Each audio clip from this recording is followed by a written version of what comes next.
Who needs to let that timer finish?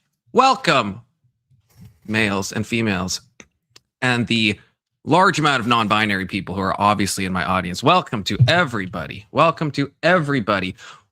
What does Israel, the woke left, and modern dating have in common? I'm not smart enough to answer that, but Bill, Maher, and Ana Kasparian might be. So that's what we're going to be going over today. I don't know where everybody is. Usually I got like some people chatting. No one's going to say hi to you, boy. I mean, geez. Big Soda? Where's Big Soda? Thumping Weevil. All these people. Ag, Marilyn, Frankie. You know, all these people. Doomerang. I mean, if I haven't said your name, I mean, you're not watching, so it doesn't even matter. But I'm just saying, we're missing a few people.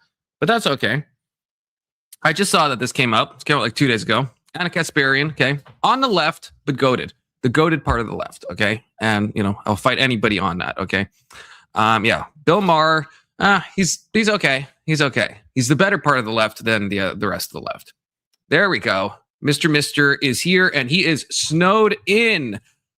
Brother, I mean, I feel you on that one. We got dumped on today. Good to see you, monsieur. Maybe everyone else got snowed in too, but if they're snowed in, you think they would be on a Confluence panel. You know, I'm hoping people just are taking their sweet time, you know, coming up here. You know, imagine me commentating alone with no one else. That's scary. Makes me feel vulnerable. I don't like that. So, you know, hopefully we get somebody, because this is going to be a good video. This is going to be a good video, okay? Again, Ana Kasparian hopefully destroying Bill Maher. Although, you know, again, Bill Maher, not the worst guy in the world by any means, you know. By any means. But he's no Ana Kasparian. That's all I'm going to say. So I'm just going to get my shit straightened out here. I've got like a million tabs. I don't know why I don't close my tabs before I start. But yeah. So I don't know if anyone's seen this yet. It's on Club Random. Hopefully, Bill Maher doesn't seem like the litigious type. So hopefully he doesn't like nuke my stream for reacting to this. But yeah, I want to see them especially fight about Israel. I want to see them fight about wokeness. And I just want to see them fight in general, I guess. And if it's got Ana Kasparian on it, I mean, like, sue me. I'm going to watch it, okay? I'm just going to. Oh, well, don't sue me if you're Bill. Like, Bill, this is fair use. It's fair use, brother, okay? So I guess, yeah, well, we're waiting for people to go. I guess we'll just get started on the video. I'm assuming some people are going to panel up at some point. But I guess I will make this, use this time to maybe get through and start some of the video. But if you're watching and you too want to comment on the amazing leftist, which I know that's an oxymoron, but bear with me. That is, as you can see on screen, Ana motherfucking Kasparian. Okay, then hop on up on the panel. Link is at the top. I think I pinned it right. I think there's no typos. And yeah. We're gonna get into it. While people join. But I have everything I need. Hi. Bill does his classic walk on. Dress. Ana is looking beautiful as usual. You look good. Okay? I do. And just to remind my audience, okay, Ana Kasparian is one of my simp passes. Okay, so yes, I will be making the occasional nice comment toward Ana Kasparian, but that's allowed. Okay, I get 5 of them, and I've used them selectively. And one of them is, okay, don't at me. Thank you. I appreciate it. She's looking gorgeous today. If I could just say that. She's looking gorgeous today. Well, as I always say, when people say that there should be a Chiron for your age, that's what I really mean. You know, if I was 35 and I walked in and be like, oh my God, were you in a fire? You actually look younger in person, to be honest. This is Bill Maher. I've been waiting for you, brother. I think it's the setting. This room is very magical. Supposed to do the show alone? What? It's a crazy. very immature room. I like it. Yeah, I'm glad you do. Yeah. Do you have a room like this in your house? I don't. Something that's like weird and just where you put everything that didn't fit anywhere else? I mean, no. I'm actually pretty meticulous about how I design my place. It's very feminine though, so you got to give my husband a lot of credit for handling it well. Ana Kasparian is married? My house. Since when? Next door. Ana! What about me? I mean, I wouldn't live here. Terrible. I'd come here, but I wouldn't live here. Terrible. And it was owned by a woman before, and oh my God, the difference. It just speaks to, men are from Mars, women are from Venus. Remember that Very book? much so. I Yeah. mean, that is true and also not true. I think we accent that so much that we forget that, like, it's a lot of stuff. I certainly know that when I was younger, I would have done better with women if I wasn't just so, oh my God, they're girls and girls are sexy and great. And if I just was like, no, like, this is a human. Like, Any advice we take from Bill, this has to be said with a grain of salt. Okay, Bill has been chronically, I think, not had good relationships. I think he's been married. I think he's been divorced. I don't, he's chronically hasn't done well. So they will be talking about dating. Better, probably, we're going to be taking dating advice from Ana Kasparian, which, I mean, I'm always down to do. She's at least married, I guess. Didn't know that, disappointed. But yeah, Bill Maher has, is alone and wants to be alone forever. And so, there's a commonality. You can go off, I guess. You're so obsessed with the excitement that you miss. The big issue is men and women just communicate so differently, right? Like, it's pretty inherent. So we want to vent. Women want to vent. We don't want to hear your solutions to our problems, right? Vent? To vent, yeah. So when we're like being vulnerable and opening up about something we're going through, the last thing we want to hear is unsolicited advice. We just want you to listen. But men are different. Men want to. Right. And that is one reason I've never gotten married. I could not never do been that. married. Yeah. Never. I thought he was divorced. Never been married. Way, not every woman feels that way. Like, if you really put it to a woman and say, if I just fix this, would you be good with that? Because, like, certainly I couldn't when I was younger, but like as I got older and more successful, it's like I've learned one important I don't know if I want to take gendered life. advice from either of these people, even though I really like usually Anna, goes but, away. I mean, that's pretty true. Yeah. Usually, yeah. Not emotional stuff, but like a lot of other stuff. Money does solve a lot of issues. That's for sure. Yeah. If I just threw money at this problem, made it go away, would that be okay if I just fix this? Because if you front load the "I'll pay for it, don't worry about it anymore," well, we'll accept. But not just that. I mean, not just paying, but also. Look who it is. Look who decided to finally show up.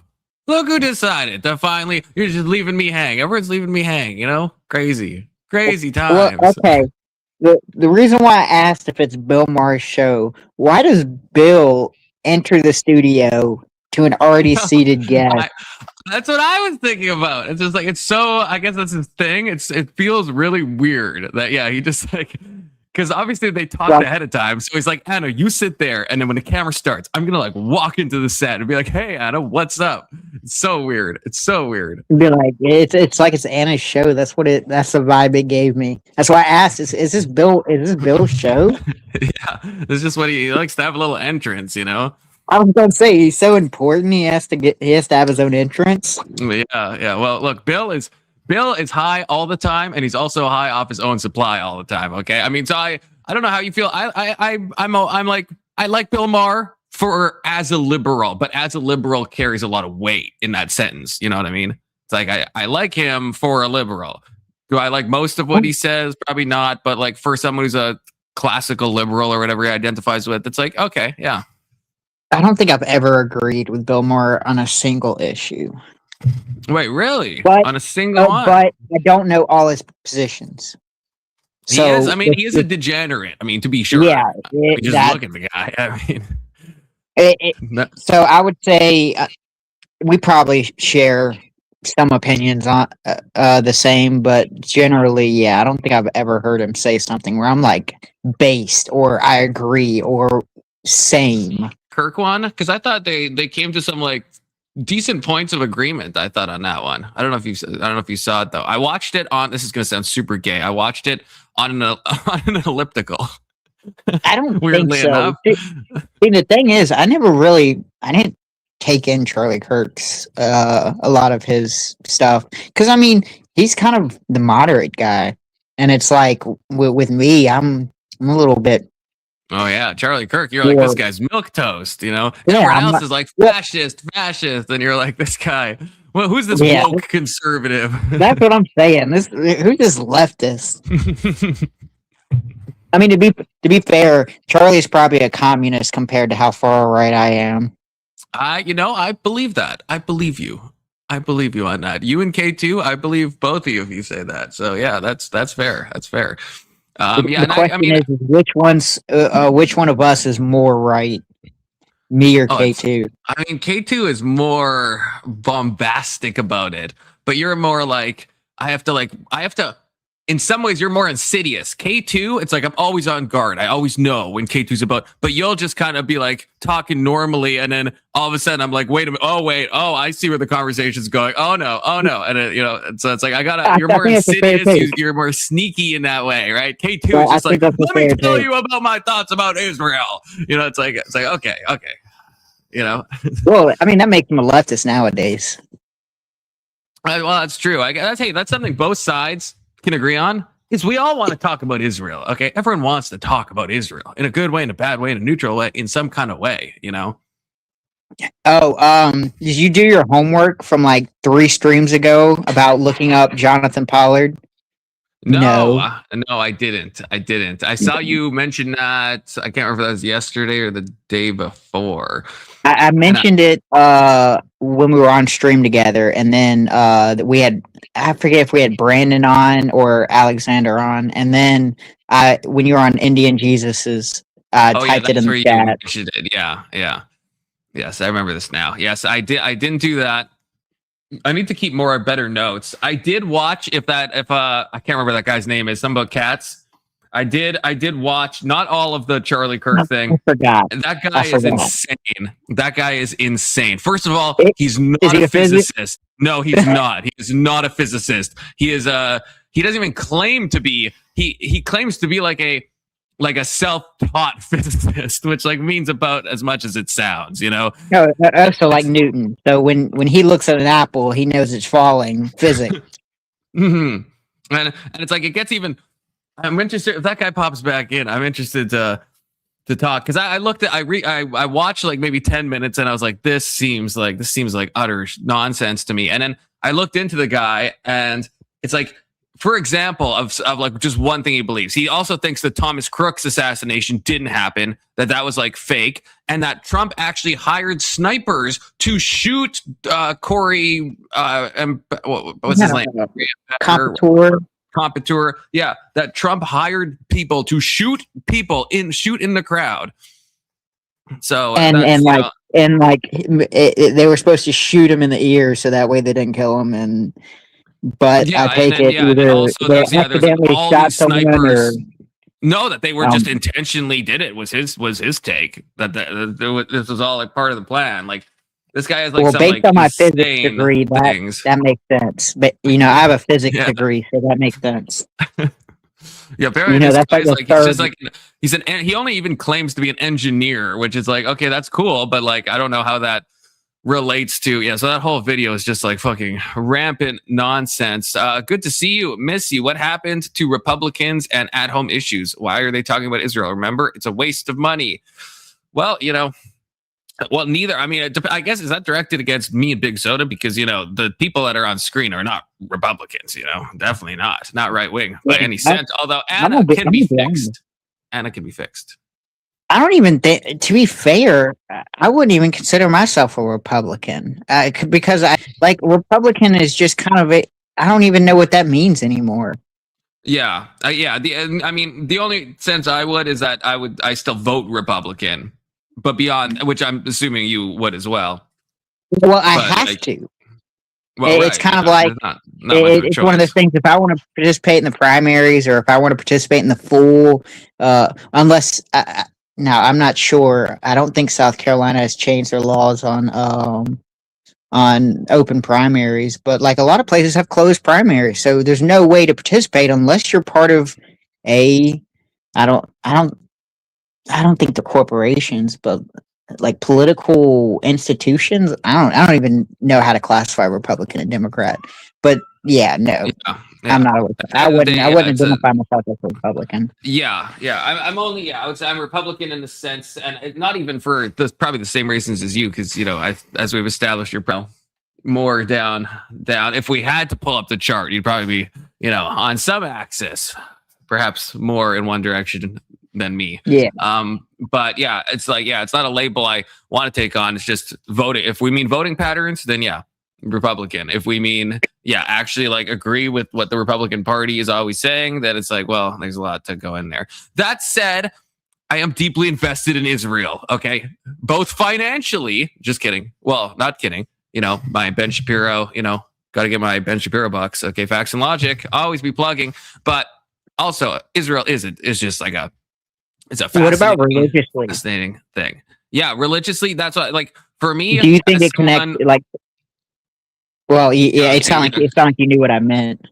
Yeah. Like so for someone, yeah, who is religious, and so who cares about this type of stuff, it's like, yes, it's like I see Israel in a biblical way and what's happening, you know, in other ways, and then politically. So Israel's a fascinating country, always has been.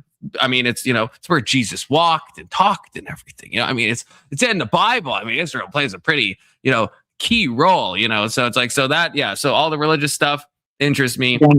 I'm gonna get radical. I'm gonna get real radical. Christians should own that land.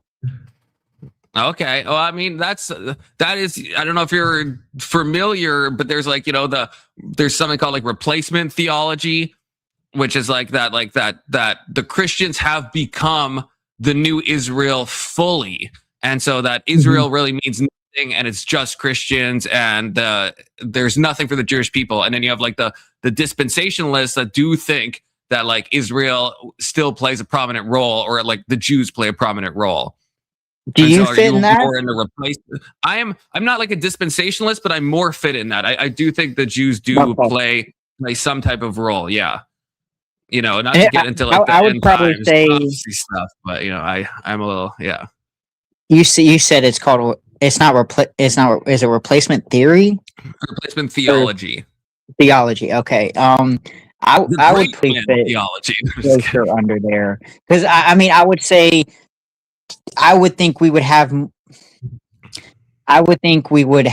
as much entitlement to that land as Israel. And the only way I would disagree is how much you weigh the does the Old Testament counter the New Testament? In my eyes, I would say no. I would say to me, it's like one continuous, I guess, foundation. And so I would say, yeah, I'm just as much entitled to that land as Jewish people, but obviously Jewish people would disagree. Yeah, they probably would disagree, and it's like they would. yeah, and it's like, yeah, I don't know. It's like I can see it, and I mean, many Christians throughout history have been replacement theologians or followed that, right? I mean, Christianity itself has been rife with, you know, many anti-Semitic people in it, right? So obviously those people, you know, did not see the Jews as like important and stuff like that. And so I do think there is like some ethnic component that is biblically important. That is my understanding. It's not something I'm like super set in stone on, but and the dispensationalism, that what that refers to briefly, just to explain that, which I'm not saying I am this, although I used to be this. It's that everything happened in like dispensations, so like ages. So it's like they talk about like the antediluvian age, which is like the pre-flood. So like God worked a certain way at that moment, and then God worked a certain way when like Israel becomes, you know, when Israel the person becomes into play, and then you have like the patriarchs and stuff, and then God works a different way when you have Israel the kingdom, and then God works a different way when you have Jesus, and then it's, you know, and it's, so it's say not one solid thing. Yeah, it's God is always the same, but yeah, it's like how he interacts. This depends on the dispensation, aka the age that the people are living in, and it's kind of a modern, like it is a more modern Protestant theory, but it is responsible for a lot of the Christian Zionism that we see. That's one of like, the main factors. Do you believe in the ages, or would you kind of like you know or I guess you believe Jews are, I guess, important? I guess Christianity and the foundation of the, I guess, Old Testament, New Testament. But do you think that everything happened in ages? I think so. I don't agree with the division of ages necessarily, but I do think, and this is going to sound heretical. Okay, this will sound heretical, but it's not heretical. Okay, at least in my opinion. I mean, in my opinion, it's not. I think that I think that God doesn't change, right? We know that biblically and just philosophically, right? Like God doesn't change. But I think that God evolves alongside people. That's not a good way to say it, probably. But God, the way God works, the way God chooses to work is in line with people. So for like passages, I would look at like when Jesus says, you know, God allowed you to divorce because of the hardness of your hearts. Do you remember that passage? Yeah. And it's like that's. But if you look at what the Old Testament talks about, it's fine. It doesn't say anything about it. Moses does not clarify at all that like this is because of the hardness of your hearts that I'm allowing divorce. That's something we only know. We can. There's nothing in the text that indicates that at all. It's only by Jesus saying that, oh, God only allowed this because your hardness of your hearts, that we're like, oh, okay. So I guess, so God was interacting with the people at the time. That's what my argument would be with like slavery, or it's like, why is God not more harsh against slavery? It's like, I think it's a Bronze Age people group at the time. And so I think God is like meeting them where they're at their level. So that's what I think. So I think at the let me see if I can explain this a little better. It keeps changing. Let me see if I can refine your argument a little better. So it's kind of like, if a carpenter has a rusted tool, he's going to use it in a way that doesn't damage the tool. And the way he uses it may be different depending on how, oxidized the tool is. So it's like, if the tool is brand new, the person may be more rough with the tool, but as it ages, he may become more delicate with that tool because the tool cannot handle what's being thrown at it. Is that a fair way of putting that? Yeah. I think that's a good metaphor.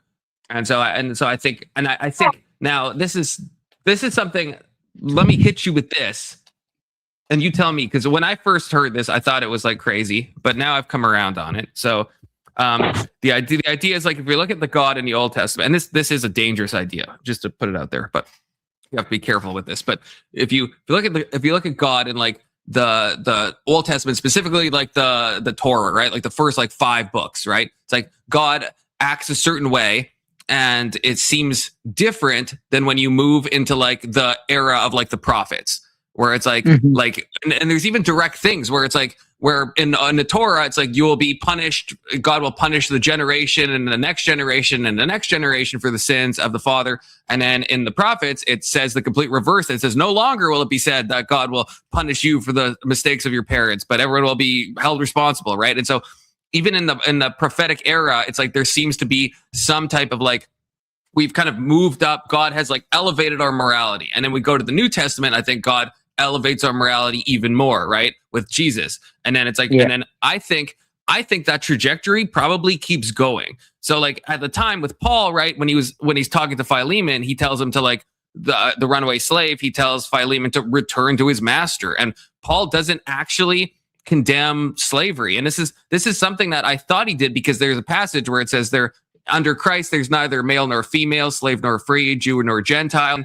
I think it was Alex O'Connor that pointed out, if you're going to take that as an anti-slavery passage, you also have to take it as then some type of gender accelerationist passage. Because if what Paul is saying there is that slaves and free don't exist, then he's also saying males and females don't exist. And do we think Paul is saying that? Probably not.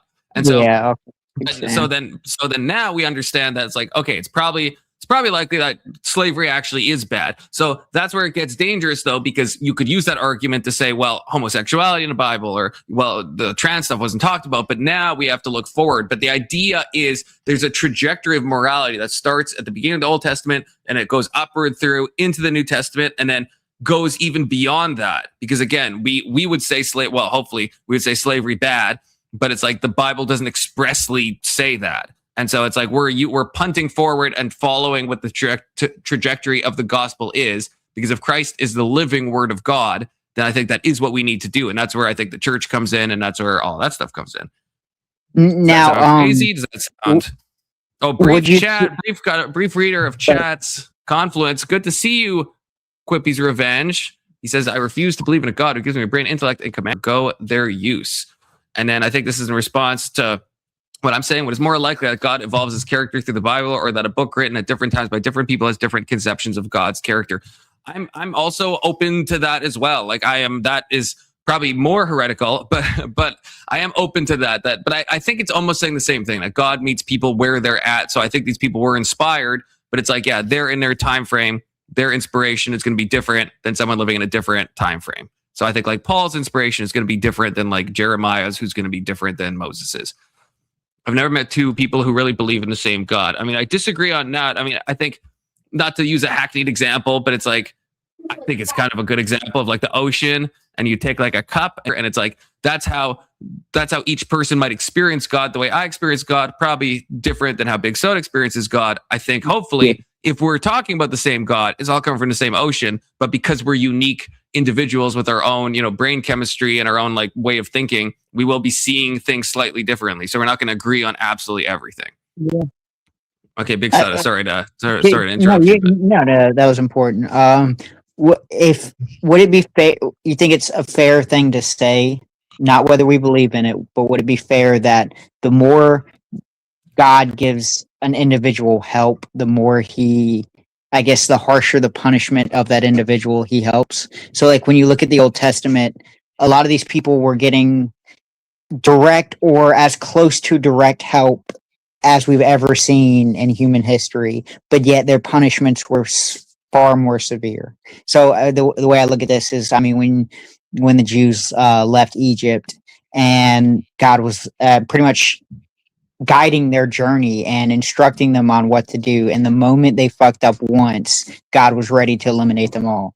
And it seems like with all the harshness of the story, it seems like all the people that God was harsh to the most, it seemed like he gave them either direct help or as close to direct help as possible, yet the punishment was far more severe for going against God.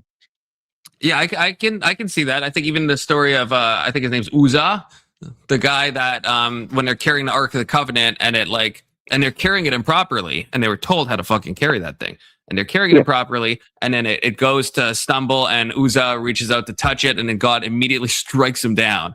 And that makes me think of that, because it's like, you guys are told exactly what to do. You have the actual presence of divinity like all around, and like direct prophets, direct things happening, and it's like you're still not following things. So then the punishment would be more, Well, I even relate that all the way up to the New Testament with all the disciples of Jesus. All of them had to, I guess, their punishment for following Jesus was some of the most severe humans have faced, besides Jesus himself. And it's kind of one of those things to where the more you interact and have the beneficial effect of God, and the closer you are to him, the more harsh your punishment is for it. And that's a bad example, because I guess, what are the apostles guilty of? But I mean, to be fair, them being so close to God, they had to face a more harsher punishment than anybody else, because they had the benefit of being so close to God. Well, yeah, and that's one of the scary things too, is that the one thing that Christ, well, not the one thing, but one of the things that Christ promises us is that we will suffer. That Christians broadly will suffer, right? Like, so. And yeah, all the apostles did. And I don't know if that's the price you pay for being close to God, or if it's just a thing of like carrying your cross every day. Yeah. Missy is probably implying something with this comment. It's a funny comment. I think there's probably an implication here. In 2,000 years, people who read our messages won't know the difference between a butt dial and a booty call, which is funny. And I think the implication is probably, I mean, correct me if I'm wrong, Missy, but I think you're probably saying that it's really hard for us to interpret scripture that's so old. The thing I would say to counter that is, like, with some things I agree. Like, the further, especially we get into the Old Testament, the more confusing things get from like a biblical hermeneutic and like interpretive point of view, because the original Hebrew didn't even have like vowel points and stuff. So there is some words that, there's a word for this. Oh God, there's a word for this. I can't remember what it is now. It's a specialized term for a word that only shows up once in the text. And so there's a lot of words. This happens in the Koine Greek as well, that show up a single time. And so it's very hard to interpret those words. Okay, I have to. Sorry, hang on, I'm looking it up. I'm looking it up. Thank you. You got me, Big Soda. Yeah, it's a word that only shows up once. It's called like a HEPA. It's like a long word. It's Hepacrinomicon or something. That can't be right. But yeah, my counter to the 2000 thing. Hapax legamenon. Yes, Hapex legomenon. Yes, yes, Hapex legomenon, and it's like, and so those are especially difficult. And so, to your point, Missy, that is fair. But I guess the point against that would be, at least with like the New Testament, we have the New Testament. This is the benefit of the church. We have like the patristics, like the church fathers that wrote, like people like the books like the Didache, or however you say that word. I think it's called the Didache. It's like, right, we have these things, or the epistle of like Polycarp, that are like, these are people taught by the disciples, and then they wrote it out, and then, well, the people that they taught, they wrote stuff too. And then the people they taught, they wrote stuff. So we kind of have this continuous chain. It's like, it's not like we've just unearthed a 2,000-year-old text and now we're trying to like figure it out. It's like, we do have, something go. It's also why the translation, like a lot of people who aren't Christian bring up the fact that it's been translated so many times, but they don't realize that all the translations usually come from, or I shouldn't say usually, all the translations come from the same original manuscripts and I guess documents that we have dating back to the disciples and then the followers after the disciples. Yeah, that's the thing. That's a common thing here from atheists. Yeah, that's like, oh, it's been translated so many times. It's like, we found the Dead Sea Scrolls like in the past, like within like the past 100 years, right? That wasn't that long ago. We found the Dead Sea Scrolls, and they have it has, I think, almost a complete copy of like Isaiah in it. And it's like, yeah, there's textual differences, but it's like remarkably identical. Like, yeah, there is non-theological differences, and there is some that are like, some that you could argue is like a, theological difference, but by and large, most of them are not. And so that kind of, I think, is like a huge W to Christianity, because it's like, that's not the case that it's been. When we're looking at these texts, like we're looking at the old text, we have a bunch of like ancient manuscripts from like 200 CE, 300 CE, and we're translating them now. And we can also look at how the church fathers interpreted them and how the Latin Vulgate, when it was translated into Latin. But the way atheists present it, as if we had Greek and then it was in Latin and then it was in French and then it was in, and it's like, that's not what's happening. We're going back to the original things, and we have a lot of these original things. No, it's modern like Christians follow the Dead Sea Scrolls. Okay, briefly, yes, I'm not saying that. I'm saying the Dead Sea Scrolls contained a copy of Isaiah. They also contained a bunch of other books that I personally find value in. Okay, but that's because Emmett would call me a Gnostic, so I personally find value in a lot of the other books found in the Dead Sea Scrolls as well. But I'm just saying it did contain a near complete copy of Isaiah. That's my only point with that. Yeah, and that's kind of what I meant, because like people say that it went from Greek to, I think one of the first translations was German, and then the German to English, and then the English to what we call Common English. And it's just like, well, no, each translation usually referenced back to the either original Greek or the documents we had that translated to German. English, when it was translated back to the Greek. And it's like, it's not a telephone game of going from one language to another. Right. It's like, yeah, we can see this with even the NET translation is a relatively new one that cropped up, I think, in the past 15 years. It's a bunch of Greek scholars going back to the oldest Greek manuscripts that they have, using other people referencing what these words have meant in other contexts because if you have one word that shows up at the time, right, you can still look at like other Greek texts, even outside the Bible, to at least get an idea what that word means. It's like, I don't think it's as complex as what we think. Quippy's Revenge says, can we all agree that modern English translations suck? I would disagree on that. I think if someone has time, I would say it's always best to use an English translation and then also use like an interlinear Bible, where it'll show like the for anyone who doesn't know, it's like it'll show the words and it'll show the exact like Greek or Hebrew word beneath it. And then you can like look up those in like a concordance or some type of, or a Greek dictionary, and like a Koine Greek dictionary, and find out like what that means. And so yes, it's like every English translation. I mean, but this is about every translation of every book, or right, where you have to choose between what they call like a word for word or a thought for thought. So things like the NIV try to do like the New International Version. They try to do like a thought for thought, where it's like they'll try to pay attention to the idioms and try to translate the general idea. Books like the translations like the NASB or the ESV, they try to do a more literal translation, but then it doesn't sound as like pretty. And then things like the Message or the New Living Translation, they're like paraphrases, and they're like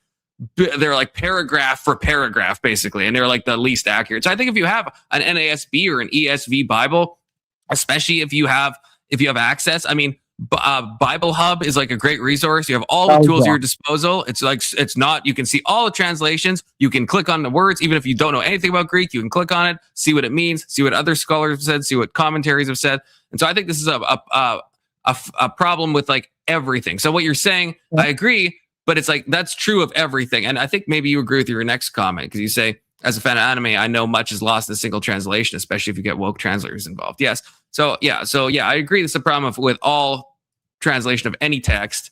And I think the Bible is probably one of the best ones because you have so many translations you can look at, and there's so many resources you can go to see like exactly I got a counter to that though.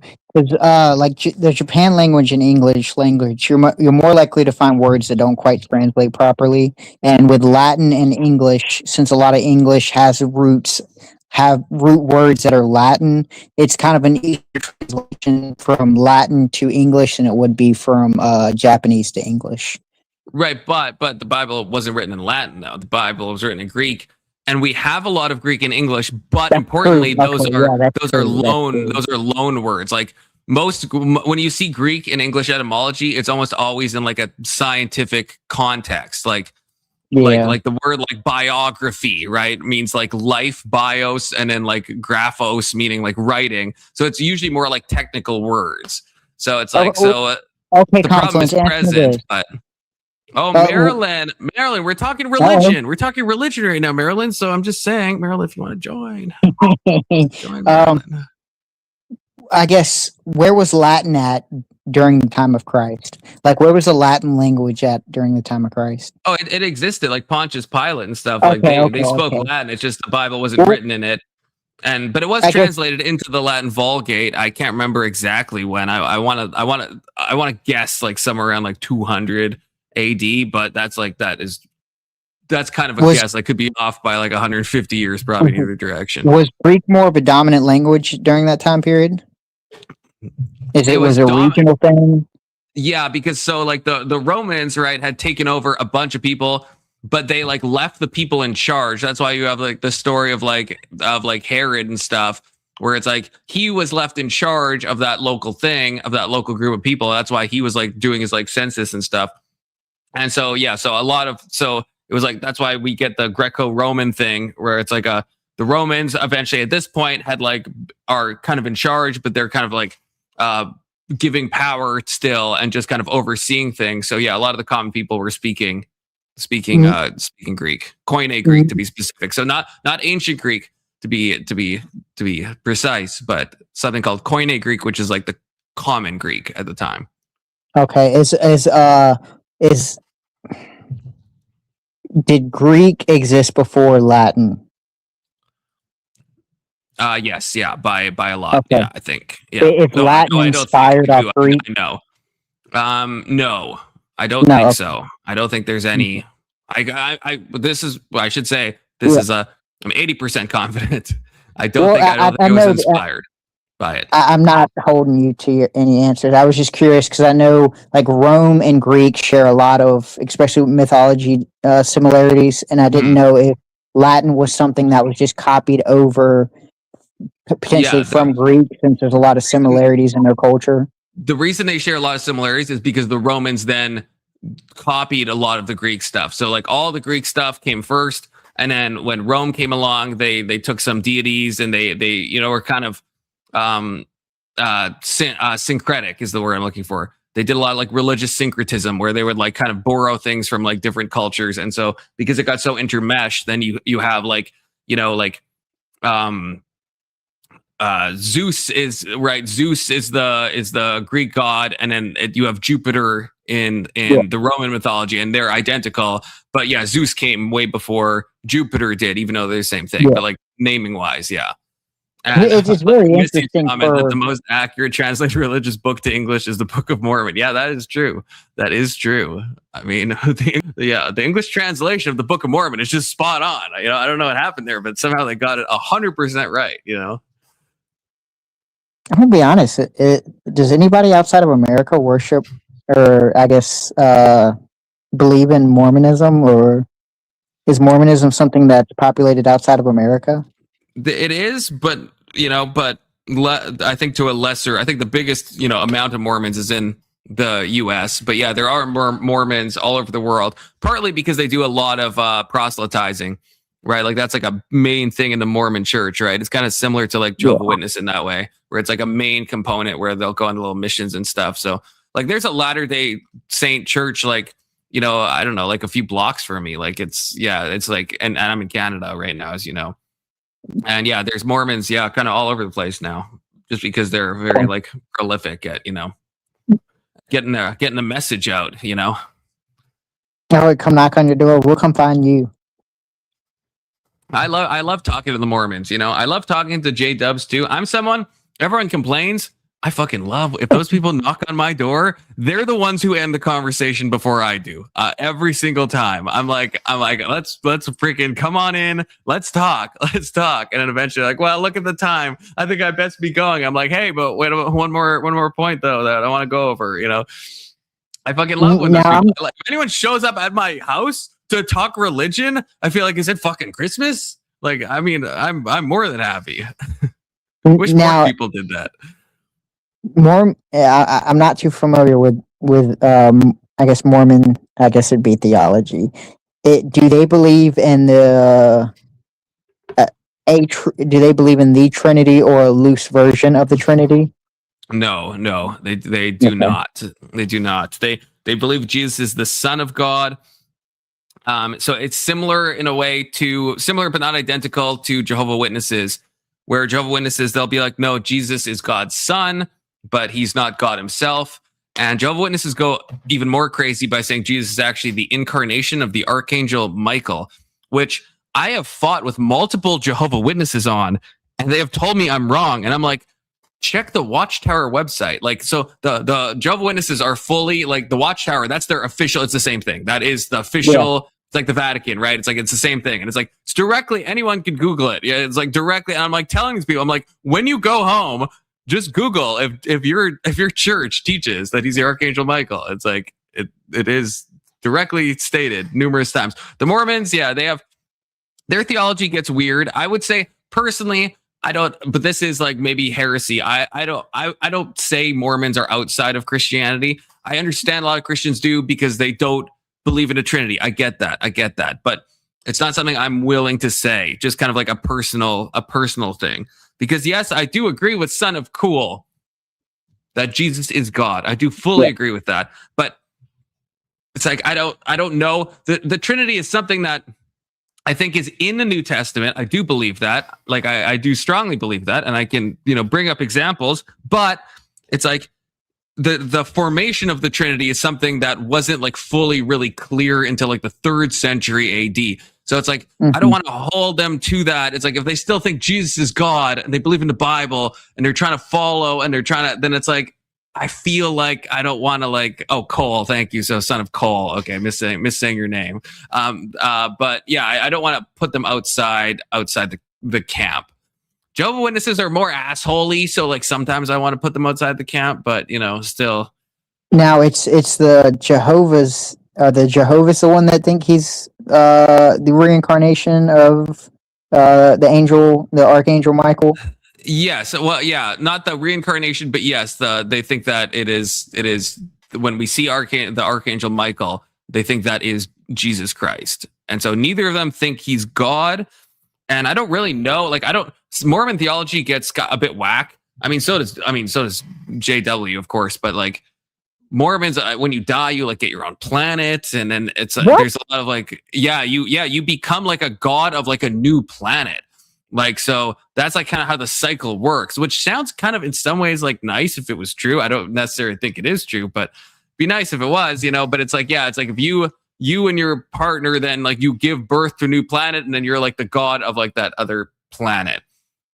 Can you imagine, well, denying the divinity of Christ? I mean, a lot of people I know say no, and it's like, I just have more leniency. I have more leniency with the Mormons and the J-Dubs, I mean, there's Protestants that push out Catholics because they say they believe in works-based salvation. To me, that's like, I don't know. It's like if you're believing in Jesus and you're following Jesus, it's like, even though I disagree and I think they're on the outskirts of Christianity, I wouldn't say they're like, all going to hell. I wouldn't be able to say that.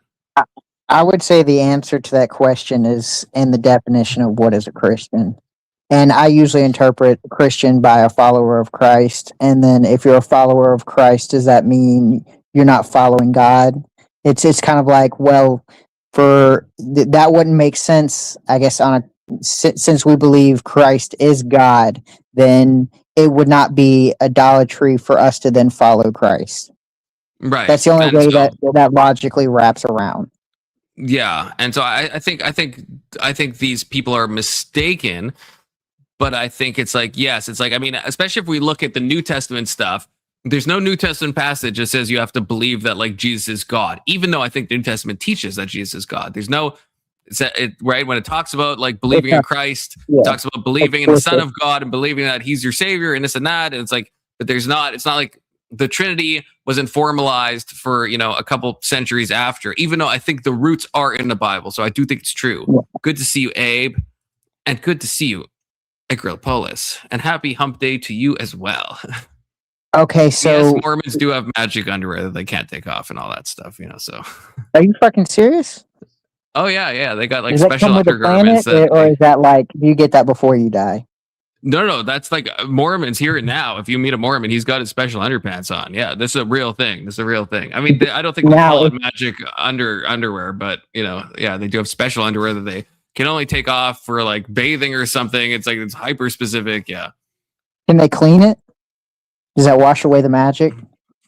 Yeah, they can clean it, but it's like specific. Yeah, it's like you can only be without it in specific stuff. I don't know enough to know the exact cases that you can take off your magical underwear, but I'm assuming during coitus, because like, unless you just like pull it down around your knees, but that would look like really, yeah. Well, then there's the Mormon thing too, that some Mormons say happens and some say that don't. And I can't remember the name of this. Oh God, what is it called?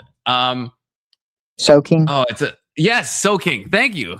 Yes, soaking, where it's like, yeah, you can, it's the act of the moving in and out that is the coitus act. But this isn't like a official Mormon theology. It's hard to even know if it's like an urban legend. Some Mormons say, oh yeah, a lot of people do this, and some people say no, that's not true at all.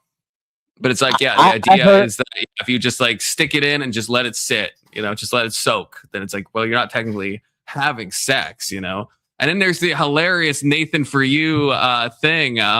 If you know Nathan Fielder, where he has a thing where the Mormons, or I think I think I'm getting confused with something else. No, it's that jury show.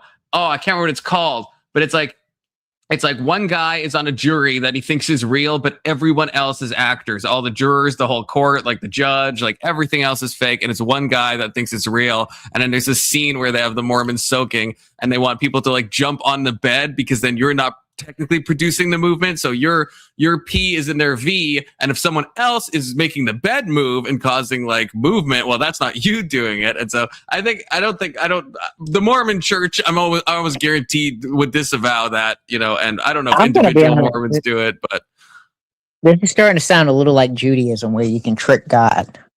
Right. But the important thing is, I will say that I don't believe that there's any Mormon like theology or church that says that's okay. I think this is something that maybe some Mormons do to try, but I mean, Christians, do the same thing in some ways, right? There's Christian couples that are be like, well, if I'm getting a hand job, I'm not like having sex. So it's like, it's not like the Bible teaches that. It's not like the church teaches that. There's just individual Christians that will be like, well, these things are acceptable and like these things are not. And so I can do this as long as I don't do that. So, I think people, we don't have something as wild like soaking. We just call it a hand job. Yeah, we just do normal stuff. We just do hand stuff, yeah. butt stuff. Okay? We're not trying to hide We just do butt stuff. We're not like weird like that. Okay, we just do butt stuff because it doesn't count as like P and the V. So it's like we're not doing soaking. We're not like that. Okay. Ag says, don't forget to hit that like button. That's Agrippa's talking. I'm not even asking you to do that, but Agrippa, he's got a lot of sway. So hit that fucking like button. Let's go. This sounds like the old Judaism trick where if you tie a string around your property, then you can go outside on the Sabbath. Yeah. And in places in New York, as you probably know, Big Soda, because I think you're booked up on Little Hat People, that in like place of New York, they will have people that will like make sure those strings are above certain districts so that you can like, walk around and stuff. And, sneaky. It makes sense. I mean, they're good lawyers. They're good lawyers. It makes sense why they're good lawyers is what I'm saying. It's like you're lawyering the divine is a bit of a sussy thing, but it does track on in some ways. They're very good at being, I don't want to say sneaky because that sounds bad, but no, that's exactly what it is. Loopholes and whatnot, Confluence. If I fucking free you out of Egypt and I go on a fucking mountain to give y'all a list of rules and I fucking come back and you're worshiping a golden calf, you're fucking sneaky. That I will agree. That is sneaky. And bro, I was only up there for 40 days. Religious people behave the same way. Yeah. That's the thing. I think it's mainly a Mormon meme. I think everyone, hey, even Confluence himself has, made excuses in different times to be like, well, I'm sure I can get away with this thing. Maybe I even still do that now. Hard to say, right? Introspection, not an easy task. Not an easy task. Okay. Yeah. And secularism, there's no morals, just opinions. Based, son of Cole. Based. Speaking of based on. I'm just kidding. But we can go back to the video. I was just taking down the religious rabbit hole. Yeah, that's a bit of a rabbit hole. We're supposed to be ogling or however you say that word, Ana Kasparian, but not in a disrespectful way because we love Ana Kasparian on this channel, okay? And she's gonna, what's that movie? Oh God, what's that movie? This is a bad reference to make. This is a bad reference. Is everyone look at Anna, and if you can think of the movie I'm thinking of, then that's fine, but I'm not going to say it out loud because that would be rude. Manly stuff, like, I mean, of the thing you're talking about, I feel like the classic cliche is bitching about the boss. And I feel like if I could say to a woman, listen, you bitch about this every night. There we go. I'm just going to hire someone to kill. Thanks, son of Cole. Ooh, I like that. See, exactly. I'm just going to fix this. And then I don't have to listen to you talk about it. Yeah. And I'm going to fix it. It can be done. I mean, I know good people, reliable people who are not going to get carried away, and just handle it. Yeah. But what about you? Do you ever feel like you just want to like rage about something to someone? You don't want any solutions. You don't want any advice. Yes, I call that my audience. That's true. That's true. Yeah. Yeah. No, I mean, I don't want to rage. I feel like I'm the anti-rager, even though I am very critical, obviously, of both sides. It's only because Bill is constantly high. My job and doing that, but rage. And he is like he always says he is. And the mental part down, and I mean, it's Thanksgiving. Yeah. My message last week on our last show this season, and every Thanksgiving really for the last 5 years has been, I'm in the. What is he putting in his little Bill? I have to know what drugs you're on. What he's like using a little tincture. Bill, what are you dosing right now? Is this just like a THC thing? Hope he clarifies. We'll see if his mood changes. Democratic Party. I don't even know what fight is happening in the comments. Right. Sisters got tricked into marriage. I have friends. Argument weaker. There's a lot of shit not going on. That side of it, and didn't like what I said, and have they cut you off? Well, it's such an interesting issue. One relationship that's in the balance. Who, Bill? I hope not. I hope he's not. He's not going to steal Ana Kasparian away from me. Real friend. Or her husband. Well, I mean, we weren't close. I mean, I'm talking like it was Jimmy Kimmel. I mean, I said it publicly, and I like Jimmy a lot. And his wife wrote that thing that said, she did lose family members. She wrote. Hey, Big Soda, this is a W for you because you said you've never agreed with something he said. And he says he likes Jimmy Kimmel a lot. I mean, that's like, you like him a lot, Bill? You like Jimmy Kimmel a lot? Come on, man.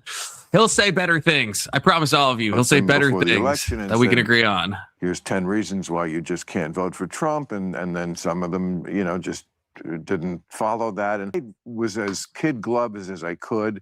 And I see they're mad at me. And I'm sorry. I mean, I was being, again, as respectful as I could, but I don't agree with that point of view. And since she went public She's with one it, of my it wasn't out of sympasses. school So is for your me to go husband, public Thumping with it. Weevil. I love So is Jimmy. your I always have. husband. I don't know him that well, but he's a great guy. Speaking of, where is And, Frankie? And where are we have a you, Thumping? connection, Where are like, both of you? we were both fired by ABC, Mm-hmm. and he took I had that time slot. So, like, it's so interesting. The same ABC, I mean, Disney executive canned us both. It's interesting, the connections. And so I hope we're friends forever, but I don't know. You know, the liberals and the woke, that's a schism. It just is. Yeah, I mean, I would say that the time of my life where I was the most miserable was probably 2015 through 2019. Before the pandemic. It was before the pandemic. I mean, wow. The pandemic got better for you. Things was got a little better. I mean, look, actually, I hate to admit it, but things did get better for me during the pandemic. I was Really? like, oh, I get to work from home. Like, I'm exhausted. I'm burnt out. And it didn't put pressure on the marriage, because lots of No. lots of people said that. How long has Anna People been broke married? up 'cause Did it's like, I, "Ooh, did I gotta miss look at this? your ass all day." I'm pretty sure it's been about 5 or 6 That years. wasn't at all. could be I thought wrong, I but had I'm a pretty- chance. I thought I had a chance until like I found out 30 minutes ago. When Jesus the pandemic Christ. hit. He could be on so a deathbed. He he wouldn't have a obviously got laid off right away, which I was, No, I could win over understanding about. Anna. Come on, I could I win think her. what I could win started her. I to could fix her. kind Okay. of get in between Believe us, me, the only although real not to the factor- point where it became a problem, was where I felt like I was working all the time, even though I was working from home. And Yeah, Confluence Positive. she was a bartender, so like She he doesn't felt really something have kinda any other interesting. options Can I other wait than until we see her making a legs career again? I'm sorry. That's creepy. Mm. That's creepy. Well, do Just you, about, do you just about. think, I guess when she was the most advocate for the left, and do you think that having a more left-leaning ideology will ultimately lead to more mental illness? Do you think there's probably not a cause, but a correlation? There's definitely a correlation. It's just hard to know what direction it moves in, because I think also being severely mentally ill can make you severely severely left wing. I guess the reason why I ask is because, like, when I think of more left-wing politics, it's kind of like, what's the best way? You're out looking for a problem to fix, but I guess calling out all these problems. There's so many things that you think is a problem when it comes to, like, I guess, racism, gun violence. Like, you cling on to all these issues, and you're always so worked up and worried about them and stressing about them that it's leading to a, I guess, negative effect on your mental health. Yes, although, and I don't mean to both sides this, but I think there's a pipeline to mental illness, I think, on both sides. I think there's a degree of like right wing that you can get to where you start being so like black-pilled. Actually, both. I mean, not to pull out the horseshoe, but the horseshoe theory. But I think if you go far enough into, I think, either political ideology degree where you can become mentally unhinged on both sides. I think that's fair. Do you think it's proportionally the same? No, I don't. And I think that's fair, because I think it happens more on the left than it does on the right. I think with the right it happens, and you see people snap sometimes, but on the left I feel like it's a low grade thing that's going. This comment has been deleted. I don't know. Yeah, I don't comment if maybe it's been deleted on my StreamYards too. Sorry, go ahead, Big Son. Yeah, I don't see it. I was gonna say I don't see it either. Well, the reason I was saying that is because I do agree with you that this is a concept you see on the right wing. Because, like, I think of like people. I mean, I get we can name examples of like instances where people, I guess, more right leaning people snap and then they commit these, I guess, terrible actions. But it's like generally on the left wing, it seems like everyone's in such a fluster, and it's like I guess they keep telling themselves and they keep solidifying the idea that it's do or die right now. There's so much infringing against me, and it's kind of an overstressing that's caused on themselves. And is it leading to kind of even more, what's the best way to, it's like grasping more people and causing like more of a general mental disorder. Not mental disorder is not a bad word, but like depression or like mental unrest and mental Yeah. unwellness. Yeah, I guess yes, I agree, and especially I agree with the though, and I don't know if you'd agree with this, but I think when and I've noticed this even in myself in some regards. So this is not like me speaking against even my own side necessarily. It's speaking against me too though.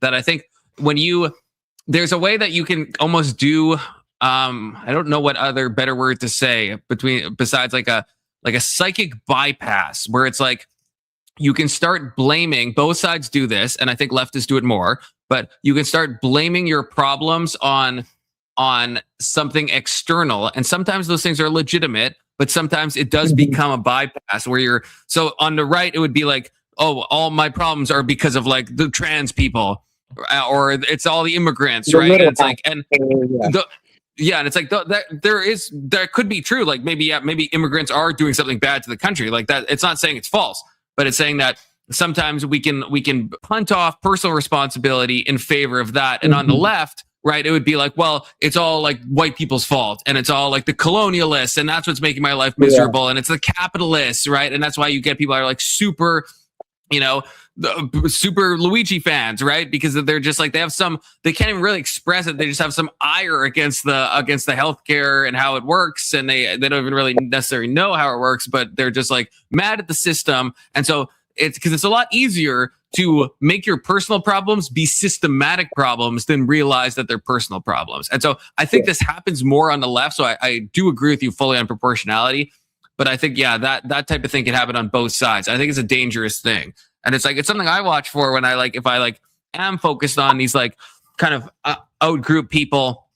I try to think like, is this me? Like, is this an actual thing that is like harming me personally? Or is it just like, is this like is it easier to look at this problem than like look inside myself? Does that make sense? Yeah. I don't even know. Quippy and Son of Cole are just going at it. I'm trying to multitask, but I'm not really sure. I'm not really sure where they're landing. But I love to see it. There's a spirited side conversation going on in the chat. I guess the reason why I asked is because it was interesting that Anna said 2015 to 2019. It's kind of when she was at her most angriest, or like I guess worse off. And so I was like, well, it makes me wonder if that could be due to her ideology and the stress she's putting on herself because of that ideology. Yeah, and then I don't know how much you know about Anna, but there's a key event that played a key role in her life. Are you aware of this? Yeah. Where she was. Now she says SA, correct? Or was it a mug? No, she says if I remember right, she said there was 2 homeless people, and that one of them was, I don't know how much I can, was not flaccid, and that he like grabbed her and like humped her. So there was nothing that was like penetrative or anything from what she said, but it was still like obviously sexual assault, still, or SA. It's something you don't want to have happen anywhere near you. Mm-hmm. And then when she said this, a bunch of people said that she was being racist, even though she never said the race of the people. They said that she was anti the unhoused, because remember, that's what you have to say. You have to say unhoused, apparently, right? And everyone and she was just saying like, this is what happened, and I found it really traumatizing. And everyone like fucking jumped down her throat and that was the moment that I think Anna became more based. Okay. And a brief aside, okay, a brief aside to Sam Hyde, okay. I had this ready because I just want to justify me thinking that Anna is based. So this is a 10-second clip I have pulled up. So just this explains everything.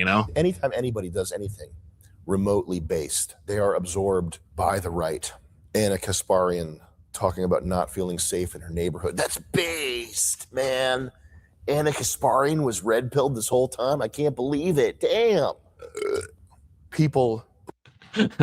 So yes, Ana Kasparian has been red pilled this whole time, and it all started with that incident. That's what made her go public. So just wanted to play that. So, so being red pill is and I guess being engulfed by the right is pretty much you saying you don't want to get humped while you're on public transportation or out in public.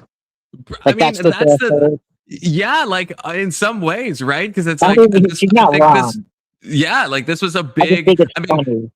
Yeah, it is. No, yeah, it is hilarious. And like Sam Hyde's point with that, the broader context is he's talking to Elon and he's saying like, look, Republicans are the most, or people on the right more generally are the most forgiving people ever. And then he brings up a few examples, one of them being Ana Kasparian. It's like all Ana needs to do is be like, yeah, this was bad. And then people get mad at her. And then she's like, no, I stand by this. This is the problem. And then the Republicans are like, based. And I'm like, based. Okay, based Ana.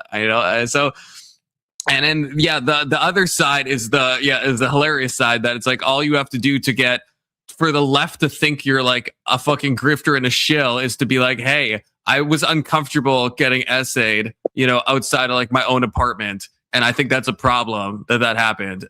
And it's like, and then all of a sudden everyone's like going crazy. And it's like, okay. So it's the more people they want to send over, if you want to send, especially people like Ana Kasparian, if you want to send them to my side of the aisle, we can give them Dave Rubin. We'll trade Dave Rubin. I will trade. Yeah, I will 100%. I'll trade Dave Rubin for Ana Kasparian any day of the week.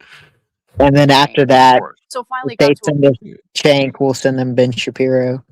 Oh, okay. Disavow that. Shank.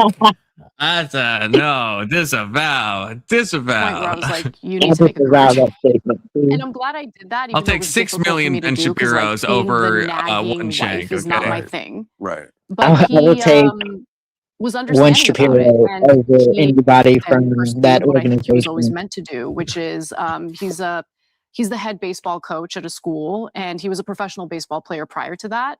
When his baseball career ended, that was when he came out to LA and started kind of like working at restaurants and stuff to figure out what do I want to do next. And then he got comfortable. I think that happens to a lot of people. So COVID was like a bit of a crisis that we took as an opportunity to move forward in life in certain ways, if that makes any sense. This sounds like the kind of thing. I never got married, but I've never been a person. I think people have this misconception that I'm anti-marriage. I'm only anti-marriage for me. Mm-hmm. I get it because I see so many of my friends who are married. And of course, most marriages do fall apart in some way. But I also know plenty of people who have had great ones and would be really lost without their spouse. And like some people, their nature is to be in a partnership. True. It's it's a seesaw thing. That's not me. Yeah. I'm a lone wolf. Always have been. If you know yourself and that's what you like, then go for it. I mean, it's all like life is so short. I'm very social, but ultimately I'm a lone wolf. But this sounds to me like what a marriage should be like. Remember when we said introspection is hard? Not nagging, but when you need that person. Bill Maher maybe needs to think about that. You're on this teeter-totter. No, what's going to happen is when your body starts to fail and there's no one to prominent, you look around and no one's going to give a damn about him. You'll have no one coming to visit him when he's old. It's like people really don't think about the rationale of not having or choosing not to have kids. Like it's a crazy thing to, I guess, conceptualize because it'll when it hits you the most, it'll be way too late. And even I think that's one side of the coin, and the other well, I guess maybe the same side of the coin is that like Bill has like openly said like he just can't do a long-term relationship. He just can't. It's why if you want to be, I mean, even using the Bible, right? If you want to be like celibate for some like higher purpose, then fine. But I think as a human, if you're like, I just can't be in a long-term relationship with somebody.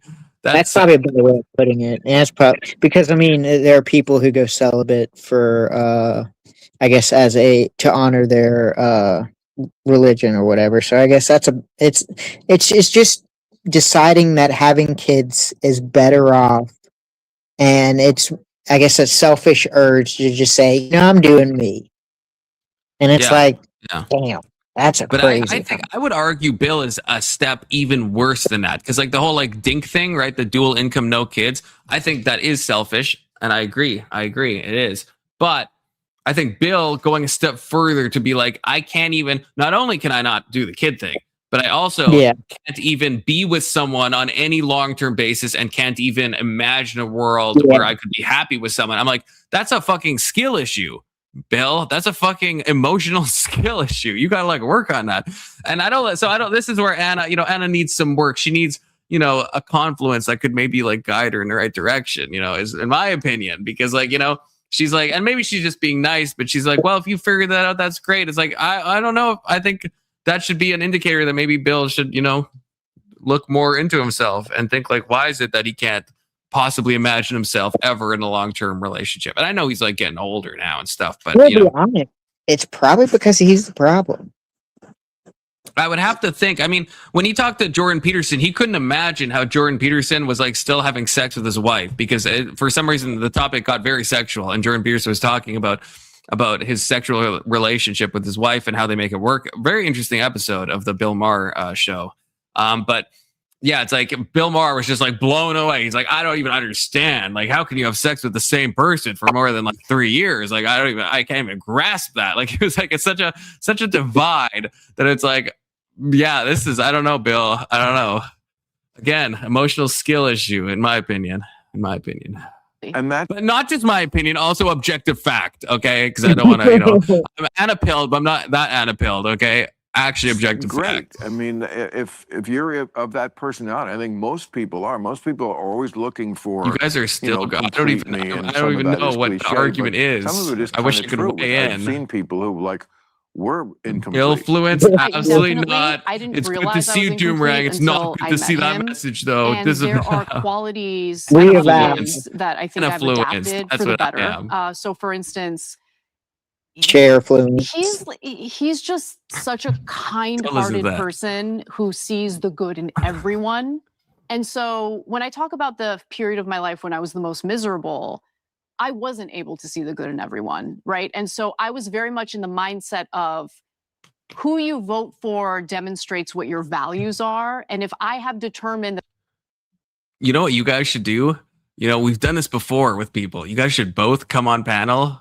If you both want to, I'm just going to say I will moderate it. I want to hear what fuck is going on. I can't go back like 100 chat messages. I'm just saying, sounds like a good time. Just throwing that invitation out there. You voted for is a link is in the top. Link is pinned. You're bad. Well, you're on mobile. Link is in description. You're both on mobile. Place to be where you think half the country is awful. Exactly. What my theme was. Exactly. Friday Exactly. Where'd you get an offer like that? So crazy. I was disappointed that.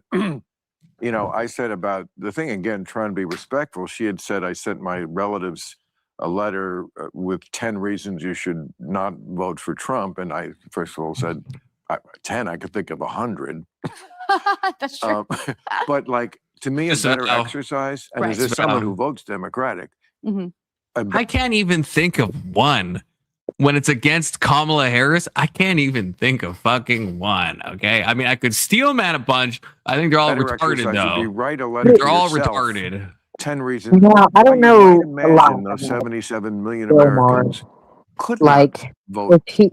Would you describe him as a deep political thinker? Like, is he someone that looks at an issue and he's surface level? Yeah, he's very much. I mean, I think to Bill Maher's credit, I think he would say this, and I think he has said this, that he's kind of vibing and talking about politics. So I don't want to hate on him too much, but I don't see him as a deep political thinker, and I don't think he himself even sees him that way. Picking up why you saying you got 100 reasons, brother. It's like, I don't know. I'm not trying to be disrespectful when I say this, because like I look at people like my grandparents on my mom's side, and they're political people. They follow the news, but like it's not a deep interest in it. Like it's always surface level. It's like, and so I didn't know if Bill Maher kind of gave that same. He gives me that same vibe. I think he. I mean, by talking to so many people, I think he's probably at least above the average American or Canadian in terms of like their political knowledge. But yeah, is he like? I mean, Ana Kasparian definitely outclasses him. Whatever you think of Ana Kasparian, her knowledge, right? Maybe we you actually, Big Soda, you probably would agree with Maher more than Kasparian, because she is still like a progressive. Like, I think she even is a socialist and stuff, so so she's based, to be clear, but she's also very much left coded. So yeah, and which is shocking, because she didn't jump the ship. She still kept her beliefs. Yeah, she didn't pull a Dave Rubin, which is commendable, because Dave Rubin, he can kind of go back to the other side if he wants to, because someone who changes all their beliefs overnight instantly, it's always at least it could happen, but it's always at least a bit of a red flag. And a red flag is not a black flag, but a red flag is still a red flag. It's something, if someone like Dave Rubin is switching on a dime in an instant, they switch all their stances, or at least 90% of their stances. It's like, how and why and what. I think 50% would be rare to me. Like, for someone to just 50%.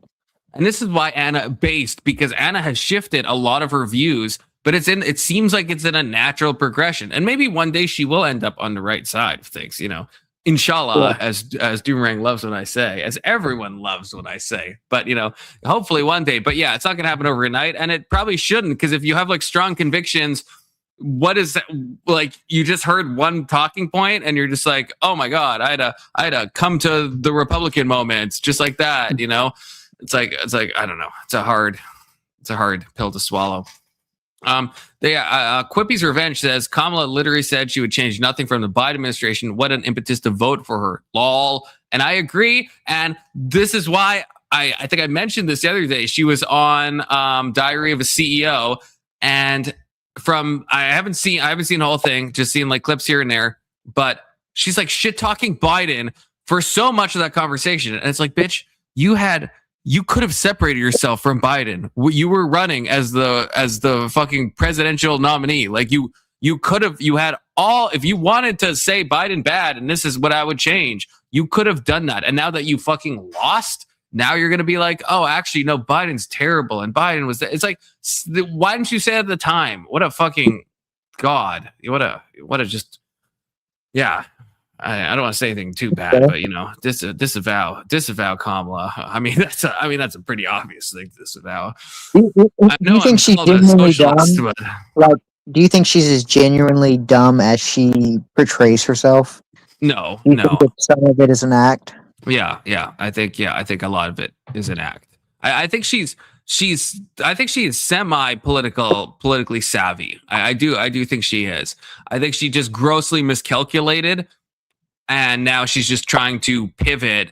And I think she probably sees the best thing is to now, go against Biden and be like, actually, look, I just couldn't speak up. I couldn't say what I wanted to say, but now I'm free to say all this stuff. And, so, yeah. And what Quippy said, a midwit, about 120 mark. Yeah, I'd agree with that. But like, man, it's like the image she's giving, like she's giving the image that if she were to sit in a room for longer than 3 hours and talk to anybody, I guess her ability to be able to communicate would deteriorate the longer she goes on. So it's like, I don't trust her longer than 10 minutes when talking about a specific subject. But then I will say, like, okay, first of all, the Diary of the CEO thing is like a couple hours long. I don't know how much she's pressed, but at least she's finally, now she has no stake in the game. So like, it's very easy to do. She obviously is not going to be running again in 28. So it's like, it's very easy to do now, but at least finally she's having conversations. I don't know if it was a productive conversation, because I haven't watched the whole thing, but at least having something. Also, then I do start to wonder what the DNC influence is. I don't know if you probably have the clips of Biden after he like dropped out. Then Biden seemed like super chill and like kind of like the clip where he like puts on the MAGA hat and stuff. It's like, okay, it's like okay, this guy seems like so much of the stress and the pretense kind of drops away, and so I'm like, is this the stress of just running, or is this the DNC trying to puppeteer you? And now Biden's just like, you know what? I don't give a fuck anymore. I'm just going to like live my best life. And it's like, I think Biden is still obviously, not probably doing super well from his like a cognition point of view, but it felt very different seeing Biden after he dropped out versus before. It felt like very not necessarily an intelligence gap, but like an authenticity gap. That like he went from being super inauthentic to all of a sudden being like, yeah, this guy seems like super like he put on a fucking MAGA hat. He was with a bunch of Trump people, and he's like, okay, fine, I'll put on the MAGA hat. It's like he would have never done that like 2 months earlier. There's no fucking way, but he does it then, and it's like, so with Kamala, it's like, yeah, I don't know. And she at least now has done this long interview. This might be the first long interview she did, because before that it was like the Call Her Daddy interview, which was like 10 minutes long, right? And she refused to go on Rogan and all this stuff. At least she's getting out there now. But again, too little, too late. Thank God, because otherwise maybe Kamala would have won if she probably would have lost harder, to be honest, if she went on. Because she probably can't talk for very long. Like 60 Minutes interview, the one that was chopped up, where there was a lot of weird shit in like that interview, where it's just like, it's, I guess, her communication, it just doesn't come off clear, which is weird being a former prosecutor. Like, I figured she would be able to. What was the meme phrase? Where she was like unburdened by what has become, or something like that. It's like what? It's like what? Like holy word salad. Like it's just, and it was repeated like a million times, which is what Quippy's Revenge said earlier. Her main problem is that she speaks entirely in slogans. She lacks the ability to deviate from her talking points. Yeah, and I don't know. Again, maybe that's a DNC thing. I don't know, because I think the DNC is like ultra corrupt and stuff. Yeah.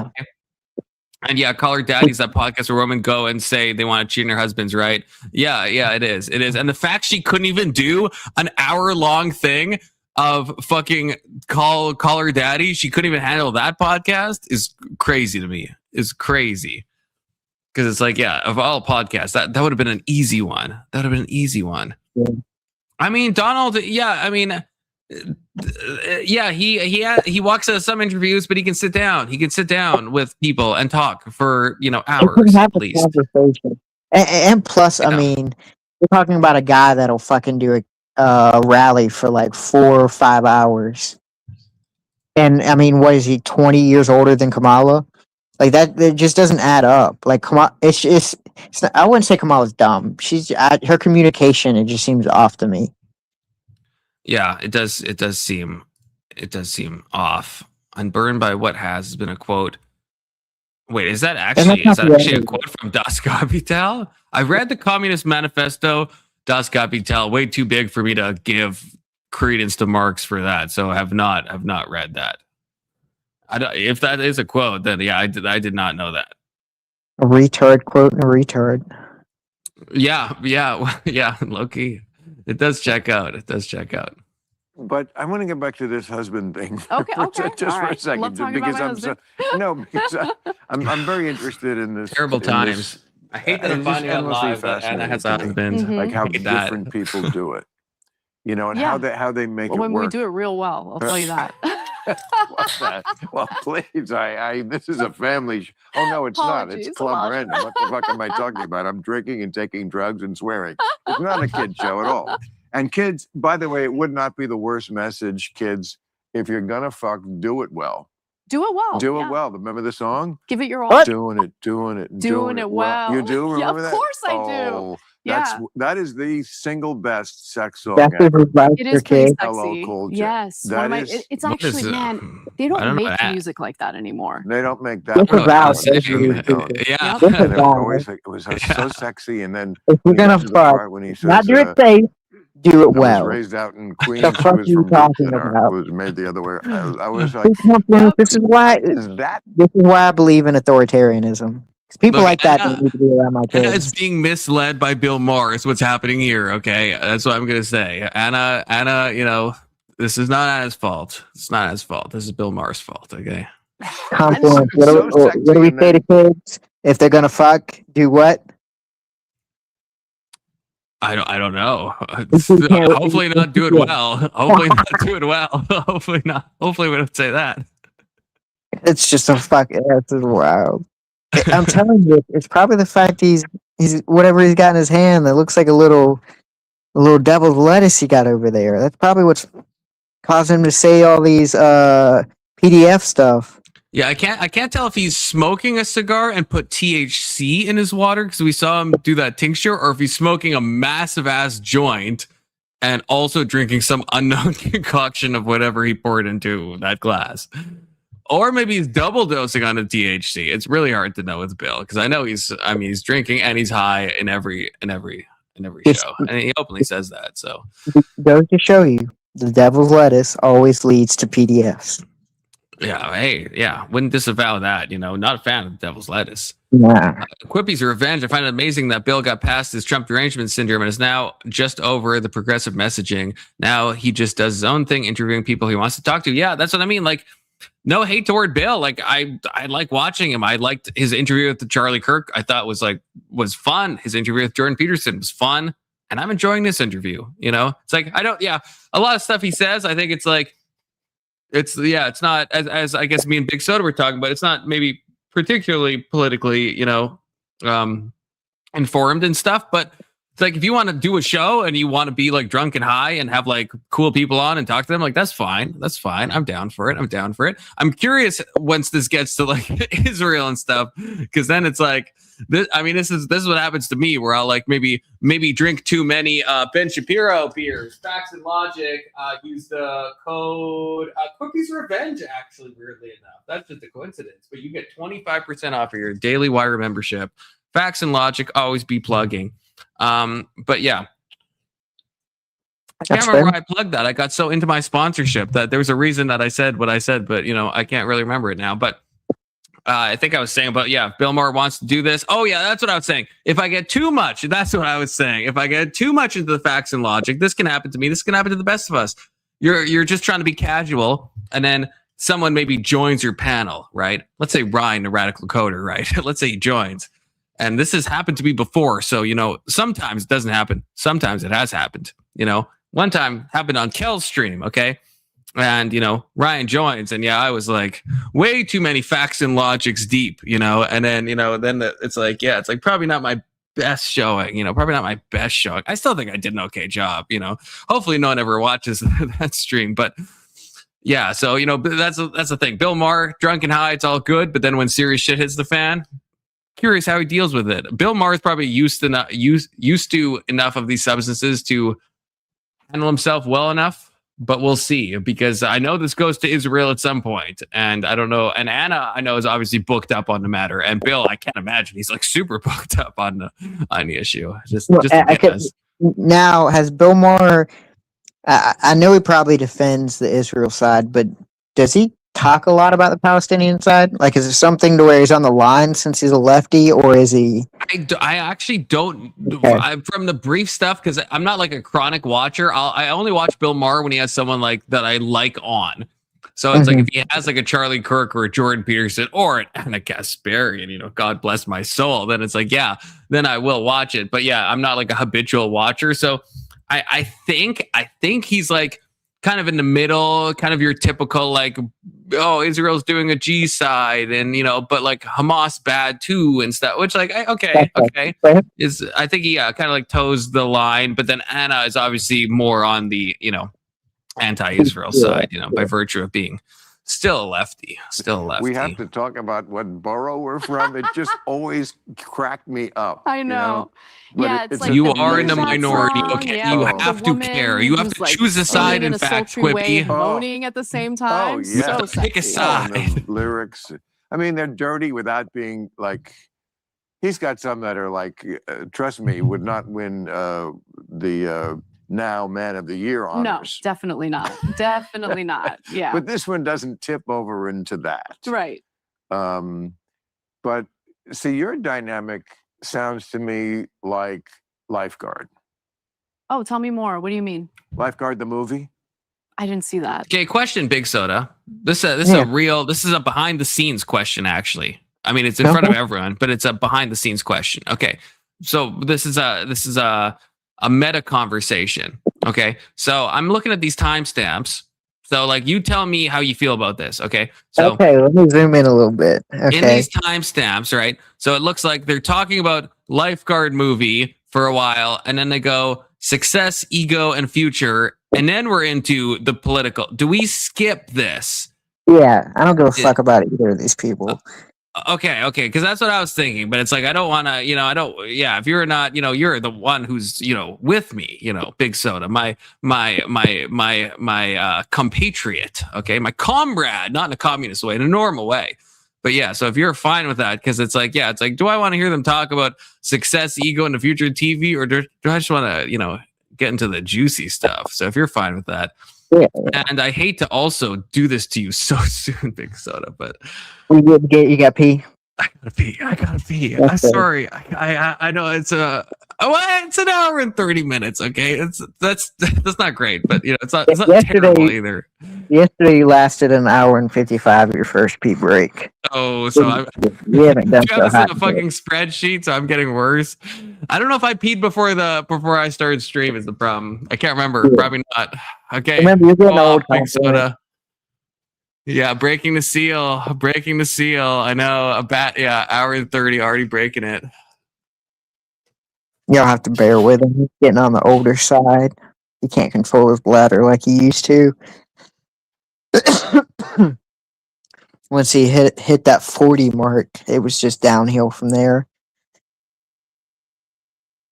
So, you know how it be. If we've got any other 40-year-olds out there, you start getting about 10 minutes every year where you lose, can't hold your pee no more. And so once you get about 80, you're like Biden and you just be peeing on yourself. But when you're Confluence, you only last about an hour and 10 minutes.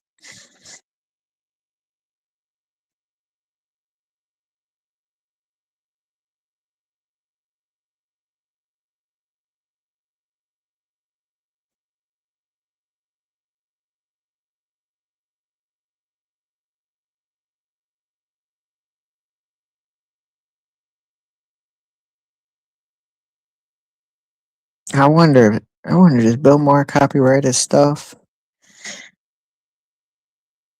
I'm gonna have to ask Confluence that when he gets back.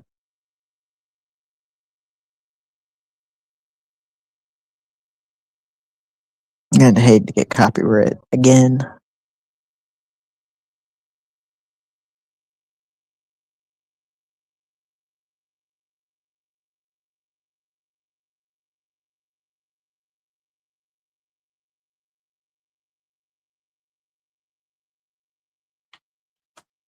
And let the awkward silence begin. All right, Confluence back. I was just explaining to them your condition, how when you hit over 40, Whoops. you start to not be able to control your bladder.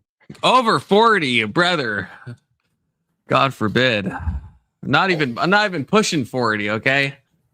It's just the world's been hard to me, okay? So, go faster.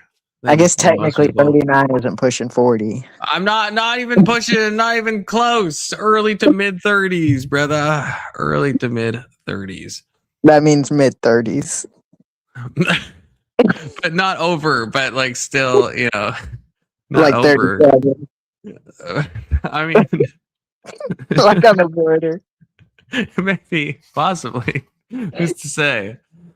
Oh, what? Look at this. The Confluence looking rough for 45. Jesus Christ. Oh, man. Painful times. Oh, man, this Doomerang is my spirit animal.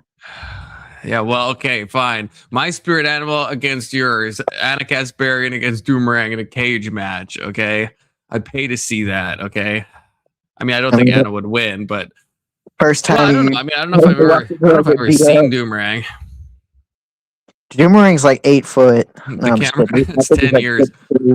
Look, I think the camera, honestly, I don't know if it's like the placement. I honestly think, and this is a little cope. I think it fucks my hairline. Like when I'm in the mirror and I was just taking a pee, I'm like, okay, hairline looks fine. And then I come on here and I fucking see this and I'm like, oh, why does my forehead look like so big? Like why? But it doesn't. I swear to God, in the mirror, it's like it looks. I don't know if that's my camera is higher. I don't know if it's a lighting. I don't know. Is it tilting down at you? Like, do we have an upwards view looking down? Yeah, you do have an upwards view looking down. No, that's probably what it is. So I don't know if that's the issue or like what, but like I feel like I look like way more like fucking balding than like I actually am. Because what it reminds me of is in The Lion King when what is it, Mufasa is showing Simba all the land that he's allowed to touch, and I just picture line of back is the no-go zone. All the place the light doesn't touch.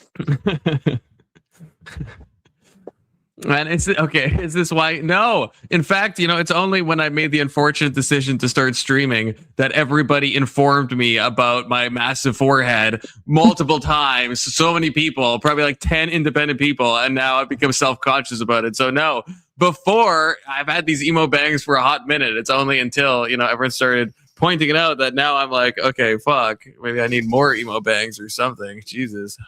You know what helps with big foreheads? Shaving it all off, because then no one can tell what your forehead's that's what Indian Jesus said. But like, I think my head is just so, I would look so like mega minded. It wouldn't even be funny. It'd be terrible. It'd be terrible. Oh, there's a correct amount. I think maybe I do, like, because like if I had like maybe full bangs, right? Like, because if this was like all, because this is like an intentional cut that I did. If it's like full across, then I mean, you can't even see my hairline, right? Like if this, imagine you just saw, I'm covering the wrong half, right? You just saw that, you'd be like, oh, that guy's hairline's fine, right? It's only because that was like side shave, and this is an intentional choice I made, which in hindsight maybe a bad intentional choice, but I'm gonna be honest, you kind of remind me of the goth kids from South Park, the ones there in the back of the school. I can see that. I can see that. Just more thoughts for me to have, when I shut off the stream. Think about what I should change about myself. You know what helps with that? Ben Shapiro's Facts and Logic. Yes, that does. Actually, yeah, that does help with that. So I'm gonna take a quick swig. Always be plugging. Use code Doomerang is mean to get just 2% off. It's like a very paltry discount because disavow. Worry about the drivers, like they're gonna be out of a job soon. So what's the plan? And that's the thing that worries me. Fucking pay me and I will. If you want to see my whole forehead, I will comb it straight back. I'm not doing that shit for free. I think we no have fucking a lot of agreement is where we are willing to be critical of the Democratic Party. I'm obviously also critical of the Republican Party. Neither party seems competent. No. For the moment that we're in. No. And that's terrifying. I agree. Yeah, it's absolutely terrifying. Right. It reminds me of the. I'm sure you watch the World Series every inning. Oh, definitely. But there was one 18-inning game, which is very long. That was the Dodgers and the Dodgers and the Blue Jays. Right. And that's twice as long. It's 9 extra innings, a whole nother game. And it's like nobody scored in those extra innings. Like fucking 8 hours of baseball. Wow, this is there for the taking. 8 or 9 hours.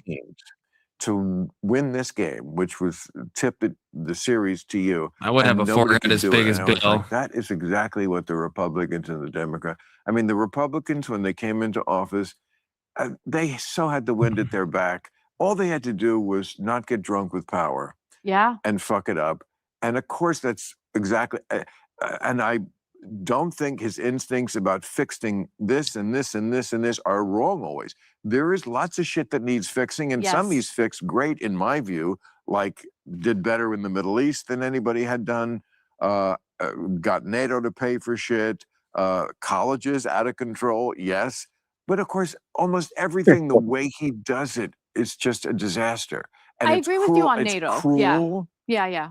And it's unnecessary. Doge, it's like just unnecessarily asshole-ish to a problem that if you had just, handled it in a just a more humane, human, far-sighted way, you'd have the people behind you. And now he's starting to lose them. Oh, because of the economy. Yes. And they, even with immigration, even though they agreed with him, they don't like they don't like watching day laborers at Home Depot parking lots get snatched up by masked. Who specifically doesn't like that? Who is they? She's referencing us, right? Is that, is she talking about the conservatives, or does she mean her own party? Because I agree, her own party doesn't like that. But I voted for this. There's been a few things I will say. I probably can't find it fast enough, but I saw one video that I was like, I think that probably is not good. It was like a protest group and some ICE agent. Maybe I can find it. It should be in my history actually, because I mean, you tell me, Big Soda, because I think this, if I can find it, you know. I'm gonna be honest. You preemptively already know my answer. Yeah, I do probably know. No, that can't be it. ICE. I can't find it. Oh, there we go. Okay, there we go. I found it way faster than I thought. Okay, so tell me. Oh, I guess yeah, I might already know your answer, but I think this is too. It's just not necessary. It's not necessary. Okay, so this should be showing on screen. So just this first incident that we see here. Can I full screen a short? Not really. I guess I kind of can. Okay, so this one right here. Boom! Like that. I don't know what that guy did before. And this stuff, I don't really care about. This doesn't look too bad to me. It's like he crossed the line. There is a line that you can cross. He went to the property. Specifically this one, that one, and then we'll see it from a different angle. Like that guy's just minding his own business, just like, and then just like face first into the pavement. The problem I have is too with much. Well, see, the problem I have with this is I have no clue what he did beforehand. Like, right, but so, I agree. But even if he did something, what he's if he not threw facing something? you. Even if he did, he's not facing you. You could just go up to him and just like grab him. You don't have to like fucking full force thrust him face first into the concrete, right? Like, but what if he threw something? Well, he probably did. I mean, like as Quippy's Revenge says, yeah, I agree. He probably did something, but in this moment, he's just standing there with his back to you. Can't you just come up behind him and just fucking grab him? Like, I mean, do you need to use that force? He could have shot at ICE, and at that moment, he was doing nothing. Yeah, okay. I'm not saying he did. I'm not saying he did. That would be the only thing is if they know he's like armed and he like. I would agree. That would be then yes, then fine. Because then yeah, you want to get the sneak attack on him. I understand, and it's going to be a crit bonus, right? It's probably going to be like 1.5 times the damage. I understand all that, but if he didn't, if he just did something not too great ahead of time, it's like, and he's not armed with like an actual pew pew, then it's like. You got all this manpower. You could easily have just grabbed him and easily detained him. I mean, it's like a thin-looking dude whose back is to you, who has no idea what happens until he's like shoved. It looks like they detained him. They did, but there's a line. There's a line. You know, I mean, I feel like this is police brutality or ICE brutality, I guess. Well, see, the problem is we only know what the officer did. We have no clue to the context of what he could have done. And so we're judging our clip off just what we see and not what happened. But does it matter besides like the example of him having like an active weapon on him? If that is true, then I agree. Because then it's like, yeah, you got to get him down as fast. But if, let's say... Are you legally allowed to throw something at an officer? Well, no. But you're... Yeah, but that's correct.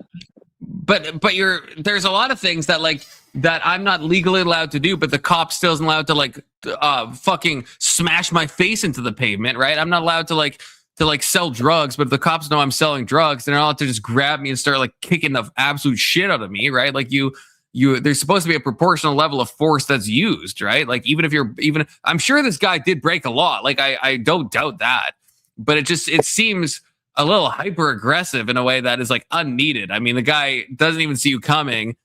It just seems vindictive, or I don't know. It seems brutal. It seems brutal in a way that I think is unnecessary. Am I a cuck loser for thinking that? I mean, if you think I am, Big Soda. I mean, I know how you're cuck loser. I mean, I understand where you're going about it, but it's kind of the reason why I'm not going to come to his defense is because I don't know what happened. To be fair, I mean, this guy could have been throwing stuff at them. This guy could have, did something that caused violence toward an officer. This guy could have even threatened violence toward an officer. This guy could have been standing.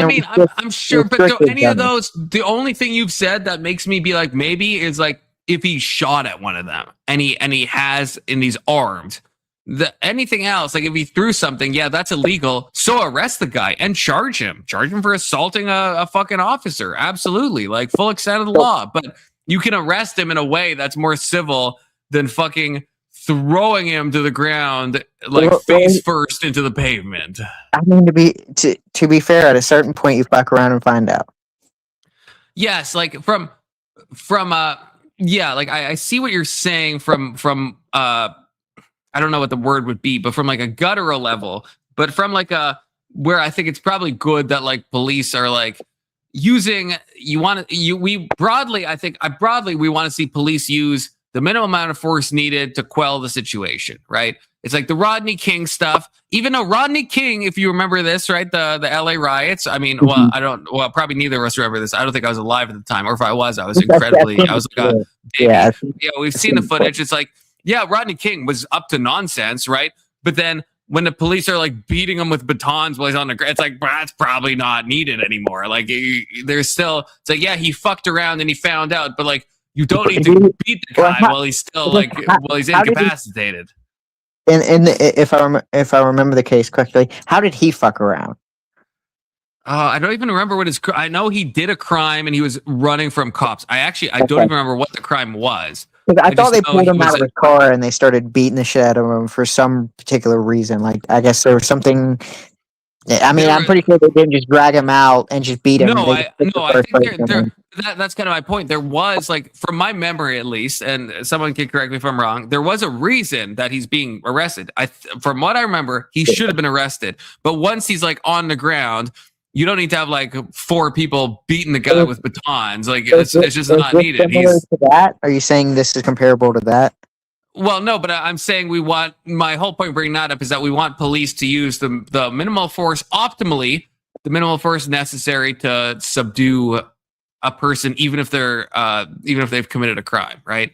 So again, if I'm selling drugs on the corner, optimally, even though I am doing something illegal, optimally, I think a cop shouldn't just like beat the ever living shit out of me and leave me like concussed on the ground and start like kicking me in the ribs. Like they're allowed to like arrest me, but I think there is a level of police brutality where it's like you've already subdued the perp, right? You don't need to like curb stomp them to like, you could just handcuff them at that point, right?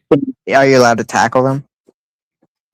In certain situations, in this case, again, if he had a pew-pew, then I get it, because it's like, yeah, maybe I think of it, but this is like a skinny guy and there's a bunch of ICE agents. I think they could have just grabbed him. Fine, though. I mean, now if he got on top of him and he was beating the shit out of him, I could be like, okay, no, you're probably right, Confluence. But like a tackle, but this wasn't a tackle. This was a hard shove to the ground. Okay, we'll play it back. That's better than a tackle. No, that's worse than a tackle. That's worse. Like, boom, that guy just smashed his face into the pavement. He's standing there. He caught himself with his hands. Watch. I mean, he tries to. I think his face still probably smashed. I mean, that's a hard hit. And I mean, look, it's not like these people are just chilling. These people they're just like filming. They're just like fucking TikTok losers, right? They're not even, it's not like this is like a giant mob of people. We got a fucking rainbow umbrella in the back. Look at him. He's talking to somebody. Or no, maybe not. He's looking at something. So it makes me wonder if he crosses a threshold where he's too close to the building. This is the line I don't know if you can see my mouse. Actually, I'm not sure. Yeah, no, you can. Yeah, this black line, that's the line you're not allowed to cross. So maybe I agree. He probably did like throw something. He probably did something. I mean, there's a reason they're going after him and not like all these other people, right? I think you're assuming that. I think you're assuming that black line is not where you cross. No, that's a drain ditch. That is. No. Look at it. Zoom into it. It's a drain ditch. Oh, okay, you're right. Yeah, no. This is the same. Yeah, this is the same line. It's the government do not do. I don't know what this says, but yeah, this is the government property line, and we can even see this. Okay, so he's not over the line. He is holding something in his hand. I didn't notice that before. I don't know what that is. I don't know if we can see this from this angle. Look, what is he holding there? What I don't think it's a weapon. That looks like a bazooka. Yeah, he's holding a handheld mini bazooka. I mean, okay, so he We looks almost saw it for closer a to the second line right there. there. I think it's a camera. Is it not just like a? Yeah, that's like a DSLR, isn't it? Or I mean, maybe not DSLR, but is that? It looks like it has a camera strap. Maybe a flashlight. I mean, it's definitely not a weapon. There's no way that's a be weapon. A speaker. A what? Speaker? Oh, a speaker? Yeah. Like a JBL speaker, like some speaker with a handle. Yeah. So it's like, I mean, I'm sure, like, look, I think this guy, I mean, he's wearing like a rainbow fucking, little, I don't even know, like one of those anime, like. What does he got in his other hands? That's the camera? Or no? It's white. It's got something white on it. Enhance. Yeah, okay, see, that's the speaker. The other thing is, or the thing in the right hand is a speaker. So if you can see my mouse, this thing, you're saying this is the speaker. Yeah, this that looks like a speaker. And then what do we think is in this hand? It don't look like a megaphone, or it don't look a lantern? Is that a lantern? Like a kerosene, like I don't know, like electric. God, that was such a nice hit. It destroyed the pixels on the video. I know, it destroyed the whole fucking thing. I mean, confidence. I get what you're saying, but whoops. I don't care anymore. And yeah, that's fair. I mean, you could probably find me a more severe case. I'd probably be like, yeah, that's probably a little fucked up. Yeah, this just like showed up on my feed just like earlier today, I think, and so it just like stuck in my head as like something that. And but on a brighter note, there is a second clip that after this event happens, okay, and all the comments are about the frog because everyone's saying that the frog is the perfect costume because like no one. You'll see the ice agents rush in and just everyone pay attention to the frog and how he just kind of like wobbles off and like no harm befalls him. So this part is funny. Is it okay to tackle that guy?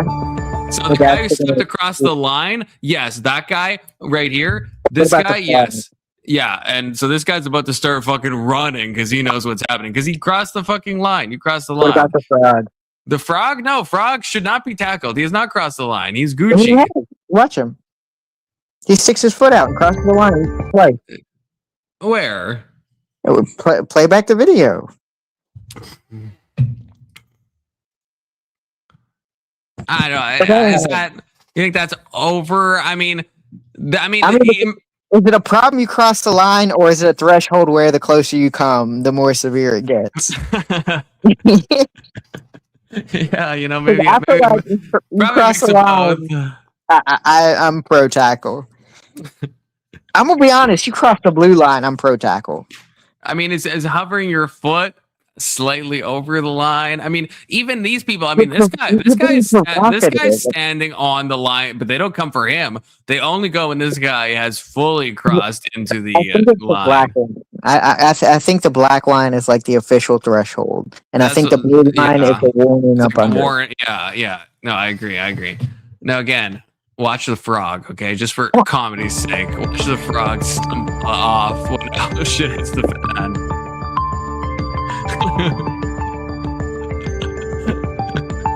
I'll be honest. I'm tackling the guy in the white shirt.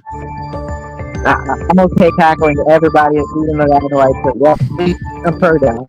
I think this guy, he's collateral damage. I don't know if they really meant to, like this guy filming. I don't know if they really meant to. I think they're going after this guy, and then yeah. See that guy, that ice agent, he tackles him, this guy in the hoodie, and then this guy's collateral damage. I'm pro collateral damage. Boom! That's also, there's like 25 ice agents on screen right now. Okay, which I mean, I'm fine with. I don't know if anything else interesting happens. Yeah, I think this is just them detaining people. I'm like, I think this is like okay. I don't see any brutality here. Yeah, they're dragging some guy off. That's fine. That's fine. Now, are those National Guard? I don't know. The ones that tackled, like these two guys. I don't know. Like not the black, but the and not even the green, but the people like all dressed up in like Like, Well, they all see. Well, at least most of them seem to have this. I don't know what that insignia is, and the video looks too low quality to see. Like, what is this? What does this say? That yellow. I don't. Maybe if I knew my LEO attire better, I would know what exactly that is. But if they were National Guard, I'd be pro them being able to tackle people. But then, see, yeah, some of them have that yellow emblem, but then some of them obviously do not, and in fact, most of them don't. So I'm not really sure. Because I feel like veterans should be able to tackle us. I'm fine with that. But like people serving, I'm cool with that. Oh, okay. Actually, okay. Quippy's Revenge says it's not the same frog guy that got pepper sprayed through his vento. Lol. Okay. I don't think so, because actually I was looking into this earlier, weirdly enough, because I was wondering the same thing. I don't think so, or at least there's no confirmation. I don't think it's the same person, because yeah, there was some guy in a frog suit where they pepper sprayed into the thing that pumps him up to make him full of air and stuff. They fucking sprayed that.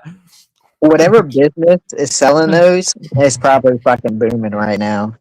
Yeah, probably.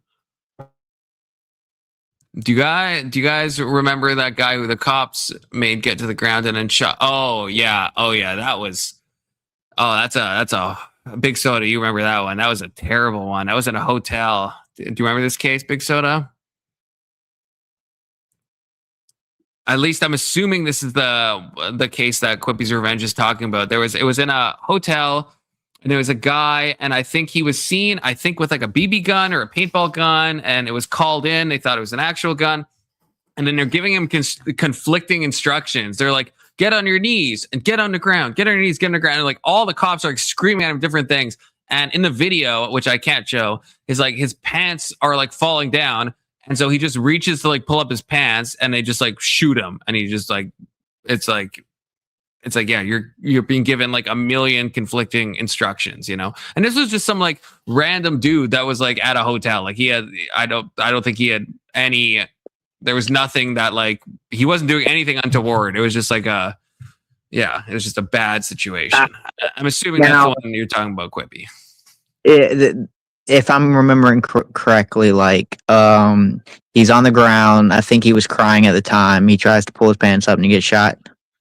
Yeah, but the important thing is that that all the cops are giving him completely conflicting things. They're like, get on your knees, get on the ground, get on your knees, show me your hands, get on the knee. And it's like, I don't like, if I was him, I'd be like, I don't know what the fuck you want. On my knees? Do you want to see my hands? Do you want me to get on the ground? And so he's trying to, you can tell he's like trying to follow all the orders that he's been given, and his pants start falling down. He's obviously not, there's no, he's not armed in the video at all, and he didn't even have any guns at all, and yeah, and then they if I'm not mistaken, I think that case resolved itself. Like, because I think there was either an investigation on the officers, or there was a civil case about that just settled not that long ago. I remember reading about that. Yeah, I hope that's one, because that is like one of the most clear cases, I think, of officers being like, insane, where it's like, I think that was. I'm gonna be honest. That's probably. I mean, termination seems right, but it's almost to the step to where you could probably argue murder. Yeah, in that case, I do think that is like, that should be a criminal. That, especially we've seen other cases that are more convoluted, and they catch a charge. The police catch a charge, and I think in this case, like, out of all the cases, I mean, this case is like, there was absolutely no reason to just like shoot him multiple times. Quippy says, from everything you have seen, would you say the police generally use reasonable force, or is abuse commonplace? I mean, it's hard to know, because like, I mean, it depends what you mean by commonplace. I would say generally, yes. I think generally police use reasonable force, even from the body cam stuff I've seen, where again, there's probably a selection bias, where if someone is going to like try to get body cam footage or post it or be filming, right, there's probably like, they probably already think something is going on. So there's selection bias, but even given that, yeah, I think most of the time, I think it's reasonable. Well, let me ask you. That's why we have these outlier cases like the one we just watched, which I at least think is an outlier, where I think it's like, was probably a disproportionate use of force. Let me ask you an extreme example. in the case of Derek Chauvin, do you think that was reasonable force, or was that, I guess, officer abuse? I think that was unreasonable force. Yeah, I do. You think that's reasonable?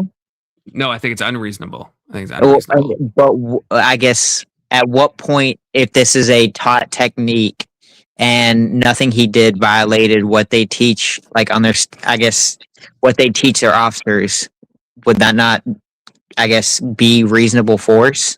I still hold, like even if, like, I guess to use maybe an absurd example, let's say for some reason you were taught, okay, you know what you do? If someone is really giving you a hard time, you do a rear naked choke and you hold it for 30 minutes.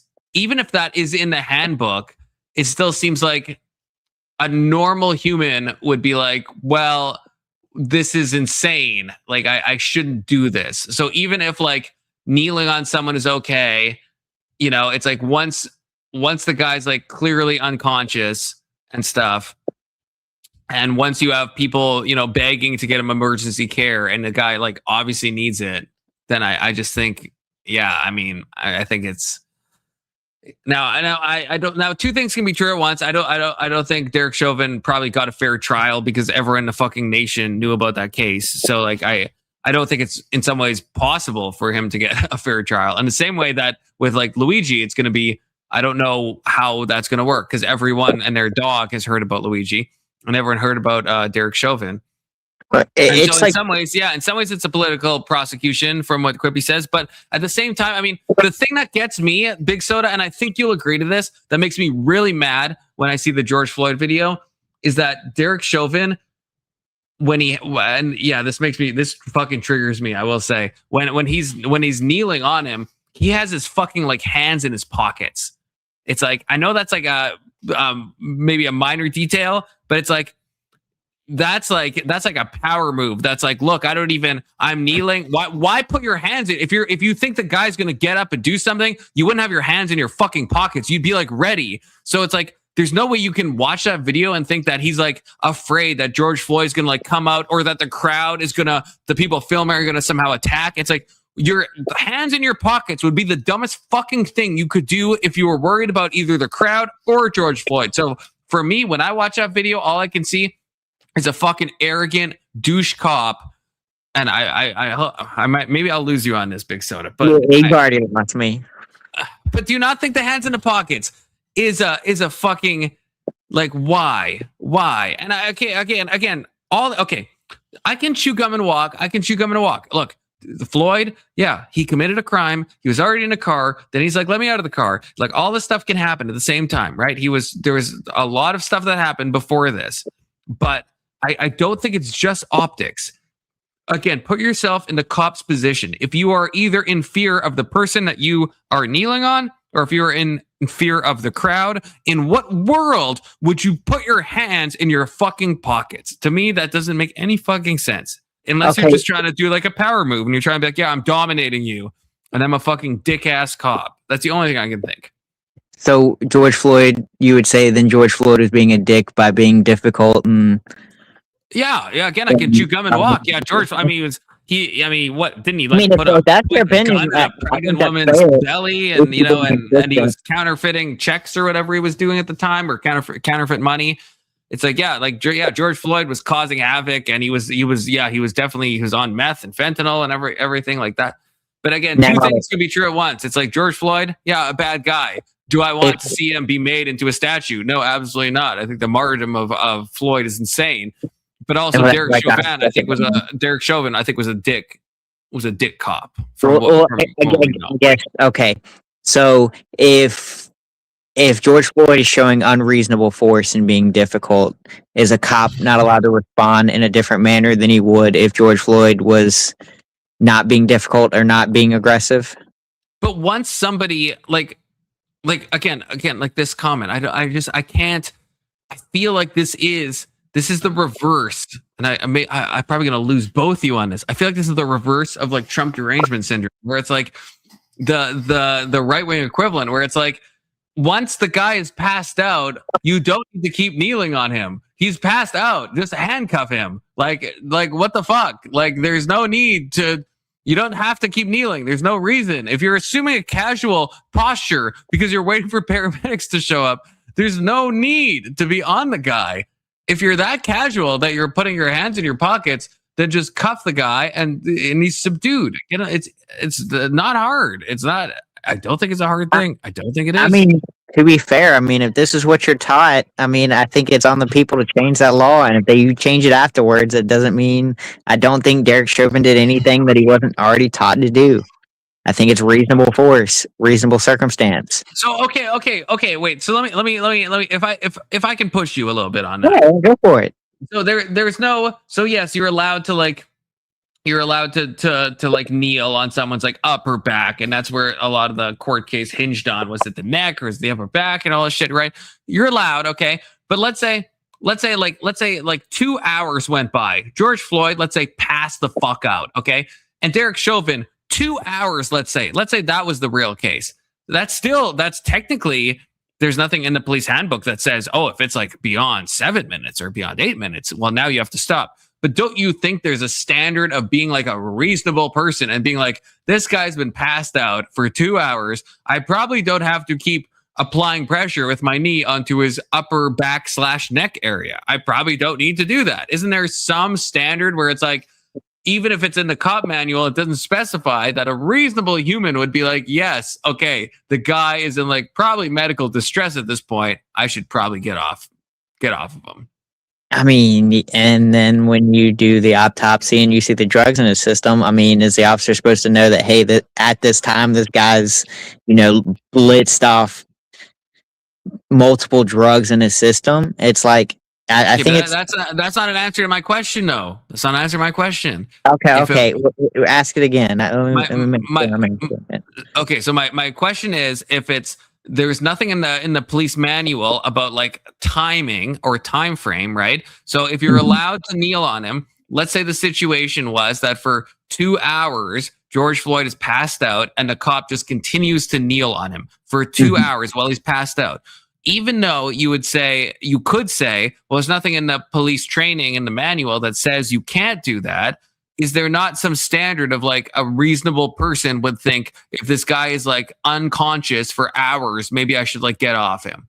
I know it's an extreme example, but like, what would you say to that? Okay, so what I would say is, if a officer is going by what he's taught and he's using methods that are at his disposal, then my reasonable interpretation would be that he is following the protocol that was set in front of him. So if he was on him for 30 minutes and the manual did not say he could not do that or he should not do that, my reasonable interpretation is that he did everything at his disposal to do, and he was right.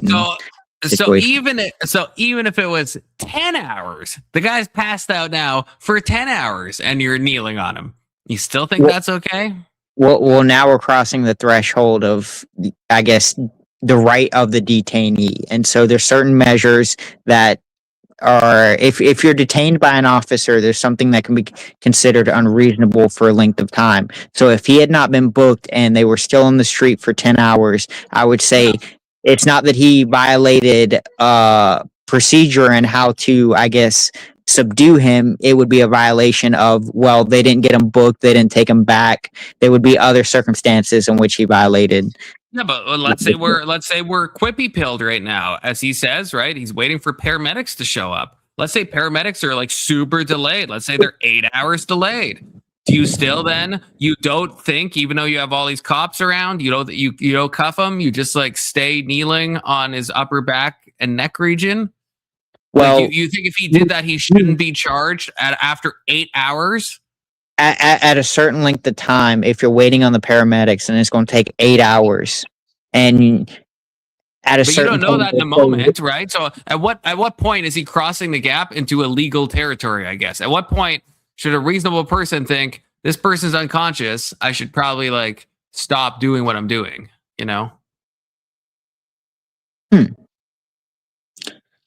I mean, Well, like I said, because we're getting into a situation where I think other factors are going to be at play. Because then I would ask, well, was it reasonable if the ambulance was going to take longer than 2 or 3 hours, and they had been waiting there 2 or 3 hours? At what point was the officer not going to take him in the ambulance to the hospital for his evaluation? But I guess what I'm asking is, at what point do you get off his back / neck and just cuff the guy? Like at what how many minutes does it have to be Was he not already cuffed? I thought they cuffed him when they put him in the vehicle. Actually, yeah, I can't. I'm not sure. I don't remember. I mean, I could be wrong. If he was cuffed, I think that's even worse then, because then like it's not hard to restrain a guy who's cuffed behind his back. So if he's cuffed, that's worse. That's worse. Well, then I would look. Quippy says he was cuffed on the ground, so that's even worse. That's even worse. Then it's like he's on the ground. It's not. I mean, I'm not like a super strong guy. I could hold fucking George Floyd down while he's cuffed with his hands behind his back. I could fucking hold that motherfucker down. But what we're judging is what he's taught. He's taught a system in which he is. I know, but he's not. But that's where it comes back to my thing. He's not taught. There's no time limit. So again, like 10 hours, is that totally fine? The guy's like dead on the ground. You're just kneeling on a corpse for like 8 hours. That's cool. Like there's not some point at which we're like a reasonable person would be like, you should probably stop kneeling on this guy. It's probably not needed anymore. It's probably like crossing a line of police brutality. Okay, where's that threshold? Well, that's what I'm saying. I mean, there's a lot of standards in legality of like what would a reasonable person do in this situation. That's how actually a lot of laws work, right? Is what would a reasonable person do in this situation? That's how a lot of laws are written. And so it's not about specific like, time limits. Well, it's 30 minutes reasonable. Well, to me, someone who's even conservative pilled, when I see that video, I'm like, no, I think it's unreasonable. I think the amount of time, what was it, 7 minutes or something? I think it's unreasonable. He's cuffed, as Quippy said, he's passed the fuck out, very obviously, right? It's like and again, if Chauvin, if he thought there was any risk, you wouldn't put your fucking hands in your pocket. For me, that's the nail in the coffin to say that Chauvin is not a good dude. Not a good dude. Now, how long? I mean, I think you're welcome to that interpretation. I mean, because I was going to say, I mean, I've seen a lot of police interactions and a lot of them a lot worse than that. And because the person didn't die, there's no understanding that kneeling on someone's back with your knee is a violation of. So is it the standard of time of length, or is it what happened to George Floyd that's the problem? It's okay. So that's a fair point. I guess my thing would be, yes, like let's say if George Floyd is conscious this whole time, then this would be like a nothing burger case. The fact is, like he was, you can tell. I mean, like I think Quippy earlier said, you don't know if he's faking. I mean, I don't believe that, and I wish Guam Tech was in here, because like, so I've done jiu-jitsu, not to the degree that Guam has. I think he's like a purple belt or something. It's like when someone passes out, I mean, you feel that. I don't think that's something that you're like faking and like playing pretend. I think it was very obvious that this guy is passed out. I think from us watching the video and from Derek Chauvin being the one who's actually physically touching him, they know he's passed out. They know. And he's cuffed. He's cuffed. What's a cuffed guy gonna fucking do who's lying on his fucking belly? What is he gonna fucking do? He's not gonna do anything. Well, now, why did he pass out? Do we know that is a determination of fact of what caused him to pass out? Well, yeah, that you look. I mean, if what gets my hackles up is when people say it's a fentanyl thing, because those people don't know how fentanyl works. Right? No, fentanyl is the opposite. It's a downer. It's a downer. It's like George Floyd. If anything, like the whole like excited delirium thing, at least that makes some semblance of sense and some logic. The fentanyl I've personally seen, I used to live in Vancouver. I've personally seen people overdose, right? It's like, you do not do what George Floyd exhibited doing. You have respiratory depression. You are just like, you are not struggling. You are just like passed the fuck out, right? Like you were dead to the world. You're not fighting back. If it was actually fentanyl that killed him, it's an entirely different thing. And anyone that has had experience with seeing this stuff knows this. And it's like, so now we know he had heart problems, and I think there's meth in the toxicology report. Could it be that? Could it be that maybe he had cardiac arrest, and maybe that's possible? I guess it really bugs me when conservatives, because even Ben Shapiro, I think, has said this, that it was like a fentanyl overdose. And I'm like, it doesn't take long for someone like Ben Shapiro, who has a whole research team, especially, to Google what a fentanyl overdose fucking looks like, and it's like, it is the exact opposite of what we see in the video. The complete opposite. Impossible that he died from a fentanyl overdose. I will say that. Absolutely impossible. Not how the drug works. Is it possible that the meth and his pre-existing heart condition made his heart give out? That's possible. That's at least possible. What makes it impossible in that situation? Because the way he's acting. Yeah, the way he's acting. Yeah, if you're like, when the fentanyl hits your body and you're in an overdose state, it's like you're like flatlined. I mean, even someone who's using fentanyl in a normal way is just lying there, and they look like they're sleeping. Like, that's why we have like the Fentanyl thing that people talk about, right? Like opioids, they call it like nodding off, right? When you're on opioids and you're constantly like, you're falling asleep and then waking up briefly. It's like you're passing out and you're edging on the point of like possible overdose, right? It's like that's the optimal state of fentanyl use. When you use too much fentanyl, you're just like knocked unconscious. And if you use a little bit more, now you're gray and you're not breathing, and now you die. And you're saying when he passed out, it was a different type of passing out. Well, no, I'm saying you can see him when he's like struggling the whole time until he eventually just like stops moving. It's like that's not how any opioid overdose has ever worked in the history of mankind. What about adrenaline? Have we seen examples of adrenaline causing adverse, I guess, effects when passing out with fentanyl?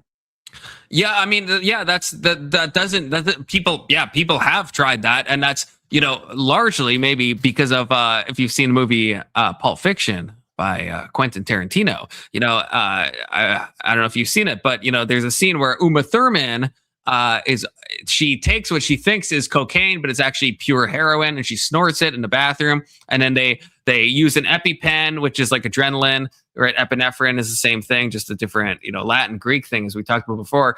Same thing. They jab her in the chest with it, right? And then she like comes back. Not how it works in real life. Not how it works. Pulp fluence, exactly. Pulp fluence. I'll accept that name. It's like, so we've seen junkies try this. We've seen junkies. The only thing is Narcan. Narcan, also known as naloxone. Narcan is the brand name of the drug, right? Adrenaline, not going to fix you. Slapping someone around, and we've seen, I mean, an umpteen amount of people try this. EpiPens, slapping, cold showers. It's like if you're having respiratory depression from opiate overdose, it's like, yeah, Narcan is the only thing that's going to save you. So we do have examples of what it looks like, and it doesn't look like this. No opioid overdose has ever looked like this in the history of all the video footage of every opioid overdose we've ever seen.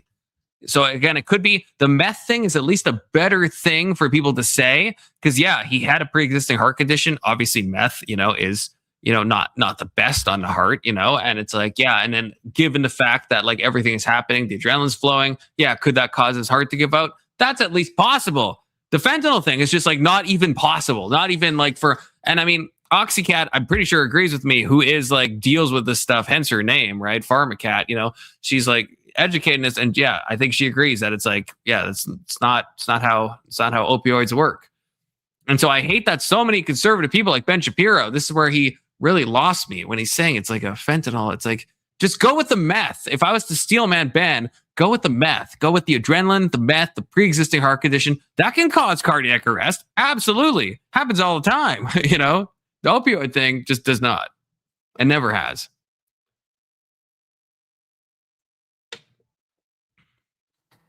Thoughts, opinions, first impressions, initial reactions.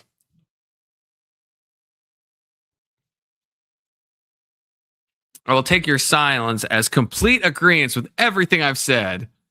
This is everything I've said. And no, it doesn't depend. It doesn't depend on that. It doesn't depend on that. It doesn't. The reason is, if you're intravenously using an opioid, it hits you instantly. If you swallow something like fentanyl, then it it's going to hit you slow. It's not going to hit you all at once. It's not going to be a sudden pass out. It's a sudden pass out because no, it does not. It's a sudden pass out with fentanyl because you're IVing it. And so it takes like 7 seconds to like hit you, or 15 seconds or something like that. It's weirdly slower than smoking. Weird fun fact that intravenous drug use hits you slower than smoking something does. But once it hits you, it all hits you. Swallowing a bag does not do that. Takes time for your intestines and your stomach and all that shit to absorb that stuff. It's not.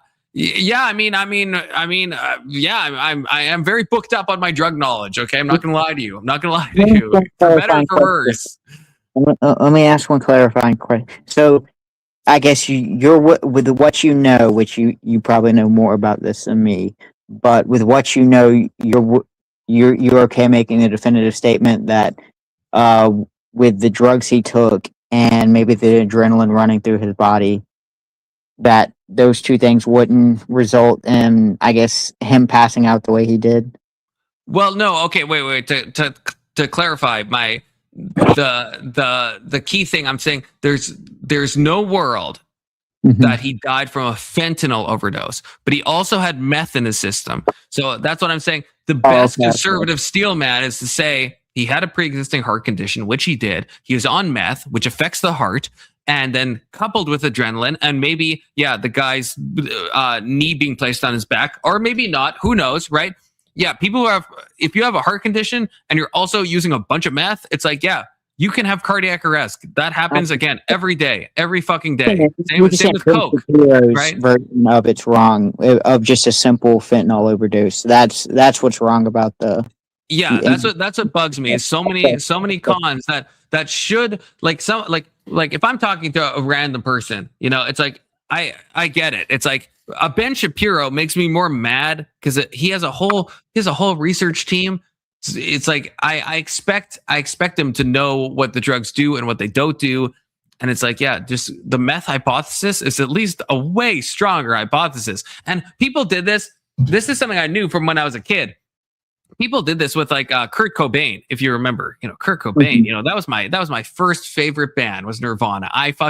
Every single Nirvana song that's ever been released, I fucking love. Okay, it's probably the band that I love the most songs from, like, because that was my obsession. I was in like junior high and high school, obsessed. Okay, and I was all aboard the train because it was popular, to say that Kurt Cobain didn't off himself, that Courtney Love did kill him. And one of the things that people would say is that, well, he had like 5 times the fatal amount of morphine in his system. But, then once I got older and learned about how like tolerance works, it's like if you like big soda, assuming you're not like, you're not using opioids actively, if you took like, let's say like 2 milligrams of like, well, maybe not 2. Let's say you took like 10 milligrams of like oxymorphone and you like IV it into you. Like, so a strong opioid, there's a good chance you're just like dead. There's a good chance. But someone who uses could easily use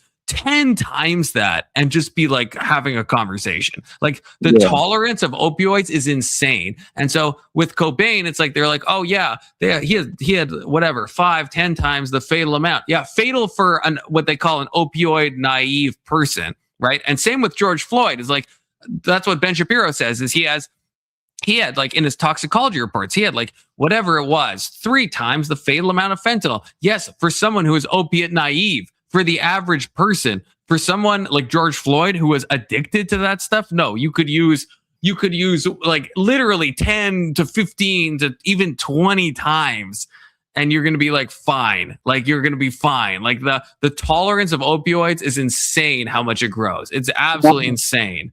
Now, I guess, do we know that fentanyl was okay, so there's a lot of instances of people pouring drugs or buying drugs and it being laced with fentanyl. Is there a chance that George Floyd wasn't interacting with fentanyl until that specific dose or whatever he took?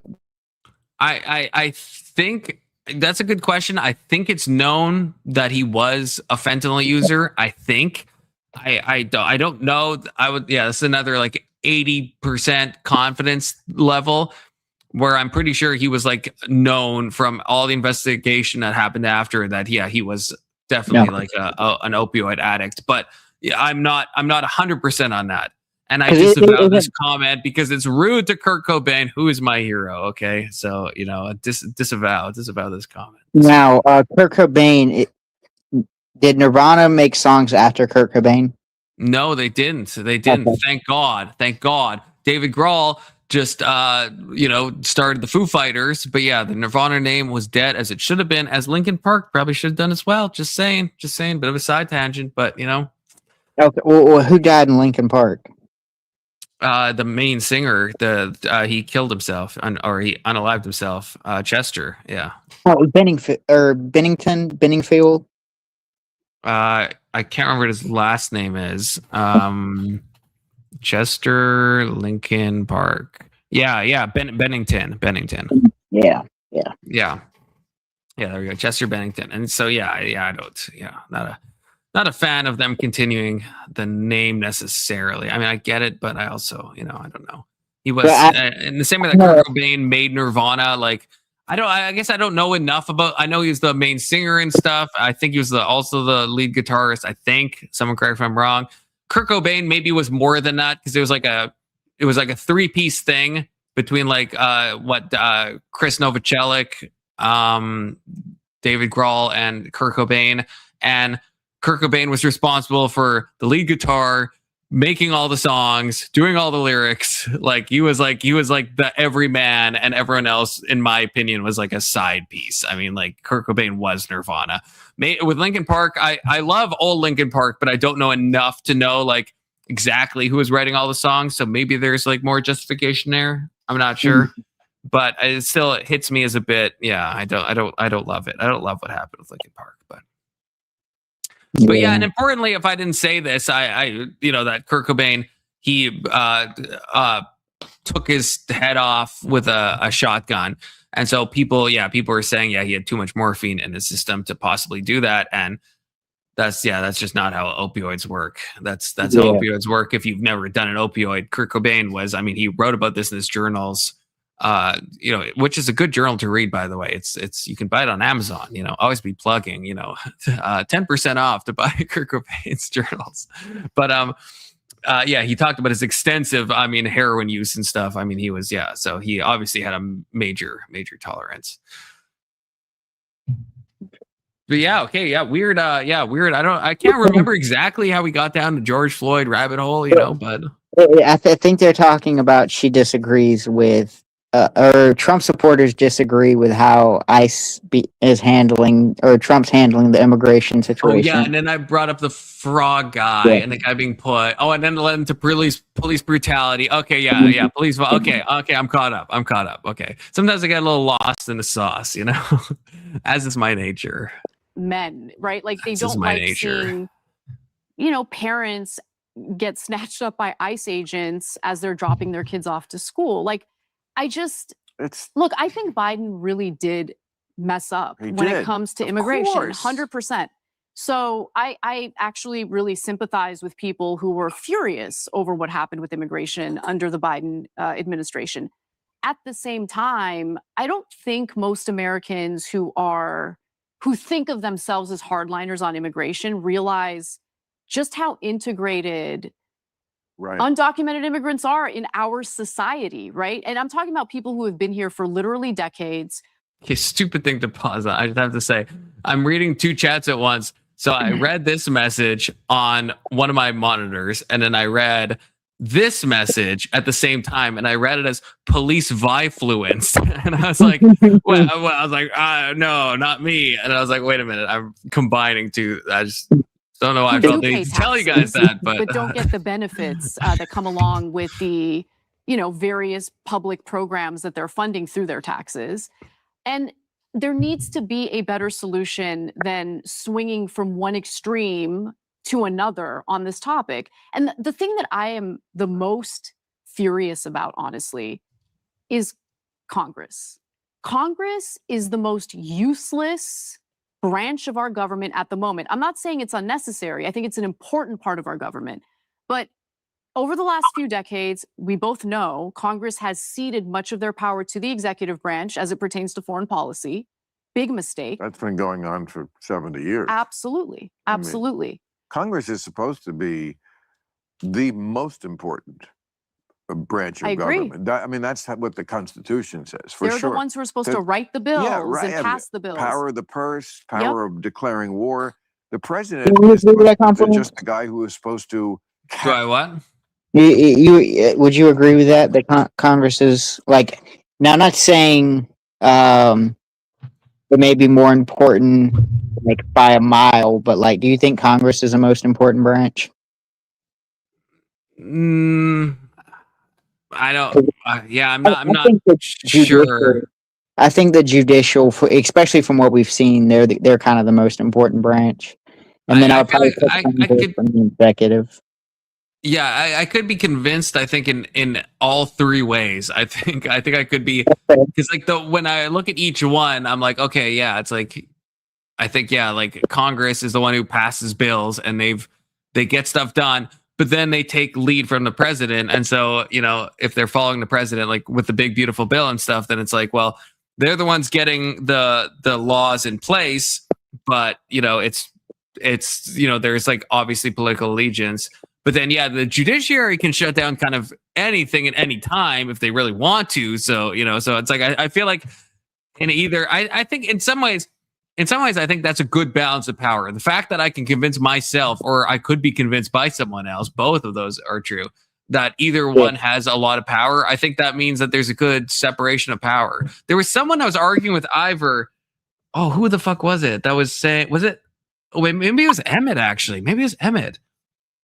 I think it might have been Emmett that was saying that he didn't believe in a separation of power. I can't remember if he was saying he didn't want there to be a separation of power, or he didn't think there de facto was in the US. And I can't remember which one it was, but it was one of those things. And I found it surprising in either direction, because I think in both cases, I think a separation of power is both good, in my opinion. And I think it de facto happens in the US because there's stuff that Trump wants to do, like trying to shut down birthright citizenship that then SCOTUS is going to challenge, or like the, you know, what's his name, Abreu Garcia or whatever, right? Where it's like the, you know, SCOTUS is going to, you know, take stabs at that and all this stuff. I wouldn't say that I disagree, but I don't know if I would define it as good. I would just define it as necessary. Yes, yeah, I do think it's necessary. Okay, Quippy says he was mocking America for thinking it has separation at all. He claimed it flat out did not exist. If that's true, yeah, I don't know. Yeah, that's confusing to me. I mean, both kind of interpretations are confusing. Thinking it's bad is confusing to me. I guess it makes sense because I think Emmett says he's a monarchist, so at least that would be consistent. But saying it doesn't exist, I think, is weird, because there's obviously a lot of stuff that Trump tries to do that gets struck down in the judiciary. So it's like, so obviously there is a separation. Otherwise, none of Trump's stuff would be shut down, right? So I don't know. Carry it out. Right. He executes it. He's the top executive. But he's like, you know, you hire a CEO to run your company. Right. But he's not the dude. He's carrying out what the guy who owns Starbucks is, his vision. Right. Okay. That is, as you say, completely lost. And the only, I mean, I did a piece a few weeks ago about the Supreme Court being the last line of defense here. We're going to see what they're going to say about tariffs, like whatever you think about tariffs. They have to strike it down. I mean, it's a congressional thing. Yes. And so, like, these kind of basic things, I'm not completely pessimistic about how the court is going to rule. The Supreme Court does have the ability to surprise you. Yeah, definitely. And sometimes they take a hip pill and get it right.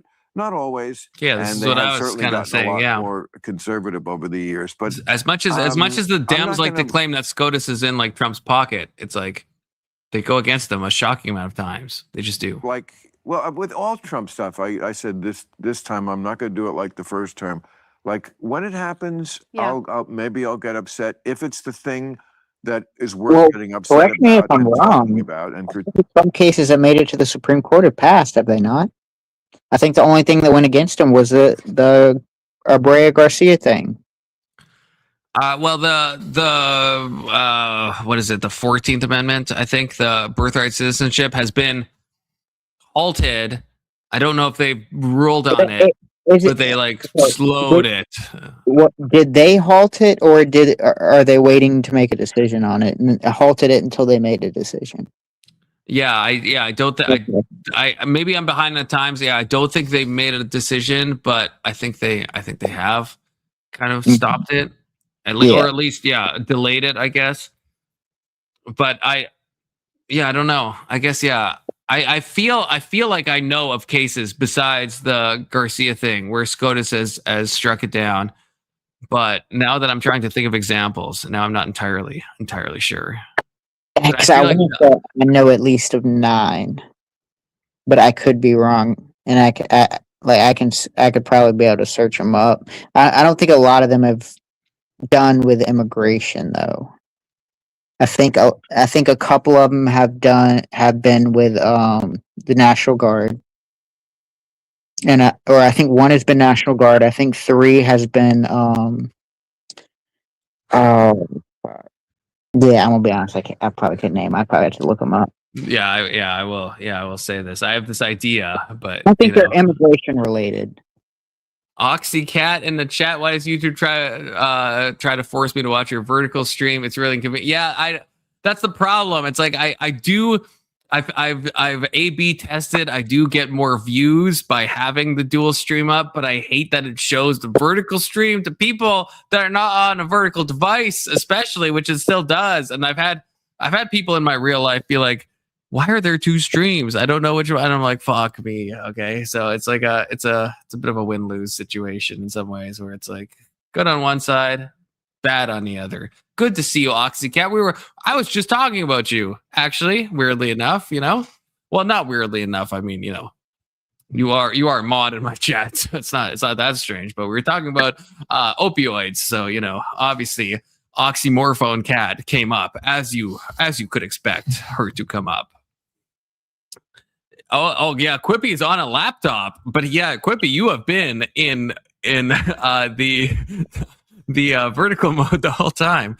There is 2 streams, and then one of them is only supposed to show up if you're on a mobile device, but it doesn't. Apparently, the tech doesn't work how it's supposed to work. And so, yeah, if you're seeing me really tiny right now at the bottom of your screen, you are on. If you're on a laptop, you're on the wrong stream. You're on the wrong stream, But you wouldn't have had that crazy fight with that guy that you were fighting with, So I mean, because you guys were both on mobile, so I mean, at least the mobile stream. So so think of that.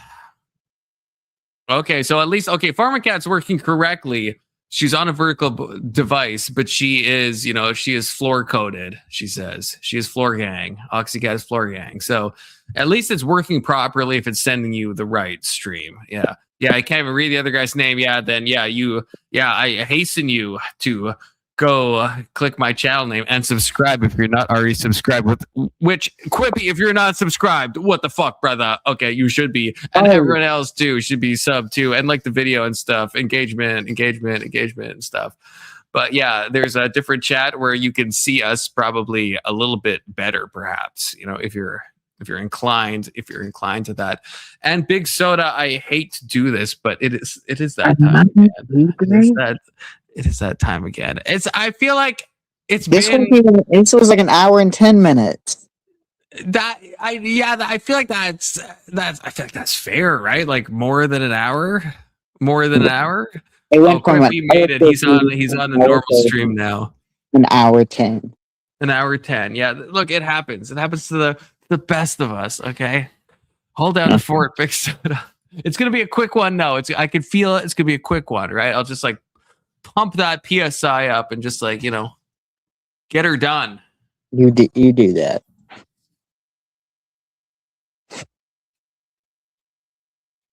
I'm probably willing to bet when he comes back, he didn't wash his hands.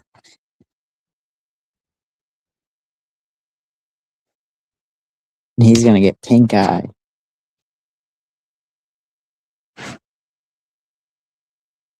That's why Confluence wears the aviators, because he already has pink eye.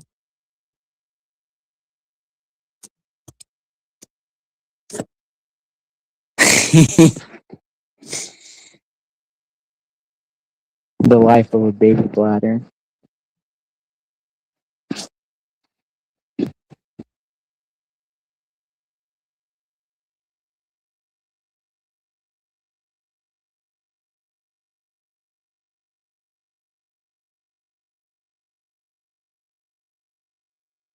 Tinkle fluence.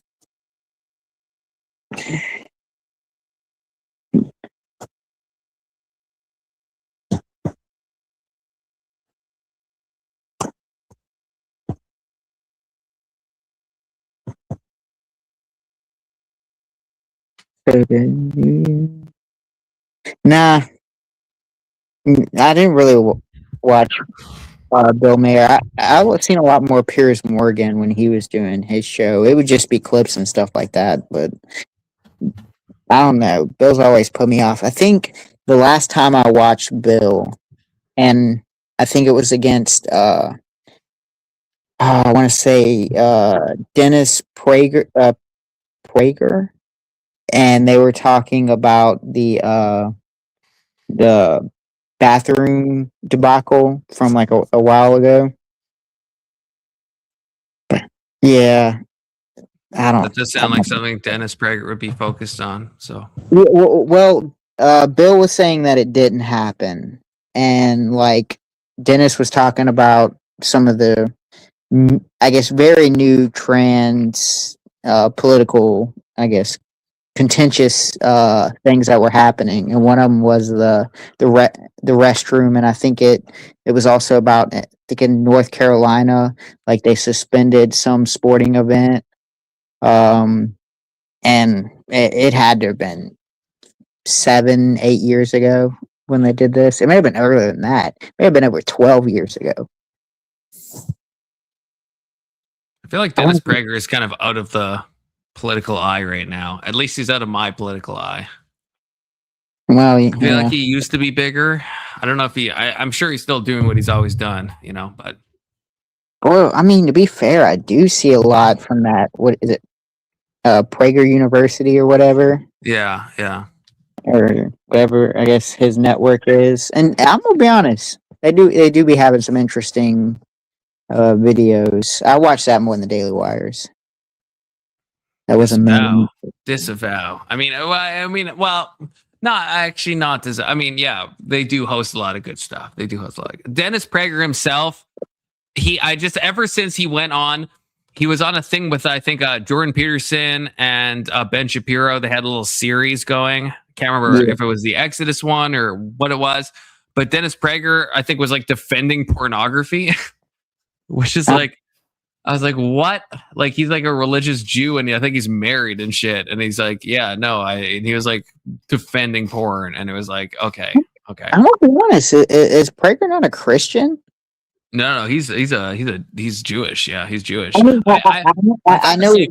I thought he was a messianic Jew. That's what I thought for the longest time. But no, he is not. Yeah, he's not a Christian. He is just Jewish. Yeah, it's weird because he's very Christian coded. But yeah, and he talks about Jesus out of all the.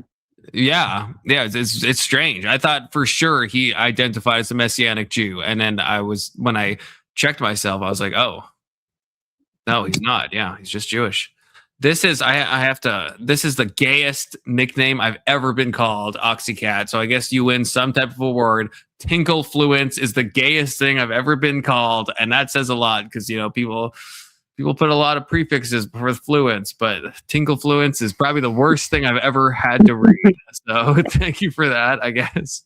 It sounds legit.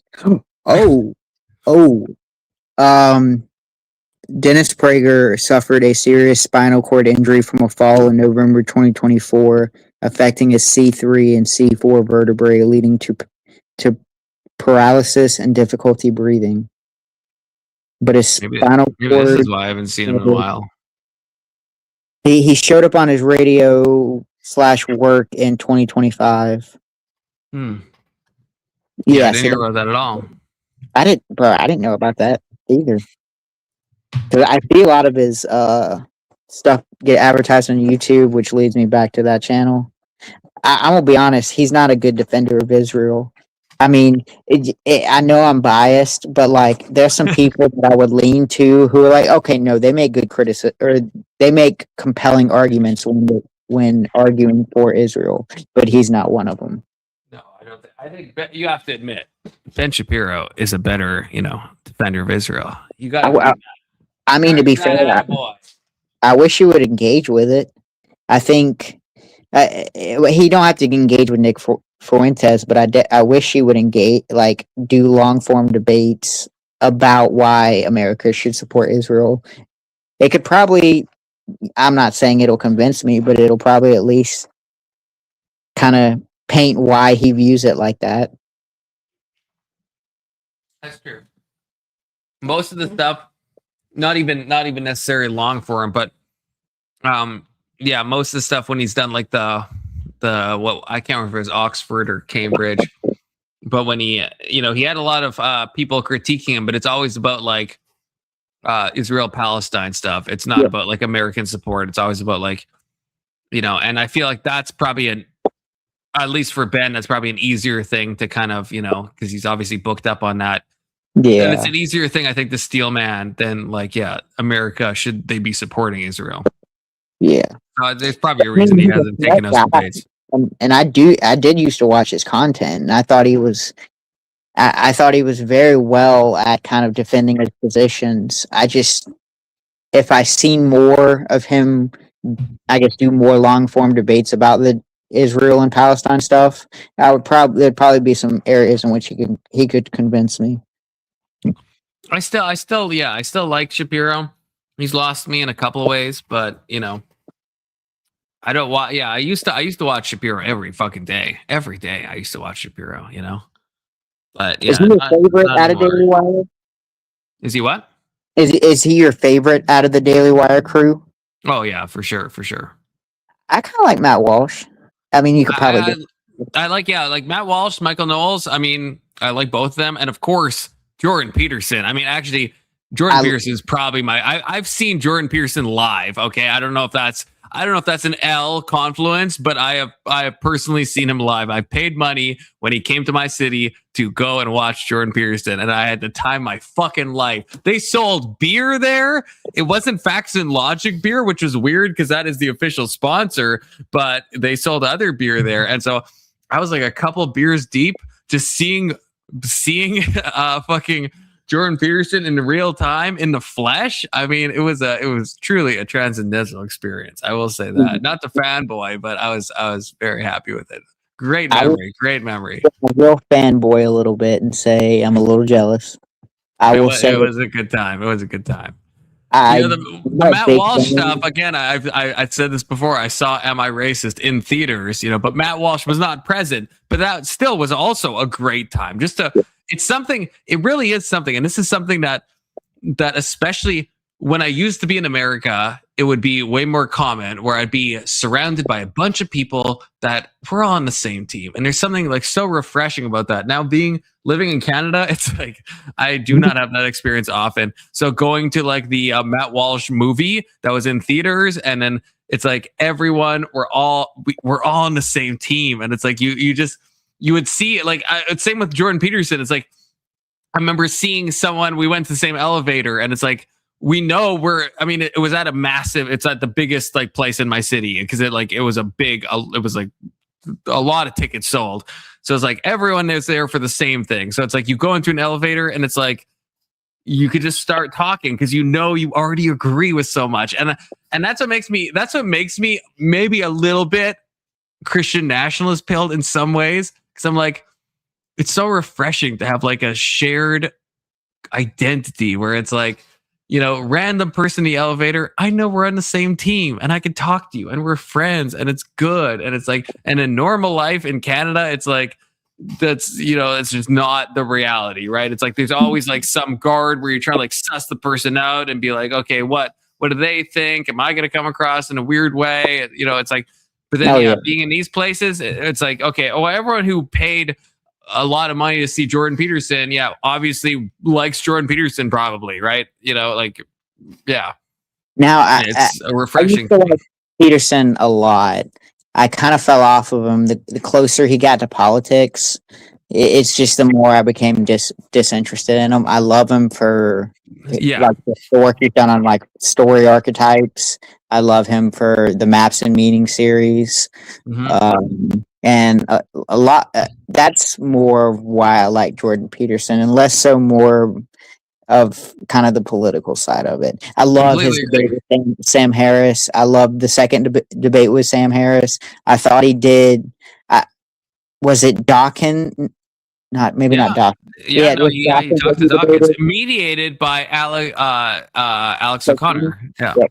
I thought that was good because I seen Richard Dawkins struggle with, I guess, the representation of a meme and stuff like that, and it seemed to be where Jordan Peterson, I think, thought about that more in depth, and it seemed like it kind of Richard Dawkins didn't put a lot of thought behind it.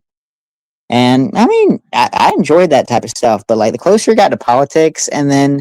And I know he's kind of had some tough times lately, so I try and give him some grace. And I know his daughter and his wife, and since the whole benzo dependency, which can definitely fuck someone up, right? Definitely, like benzodiazepines are no joke. And he's been very public about that, right? He was detoxed and everything, and the way he describes it, sounds like a living hell. And it's crazy actually, because Quippy, I completely feel the exact opposite. I feel the exact opposite, because like I am big soda coded right now, where it's like when he was focused on both psychology and religion, that's where I think he shines. If he's talking about psychology, if he's talking about religion, I'm like plugged in. That's what made me a JBP fan for life. When he goes into the political sphere, when he even if we might like the dunk, when he does his tweets and he says not beautiful to the overweight Sports Illustrated model, it's just not JBP at his best. It's just not him at his best. Even though it's like that's a dunk for Matt Walsh to do. Okay, there's a lot of cons that are willing to dunk on the fat acceptance movement. I don't need JBP to be doing that. He should definitely be off Twitter. I think like some of his best work, especially when it came to like story archetypes inside Maps and Meanings and stuff like that, where he was getting deep into the Christian theology of it and the Old Testament theology, or I wouldn't say theology, but like it's a weird way of putting it, because it's just kind of the story within the story, and like figuring out like what type of character archetypes that people in the Bible, like what they represent, the deeper metaphoric meaning. And see, I'm religious, I believe it, but I do think, to give him credit, I do see the story archetypes, like the same stuff we see in today's like modern media. It's similar stories that kind of can grasp certain people because it's very relatable. I agree. The narratives, the meta narratives, the archetypes, all amazing things. Because that's what he's at his best. He used to do like deep dives into Pinocchio, into The Lion King, and kind of the hidden, like you would say, the meta story within the story. It's like it's showing you a story, but inside the story, there's certain things that grasp a hold of you that we don't quite understand, and how it. I don't know. That shit was phenomenal. Like I watched this whole Pinocchio series about like I guess the representation of the lost. Was it the Lost Paradise and stuff like that, where young teens get caught up in I guess all the fascinations of the world, that they become lost and they turn into jackasses. Oh, bro, it's fucking beautiful. Yeah, I think that's what I love about him. It's like we have these stories that like stick with us, that have stuck for a long time. And it's like, I think, Peterson, I think correctly recognizes that they stick with us for a reason. If you have something that like is a pop culture staple or a historic staple, it's like there's probably a reason for it, and it's probably not just like the base meaning. And I love that he goes in depth in it. And I understand if you're an atheist, disavow first of all, well, not disavow you, Quippy, but disavow your atheism. You gotta, come on, you gotta fix that shit. But yeah, I understand if you're an atheist, then what he's talking about religion. We can still connect with you because, it's like, okay, yeah, when you read the Bible, you don't believe it. But if you look at it from the lens of these archetypes and how these characters kind of represent these motifs that it's kind of a meme that's wrapped up in the story that then it gives you this deeper picture behind it of why. I mean, same thing with Lion King, same thing with Pinocchio, the story of Jesus, the prodigal son, like all these weird archetypes we see. Okay, brief aside. Hey, Con, did you watch that CK vid from yesterday? I said this earlier. I watched about 10 minutes of it. My spidey senses were tingling, and I looked up the guy, and he's not a physicist. And the brief version is he says a lot of insane stuff. Not an actual physicist at all. There's no credentials behind his name that relate to physics. And if you look at his channel, the physicist that was talking, he has a bunch of stuff about that Trump had hired a bunch of shooters for the Thomas Crooks thing, and that they intentionally shot people in the audience, and he is wild into every single conspiracy theory. So I watched 10 minutes of it, and I mean, when Kat comes back, I mean, if he can convince me to watch the other 20 minutes, maybe, but Jesus Christ, it was not good. And this, okay, to just say a brief thing to Quippy, most people might disavow this, but this is the problem, okay? You spent decades studying religion. It bores me now. I've heard all the philosophical arguments, okay? Philosophy, I love philosophy, okay? It's useful as a tool to train the intellect. It is not much more useful than that, is my opinion. I love philosophy. I think it's great. I just think if it has to be personal, it has to be practical, it has to be experiential. If it's not experiential with religion, yeah, it means nothing. You can study religion for your whole life. You can study philosophy your whole life. It's not going to change you. It's not going to do anything. It has to be actually experiential. And even an atheist like Alex O'Connor agrees with me on this. He says no one who's like an ardent atheist hears the right philosophical argument, and all of a sudden they change their mind completely. And he's like, yeah, there might be one person, but that's the vast majority of people, that's not their conversion stories. Religion at its core is going to be a personal relationship with the divine. It's religion is cool. I love studying religion. I love studying philosophy. It's not what changes people in any sense of the word. That's my perspective. Now, would you say that meta narratives and I guess archetype, that would fall under philosophy, wouldn't it? It could be. It could also just be. It could fall under psychology, as Peterson often does with his Jungian archetypes, right? Or it could fall under literary analysis, one of those three, I would say. Okay, that's fair. Yeah. See, and this Quippy, this is where you're this is where if you have actually studied religion and philosophy to the extent that you're saying, this is the black pilling that can happen from doing that. Okay. The reality is you don't need evidence.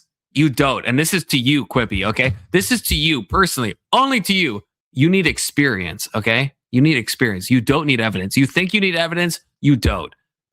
Okay. That's a personal thing. Sometimes profit confluence. Okay. I'm just telling you, you don't need more philosophy. You don't need more religious study. You need experiential contact with the divine. That's what actually makes things fit. You don't need more epistemology. You don't need more metaphysics. That stuff is fun. I love it. You don't need it. You've taken drugs, plenty of experiences. Not what I'm talking about.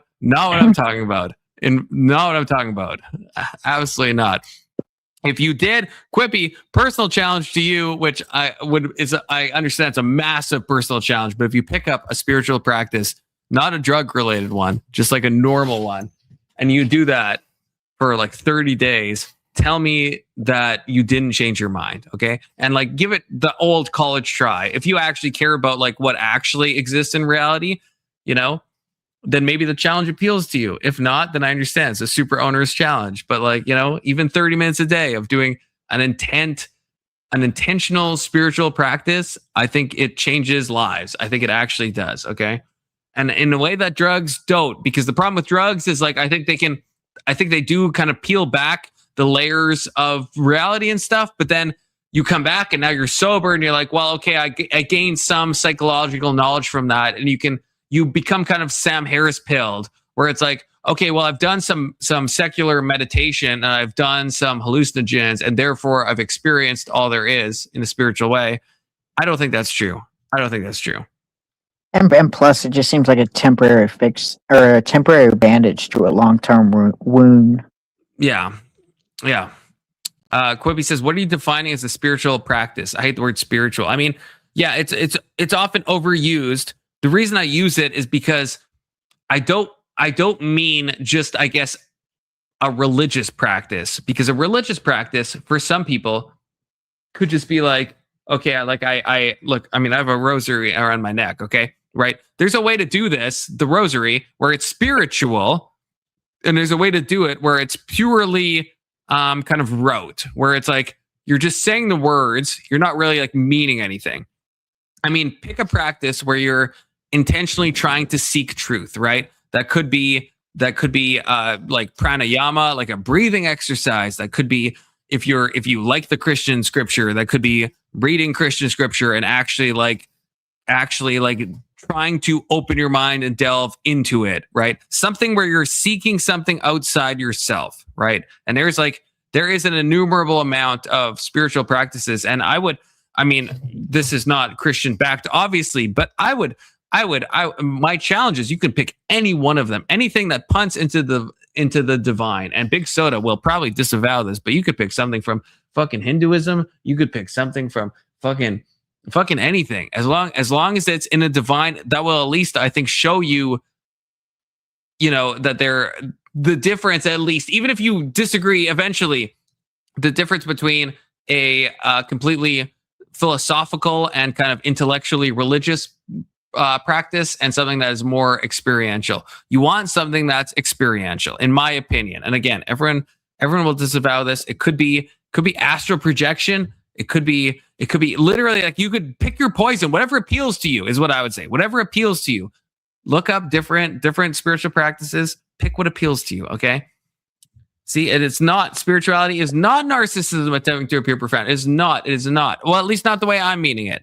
When I say that, I just mean the practical side of religion. That's all I mean. So religion is great. I love religion. I think religion is incredibly important, but I think religion has a more intellectual focus, and I think there is the more internal focus, and the internal focus of religion is what I personally mean when I say spirituality.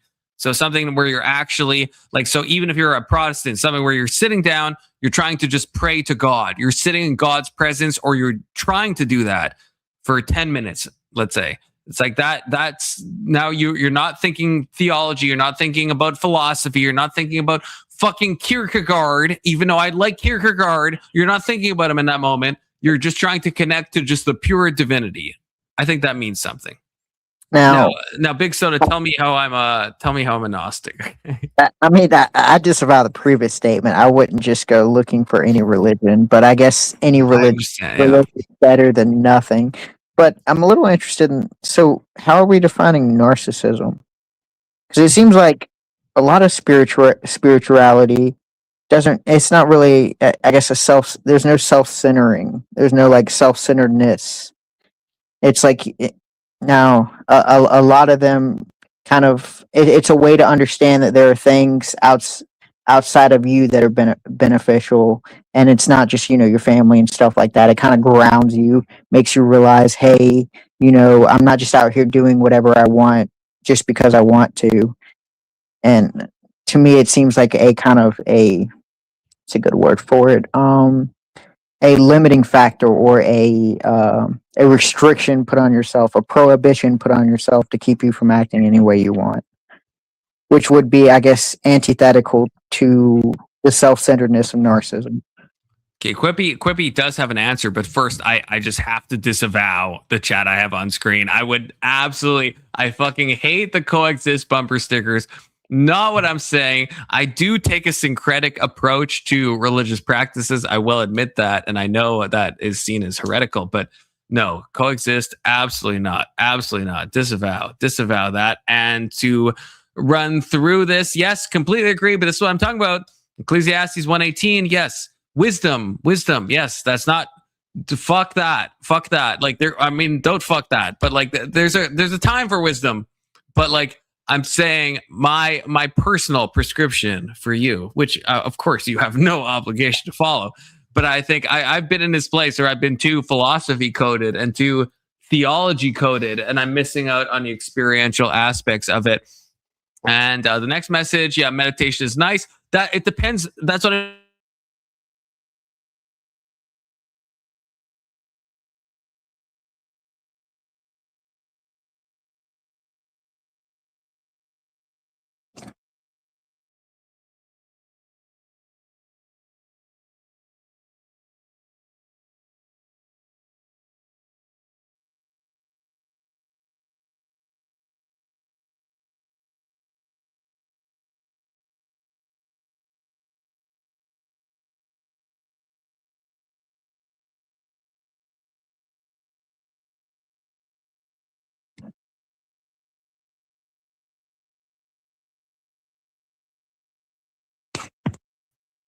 Oh my god, my entire browser just crashed. Just like all of Chrome just ate shit. Like absolutely the whole thing.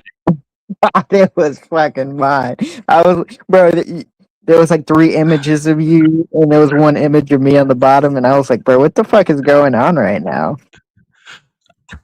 Yeah, I don't even know. I've never seen that happen. My whole thing just absolutely ate shit. All of it. Like all my Chrome tabs. Okay. Still live on YouTube? I think so. I am. Because I have it on my second monitor. Okay, so yeah, I don't know what the fuck that was. I don't know what I cut out. The whole point is what I was saying with meditation. I want to briefly get into that. Very briefly. Meditation, you can be Sam Harris pilled and just see meditation as meditation, but it depends what you're meditating on. If you're just meditating on nothing, then sure. Yeah, you gain a lot of benefits. A lot of benefits to meditation, biologically, physiologically, psychologically, right? But if you meditate on the divine, entirely different is what I would say. So yeah, meditation, yeah, you said it's nice. You don't find it particularly religious. That's because you're not trying to meditate in a religious way, would be what I would say. And this led back to this. What you said, Big Soda. I was trying to get this message, and everything crashed. This was his answer to what you said about what do you mean by the narcissism focused on preserving ego is what. Yeah. Okay.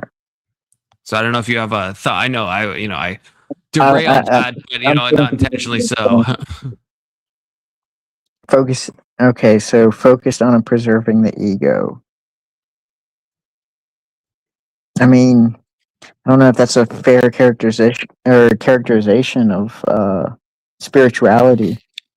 I think it's fair for some types. Like if you're talking about like those yoga hippies and Big Soda, I think you'd agree with this, right? There's like some types of spirituality that are just narcissistic, right? Where it's like, and I'm not even hating on yoga, but there's a certain type of person who does, yoga, who's like very much, oh, we have Alex, my brother. You are a yoga hippie, you know that? I am a bit, but like not that kind of yoga hippie. I am not that kind of yoga hippie, okay? What's up, dude? Different kind. Good to see you, Alex. Good to see you. How you doing, buddy? Good, you, man? Well, we just had a big crash, and other than that, we've been doing pretty good. Heard. Yeah, everything fucking just melted down. Okay, but we're back now. I was getting my kid to bed, and I was listening to you, so I heard. Okay, so you know what happens. Oh, I know. Yeah. Chrome has eaten a lot of dirt lately. No joke. Yeah, it has not been well. It's not been nice to me lately. Okay, I'm gonna switch to the Opera, whatever the fuck it is. Yeah, We should Corby says probably God go does not through want to hear the message. Apparently, yeah, maybe not. Maybe God was cutting me out. Maybe I was saying something untoward. I'm not. I do look for signs everywhere. Okay, a wise man once said, and I won't say which wise man because then everyone's gonna hate me, but that you should interpret every interaction as an interaction with the divine. Every interaction you have, you should interpret it as the divine speaking to you. Everything. That's how you should live your life. That's not how I live my life because I'm trying. That sounds like a horrible way to live your life. No, but you should though. You should actually do that. Everyone should. And it's not horrible. It's a great way to live your life. I just How try to do it do all the that's a time. great compliment. Hold on. Have you ever had like a horrible interaction before? Yeah. What do you And think? you What do you should- think? What do you think the divine is telling you then? Okay. This is okay. Okay. Yeah. If I can be a bit cucked, if you will allow me to be a bit cucked. Okay. All of you. Cut All of you. yourself out. Go ahead. Okay. So there was a dog. There's a dog. Okay. That I really loved. I really loved this dog. More than I've ever loved another animal. Okay. I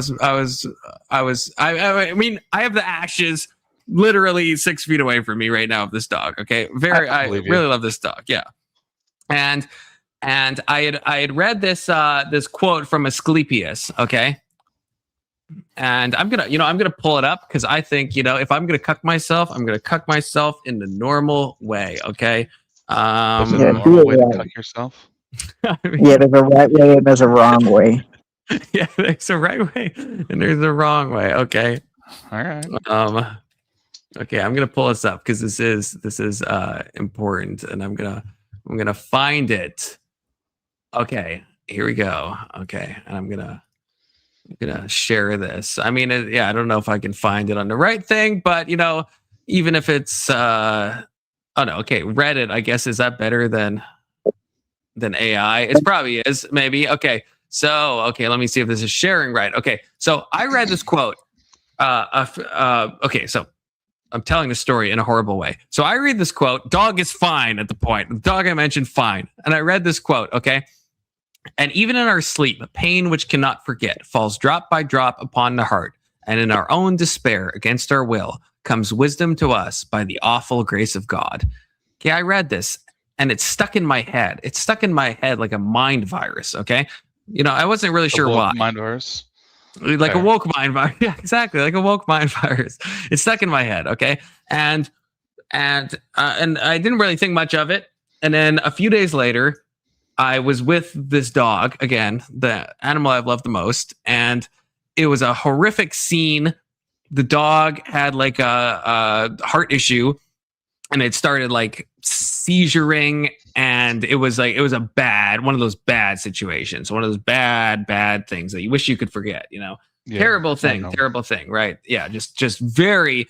Dog died. I was holding it. I was petting it while it died. It was horrific. And as it was dying, this quote was like burning itself into my mind, and it was like something about this is meaningful. Like even in that despair, there was something there about this quote, right? Like even in our own despair, against our will comes wisdom by the awful grace of God. And so even in that moment, which was a terrible moment, it was incredibly traumatic. I do not like that moment, but there was something about divinity in that moment, even in that terribleness. And I mean, depends how much you love animals. Maybe you get it, maybe you don't, but yeah, it's like, even in that example, it was something that was a meaningful thing, even if it was horrific. So what was the wisdom? Well, it was like that. I guess that's the thing. It's like, this is kind of what I was saying to Quippy, that it's like, I don't know if the wisdom, I mean, there's a reason it comes drop by drop. It's not an intellectual wisdom. It's like a different level of understanding. It felt like I'm gaining knowledge of God, but in a way that is definitionally like ineffable. Like it's not, I can't put it into words myself, so I definitely can't share it with others, but it just had this presence of meaning to it. The fact that I was there was some interaction with the divine against my soul. And I don't know. Yeah. I mean, I think I think I do really think that is a definitional thing. I think if it's truly a divine experience, then to put it into words, you can do the best you can, but you are going to be lessening it because you're pulling it out of some spiritual reality. You're putting it into the world of the intellect. You're converting it into words, and you're trying to convey it. But you're always going to be at a loss of meaning because it is literally definitionally nonverbal because it's above the level of the intellect. It's qualia, not something to describe. Yeah. And I would say, I mean, it depends, I guess, how people define qualia. I would maybe argue it could even be above qualia. Super qualia. Okay, I don't know if anyone said that. But like under some definitions, yes, because everything I'm experiencing is what I'm experiencing. But it feels qualitatively different from like most experiences, I guess would be the thing I would say. So like, so it's different. Right, but that would be the same. Like qualia is used when you're like, if you're like, you know, in the Mary's room example, where it's like you can't describe the color red to someone who's never seen red before, or it's like to a blind person, right? It's. I mean, yes, but it's the idea that it's something you have to experience. It's not something that can be named. Yes. There's no language to describe this. It's not possible. Yes. Okay, yeah. To that extent, yes. But I would say in that subset of qualia, there's still different types of qualia. There's things that are. Well, yeah, the first time you see a sunset, probably more important than like the 50th time or the 1000th time, right? Right, but even like with like the red example, it's like, yes, that is qualia that I can't put into words to a blind person or to Mary in her fucking room. Fucking loser, get out of your fucking room. It's like I can't put that into words, but I would say a spiritual experience is so much categorically different than even the experience of red that it's like under some definitions, yeah, it's all qualia. But I still, in my mind, I still want to make a distinction. Yeah, that's what I was looking for. Yeah, a distinction between those things because I feel like they're on different levels still. Well, I think maybe it hits you that much stronger. But I would say that if someone was your age the first time they saw something like the color red, right? Like they lived their entire lives without seeing any colors and then suddenly saw a color for the first time, they might feel the same way about seeing the color in that moment, right? It's like you're old enough to understand what it is that's happening, and it's a bigger moment than any other moment in your entire life, you know? Right, but I guess, yeah, with the red example, but with my dog example, I mean, that is definitely not the biggest moment or the biggest grief or anything, but I still think that it was. No, I know, but I guess I would say that when that happened and those words felt like they were like wait, did I say? I can't remember if I said his name right. Aeschylus. I feel like I said Asclepius before. I'm not sure if I'm crazy. Asclepius is the god of sleep. I meant to say Aeschylus. Asclepius, or the god of medicine, or wrong name. Whatever. I meant to say Aeschylus, the Greek poet, to be clear. Okay. Sure. Just all of a sudden I realized I think I said the wrong thing. But yeah, it burned, it like etched itself into my brain in a different way. And it's not the deepest grief I felt, you know. It's like, but there was something in that moment that I felt was divine. And I feel like, so I guess to what we're going back to is like, I think, yeah, I don't think you can ever go wrong by interpreting every moment that you experience as an encounter with the divine. Even in the face of tragedy, I think it's still the best thing to do is interpret it as you encountering the divine. Because I think boots on the ground, that is my view of religion. I think that is what's happening. And I'm obviously not always there, you know, but when I can be there, I never regret it. I'm never like, oh no, I was cucked in a bad way. I'm like, no, I was cucked in a good way in that sense. Okay. You know, thoughts, opinions, first impressions, initial reactions. The cut turns funny. Quippy says, one of my best friends died of stage 4 brain cancer last year. For me to make that situation about God and me seems terribly self-centered to me. Yes. I mean, it's I don't not know. Self-centered. I'm sorry, but it's not.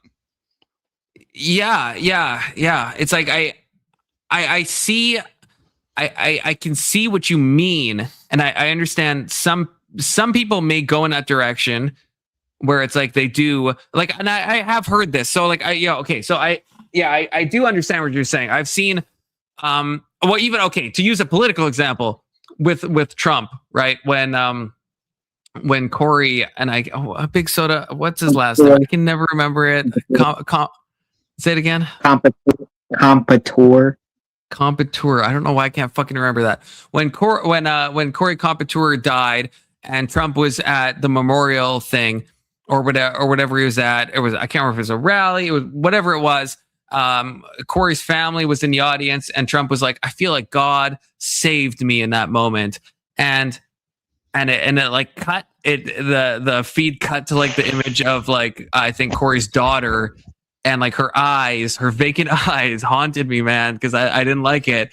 Cause I feel like I understood and I mean, I can't judge her internal experience to be like Milo Yiannopoulos coded from last night. But but the way it hit me was like, okay, the bullet missed him. And so like God saved Trump, but then killed your dad. Like, is that what Trump is saying? So I get that. To make it about you in that way, that is the type of thing that I would say is self-centered. But to just analyze that, like there, two things can be true at the same time. Your best friend did die, and it is all about him. I fully agree with that. Like, and the people close to him and stuff. But you were still taking that in as a person, and to you to interact with that situation in the divine, I don't think that's self-centered. You are a self.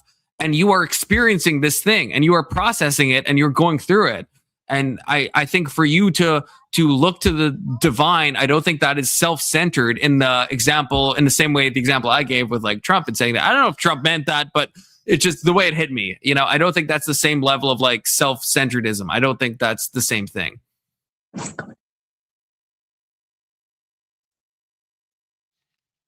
Yeah, I don't know how to define divine other than some fuzzy feeling I feel inside. I don't know that is real. And I mean, yeah, like, I mean, look, brother, I don't know how to necessarily define a divine either, right? Besides, you know, saying a bunch of philosophical words, right? Like, I agree with you, but I think if the knowledge of the divine is not experiential, I don't think it fucking means anything. That is my opinion. And I don't know. Again, that's probably like a heterodoxical opinion to hold, but that's what I truly believe. It's experiential. I don't think it's a feeling, but everyone seems to disagree with me on this. Everyone just says like, I think I mentioned this a couple of days ago, but there is an actual like pathway in your mind or in your brain that gives you this feeling of being in contact with something divine.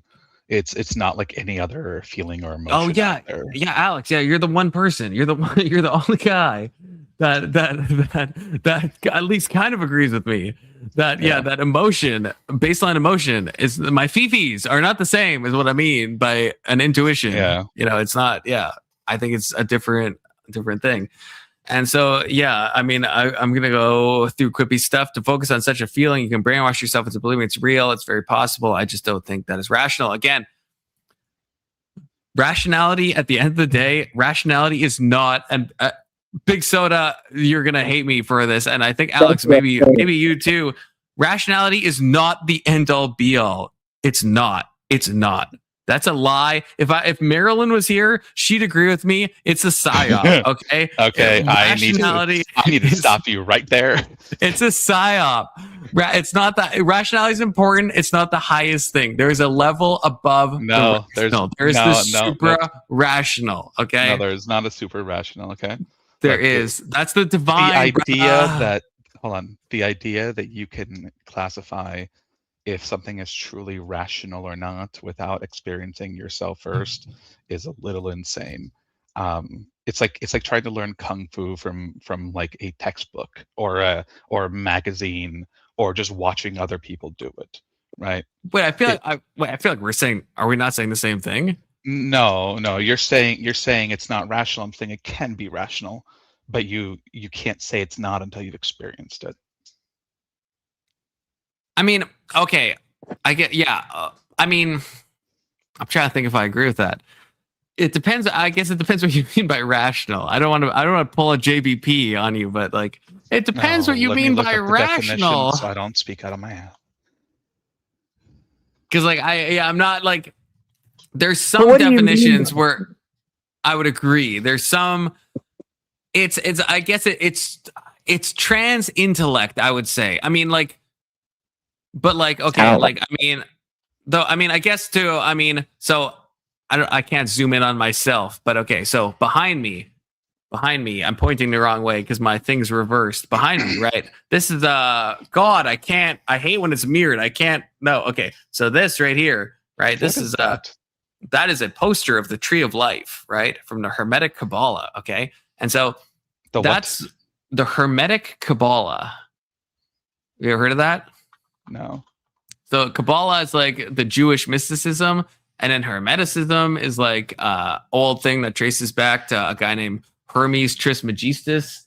And it's the Tree of Life is a diagram of like all reality. Okay. And it's the map is not the territory, but the map at least helps me to compartmentalize things. And so in the rationale I work with is like the lower you are on the Tree of Life, each of those, you can't really see it in the back chat, or in the background. I mean, but there's 10 circles on it, and each one kind of can represent a lot of things, but also represents like parts of the human psyche. So like the lowest one, actually, you know what? Fuck it. I'll just follow. I'll make this brief because I don't want to like bore people, but I just want to. This it's not the chakra. This is like the Western pilled version of the chakras. Okay, I have to. Steps. Okay, fine. Okay, yeah. This is one. This is what this is. This is the. Can you guys see my screen? This is the. No, you can't. I didn't add it on. Okay. Sorry. Okay. There we go. Okay. The Infinity Stones. So. What you want is why is it not? I feel like it's not sharing what I wanted to share. Oh, that's because it opened a new tab. Okay, so you don't want this guy on the left. That's the Jewish one. Okay, you don't want that one. Nothing wrong with it, but it's just it's just wrong. It's just wrong, and I will say that you want like this guy. Did it open a new tab? It did. Fuck that shit. Okay, okay, this guy right here. Can I? Yeah, you can see this, and I will take off the chat. Okay. So these are, it's in Hebrew. So, bear with me. But so Malkuth, brief. I'll make this brief. I know this is going to bore everybody, but the idea is that the base thing, this is, you guys can see my mouse. I hope, can you see my mouse? Yes. Okay. Yep. So this down here, this would be like the body, right? And then we go up here. This is the subconscious. Okay. And then this is the intellect. Okay. This is the emotions. This is the kind of your ego center, this is your volition and your will. This is your memories, right? This is your intuition. This is your actual true will. And then this is the Godhead. And for me, I understand, and don't talk about this guy in the middle because he's like secret and you shouldn't know about him. But this to me is how I hold on. What's the secret one? The secret one is knowledge, but you're not supposed to know about it. It's called doth. You're not supposed to know about that. That's why it has little like dots around it. It's like a secret. It's like a secret sphere. Okay, you're not supposed to know about it. I shouldn't have told you anything about it. So, but no, secret knowledge that allows you to know this nonsense. No, this isn't nonsense. Okay, this is a way to compartmentalize the universe. And I understand. Again, I will say again, the map is not the territory. I'm not saying this is like 100% how everything works. I'm saying I think this is a good map for how humans interact with life and with the divine. I think that, so I would say that all these things are related but separate. So again, intellect down here, right, is separate from memory, which is over here, which is separate from your volition. And I think intuitively, we kind of know that. In fact, Confluence, I am someone who I think my volition is incredibly poor. Okay. That's why I went full screen. This is a confessional moment. Okay. Back to non-confessional moment. I think my volition is incredibly poor. And to me, that is entirely distinct from my intellect. I think you can know a bunch of shit, but you can have a terrible level of self-control and making good choices, and that like will part of your mind, right? And Alex, do you agree with that? Do you see the distinction there? Because already, if you see that distinction, then do you see what I mean about there being distinct parts of rationality? Because under psychology, well, they're both part of your brain, of course, but experientially, what I will to do, right? Even I know I don't think you're like super Christian coded, but what it makes me think of the Bible verse where Paul says, "What I want to do, I don't do, and what I don't want to do, I do do." You know, cursed man that I am, and he starts, going out against those two things, right? There's two wills, right? There's two wolves inside you, Alex. Two wolves, okay? Do you know what I mean? You picking up what I'm putting down? I get what you mean. I think I mean you're not like completely wrong, I guess. In a way. That's I guess I'll take that. I'm not completely wrong. You're welcome. Tell me how I am wrong. Tell me how I am wrong, Alex. How am I wrong? In every other way. Sound off, brother. I need to go back and unravel the web you just spoke. Do you need to see the tree of life again, brother? Is that what you need? No. Do you want to see the tree of life again? Yeah, so you're trying to classify like intelligence and will as like distinct things, but experientially. You know they're distinct, Alex. You know in your heart of hearts. Explain what you mean by experientially distinct. Okay. Or distinct or experientially they're distinct. Okay. So intellectually, let's say I have an IQ of like 210, which I don't think is a possible IQ to have, which is why I'm saying it. Okay. Because I'm not going to say my real IQ because, then you all think I'd be retarded. Okay. So let's say I have an IQ of 210. Okay. It's like I could have an IQ of 210 and I could still reach for those cookies and I could become super fat coded, And I just, even though I know cookies bad, I know all the science, I know how sugar works, I know how biology works, I know I shouldn't do it, but my self-control, my will, what I actually choose to do is disconnected from my intellect. It's completely disconnected. And you look at any addiction, and I think you can see this. Anyone who is an addict or who has been an addict, right? It's like, what you're doing is bad. You shouldn't be gambling all your money away, but you still do it. Or you shouldn't be taking that fentanyl, but you still do it. There's a disconnect between the intellectual things and the willpower. I don't know if it's a disconnect between the intellectual things and the willpower so much as it's a disconnect between the electric and the chemical, right? A lot of it, addiction is essentially chemicals that make your brain feel good in some way, right? But you're that's there's a reason I said the experiential. You're immediately punting to the chemistry, the biochemistry side of things. Hold on. Talking about experience. If you found out tomorrow that those shades were coated in lead, but you've been wearing them forever, would you keep wearing them? That would explain why I'm low-key retarded. Okay, I'm just gonna say that. I'm just asking, right? Well, no, I wouldn't. What is that? Because you're not addicted to them, right? You don't have any chemical addiction. If I could walk up to anyone, right, and give them a pill that erases all chemical addiction from their body, they wouldn't feel the need to eat sugar tomorrow. They wouldn't feel the need to smoke or drink or do drugs or anything else. I don't deny that. I mean, that's why. But that's not willpower. That's not willpower. I know, but the whole thing about this graph is that it's all interconnected. Like it's all. So I don't disagree with you that I'm saying that the biochemical is related. I don't disagree with that at all. No, I'm just saying that has nothing to do with willpower itself. Knowing that something's bad for you when you're addicted to it. No, it has everything to do with it. You're telling me that that anyone who is highly addicted to a drug could have enough willpower to just stop on their own? Yes. Really? Yes. For no other reason than because they chose to? Yes. You'll have to find me a single example of that in human history. Wait, there's a bunch of what are you talking about? There's a fucking. I mean, to use AA alone, right? Like Alcoholics Anonymous. There's a ton of people. That's not alone. They're not there because their life is great.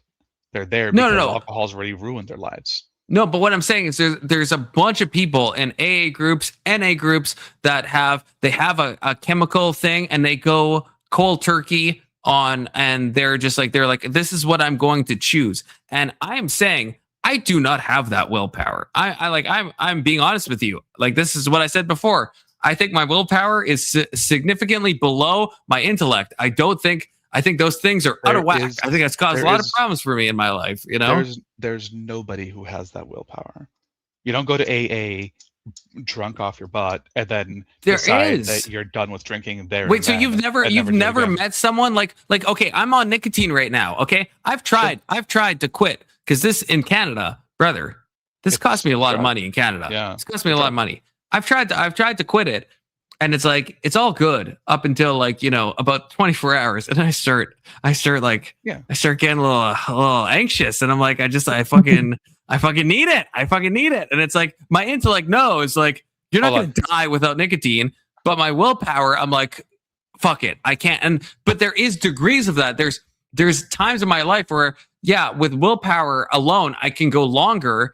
And there's other people who can quit cold turkey. I've known people, right? Sure. I mean, you must have met people that have smoked 2 packs of cigarettes a day. Why? Why do they quit cold turkey? Well, I would say that. Do you deny that the will is a function of the human soul? I mean, will is fundamental. I mean, you're fundamentally asking me to accept religion right then and there by saying it's a function of the human soul. I would say the will is in the mind, but the will needs direction. Fine. Okay, you're so mind-coded, Alex. You're so mind-coded. Even if you want to accept that it is from the soul, right? It needs a reason. You can't just decide to stop doing something that you are. It's no more than you could just decide to stop breathing right now. No. Eventually, as your brain loses oxygen, as whatever else happens, your body's instinctively going to breathe again. The same thing happens with addictions. The same things happen with really. But, you think the same thing with nicotine? You think the same thing is going to happen if I try to stop this? No, I'm saying as you drag out longer, as you feel more and more like crap, your willpower is going to flag unless you have a very strong reason to not do it again. So, for example, okay, let's say that you were married, right? And I told you that I would hurt your wife if you touched nicotine again for the next month. Okay, let's pretend my wife. Random example. Let's pretend she's Ana Kasparian. Okay, just a random name I pulled out of my. Sure. Let's say. As long as you like her. Then I would never touch nicotine ever again. Obviously not. No matter how strong that urge gets, it's between you touch it and someone dies, right? Someone you love, you know for a fact dies. Yes. But we typically don't have those events in our lives. But for some people, they're going to lose their kids if they don't stop. And if they can get away from the guilt they feel, they can stop because that's a strong enough motivator. But that's not how every, like, I agree with you, but that's not how every addiction reconciles itself. Like some people do just, I mean, it feels like you're denying the power of the human will, which I think is the strongest fucking thing that we have. It's like, yeah, I agree. It is. I mean, like even like I mean, I feel like you're gonna. I feel like I know already, Alex. I know you're gonna tell me this is retarded, but play along and then tell me it's retarded. Okay. So like, if I'm sitting here and I'm like, which hand do I raise? Right. I'm not using like intellect. I'm just gonna decide based on will alone to move which hand. Okay, move my left hand. It might be mirrored, but it is my left hand. Okay, I'm using will to do that. Will is a function, right, of the human mind, I guess. To, if you want me to cuck it and not say soul, it's a function of the human mind. Can I just stop for a second? Yeah, sure. Yes, I believe in will. I believe in the power of will. I believe in willpower, the power to manifest some part of yourself through like now who's Maryland coded? Now what's up? Need, right? Your will can drive a lot of things, but you need a reason for it. What was my reason for raising this hand over this hand? What was my reason? What was it not down to my volition, my will, that I chose to will this? In that moment, you can choose that. And you know what? When you're chosen for that nicotine again, in that moment you can choose it. But what about the next moment? And the moment after that? And the moment after that? Yeah. Every moment later. You don't think it's possible You don't think it's possible that I could will all those? You don't think any human? I don't think it's impossible. I just think it depends on your level of addiction. I mean, dependency or addiction? Addiction. Dependency and addiction are the same. What do you mean? How are they different? Wait, those are completely different things. Dependency is your physical dependence on a substance. Yeah. Addiction is your psychological dependency. So you can like meth is not like physically addictive. Yeah. Well, like there's people who stop drinking caffeine all the time. Caffeine is addictive to an extent, right? And it's dependent. You do become not as strong, but it's not as strong. It's not as strong. But I'm saying something like benzodiazepines. Like if you have Xanax, you are both. You're probably both dependent, but you could be one or the other. So imagine if like alcohol addiction could go away in 2 days. Okay. That's the difference. Your willpower can survive for a period of time, depending on what's driving you to do it, but it can't last forever, unless the reason is so big that you have no choice. So you think it has to be like? Are you saying you have to hit rock bottom in an addiction to? No, not you have to, but you have to have a reason to quit. And you don't think the will. So you agree willpower is a thing. You just you at an arbitrary point you say willpower is not enough. No, I don't know that it's not enough so much as I don't know if you can maintain it 24/7. But that would still be. Is that not still arbitrary in some ways, right? Like if I'm using these nicotine pouches, right? It's like 6th hour I can go without. 7th hour, okay, it's harder. But at what point are you saying that like? Well, at some point your mind's going to say, "Why am I doing this?" Right? And you don't think my will can be like, "No, I'm going to will my." You don't think that's possible? I can. Okay, then don't we?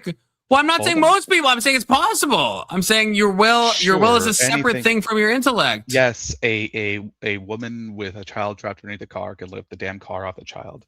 Anything is no, but I'm not talking about a weird hypothetical. I'm saying that shows that your will is distinct from your intellect. How about this? Okay, if you take one of those monks who meditate 24/7 and have worked on their willpower every day of their lives, and you addict them to something, I'm willing to bet they could absolutely stop doing it just because they want to. How about that? Does that make you feel better?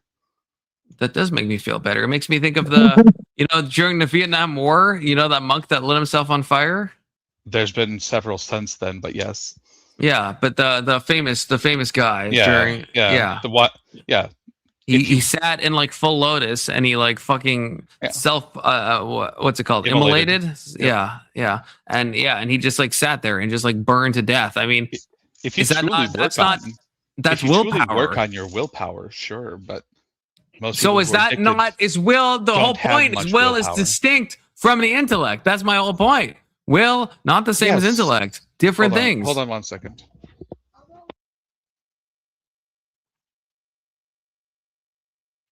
Oh, K2 in the chat. K2 saying gay. I'm not sure what. Let me check the timestamp. Well, it's very recent. Okay, at least I didn't lose you, K2. I still don't know exactly who's gay in this. Could be me. Probably me. If you're saying K2, it's probably me. It's probably me. And Quippy, I am reading your chats.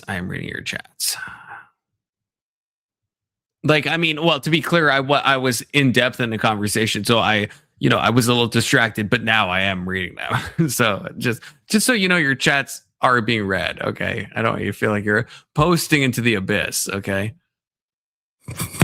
Yeah, and I agree. Yeah, I think if we're talking rarely, yes, like I agree. Obviously, all the addiction stuff that Alex is saying is definitely true. All the biochemical stuff is definitely true.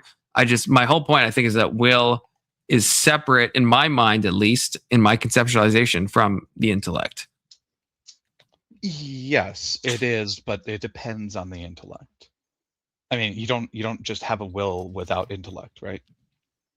Can your willpower be really strong and you would have very little intellect? Yes, I agree. That's possible. Okay.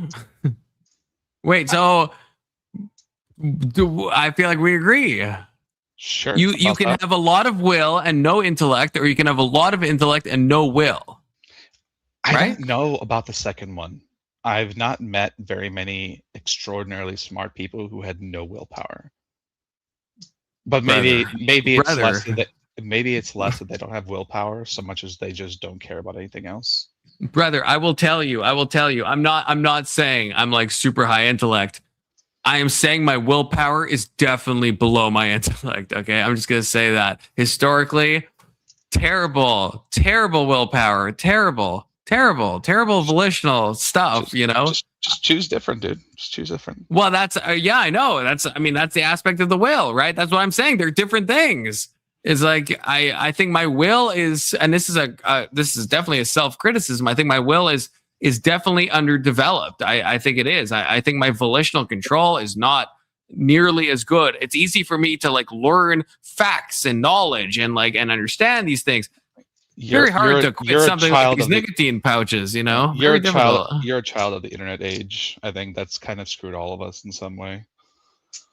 Perhaps, but like nevertheless, if you were to refer to the chart behind me, my volition, which is mirrored right there, right? Very, very much worse than my intellect, which is right over here. Very much worse.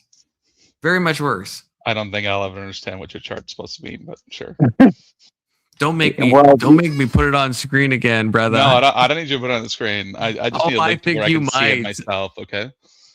Do you have a high or low secret knowledge? I have a super high secret knowledge. Yeah, I was gonna say I got pretty high secret knowledge. I know every secret. Oh. You guys are Milo coded right now, okay? You know everyone's secret. Obtrusive, yeah, choose well, modern man. Obtrusive confluence or intrusive confluence? Choose well. Okay, which one? Hard to say. It's crazy. It's Alex. It sounds like you agree with everything I've said. That's crazy. That's a crazy moment. I don't agree with everything you said. I said I agree with a couple of things you said. So I think you cut out there, but I think you said everything. I think is what I heard. I think you said you're cutting out. I think you're going through a tunnel, Alex. I think you agreed with everything I said. Buddy. You at least agree that will is different than intellect, which is my whole point. I don't know why we're exactly talking about that. Sure. Yeah, there's a different part of your brain that like handles your will, of course. Sounds like you were not saying that before, Sounds like you're not saying that before. And again, I'm talking experiential. Stop saying brain. No, you're so fucking doomer pilled. You Camus fucking alone, existentialist, nihilist. Your willpower alone is not likely to be able to get you to stop doing something. Even if you know it's bad for you or it's horrible for you or it's going to kill you because you're addicted. Or I guess. Okay. Yeah, that's maybe. I think I agree with that. I'm saying I think your willpower can. It can. It doesn't seem like you agreed with it right away. You agree with me then. Okay. Well, maybe we're both going through a tunnel, Alex. Maybe we're both going through a fucking tunnel right now. Okay. I don't know.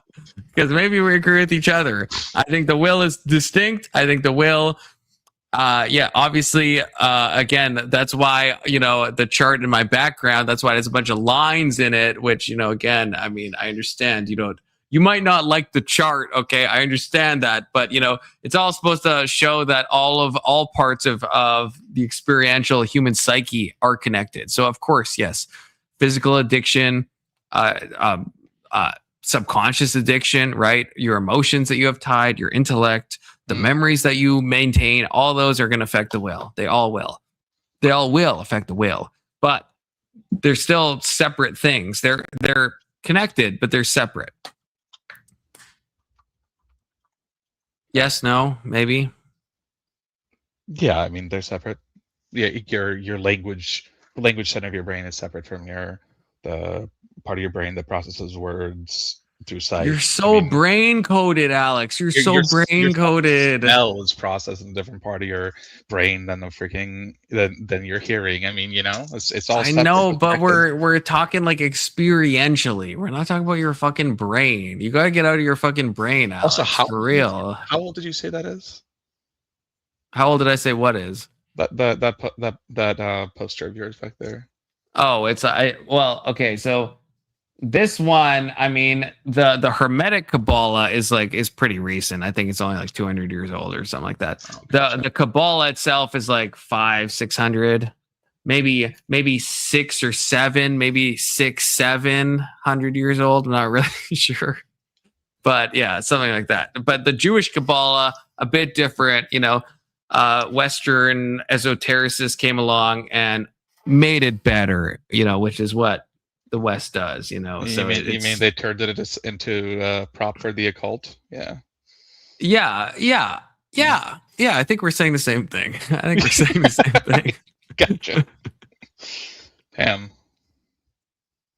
But yeah, I think it's a very useful chart. Quispy's Revenge says psychology is a soft science, maybe 30% recent, 70% sociology. There's a lot of stuff I could say, but when it comes to things like hermeneutics, that drops to like 2% reason. Hermeneutics or hermetics, brother? Which one do you mean? Hermeneutics is the interpretation of a passage. Hermetics is what's going on in my background. I don't know if you typoed or, I don't know. Like, what's good, Quippy? What's good? What's up? What's up, brother? Different things. I hope you're saying hermeneutics. Well, I don't, because that would destroy my theology. But otherwise, you're destroying my, my sincerely held spiritual beliefs. So, oh, he's saying he did typo. He did meant to type. Disavow, Quippy. It's not about reason.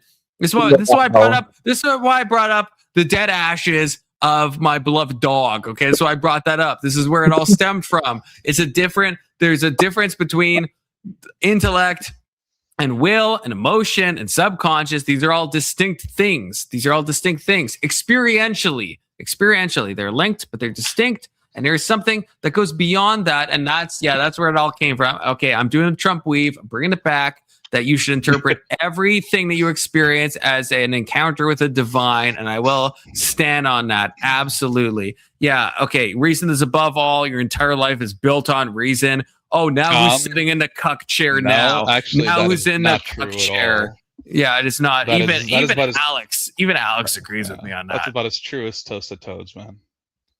Crazy times. Okay, Quippy, you're getting destroyed by me and Alex. I don't disagree that it should be built on reason, but it is absolutely not. And then we have Kaylin, who also had I guess this is the trend of like the putting Clippy as your avatar. I'm guessing these are different people. God is imaginary debate. I mean, oh yeah, he even pointed it out. Hey, look, two Clippies. I don't think you can debate that. I mean, challenge accepted, brother. Okay, prove he exists. Well, challenge failed, brother. Don't brother me, brother. Brother, your brother. Look, imaginary. I mean, it depends what you mean by. What do you mean by imaginary? Okay, it really does depend what you mean. Yes, God is all logic. God is definitionally logic. In the same way, God is love. God is logic. God is experience. God is reality. Okay. I don't know. Hold on. Does logic apply to math? Does logic apply to math? That's what I asked.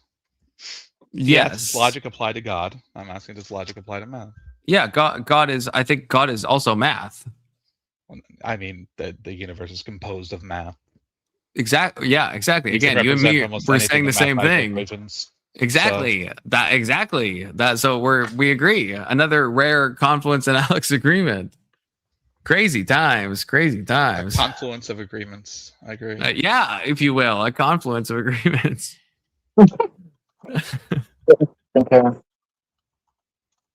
Okay, now I'm getting rapid fired by Galen. Did God create the universe? Absolutely yes, but I am a panentheist, not to muddy things further than I've already muddied things, but I think God is both the universe and outside the universe. So God did create the universe, but God is also incarnated within the universe. Did God create a multiverse or just a universe?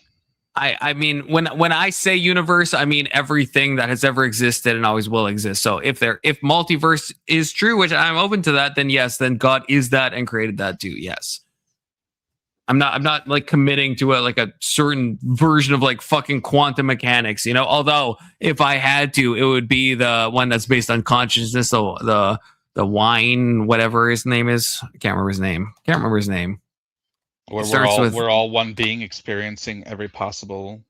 Well, that's also true, but the scientific thing. It's actually like a scientist that said this, it's the whole double slit thing and what changes stuff. And like one theory is that consciousness has to be involved, right? Some people say it's the observer effect. The observing of something changes the way it interacts with reality. Right, and there's no way scientifically to know if that is your measuring device or if it's a human consciousness looking at it, because the only way we can look at a measuring device is with our consciousness. So it is an intractable problem because we can only actually measure something when we use our consciousness to do so. Otherwise, we literally can't know it. So, Kalen says he's about to hop up. Oh, brother. Dude, join up. Brother.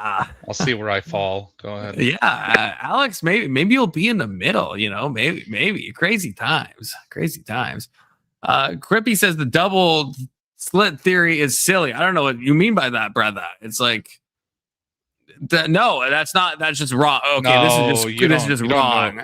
Yeah, this is just wrong. It's not. First of all, it's not a theory. It's an experiment. Yeah, it's not a theory. Observed. Yeah, it has.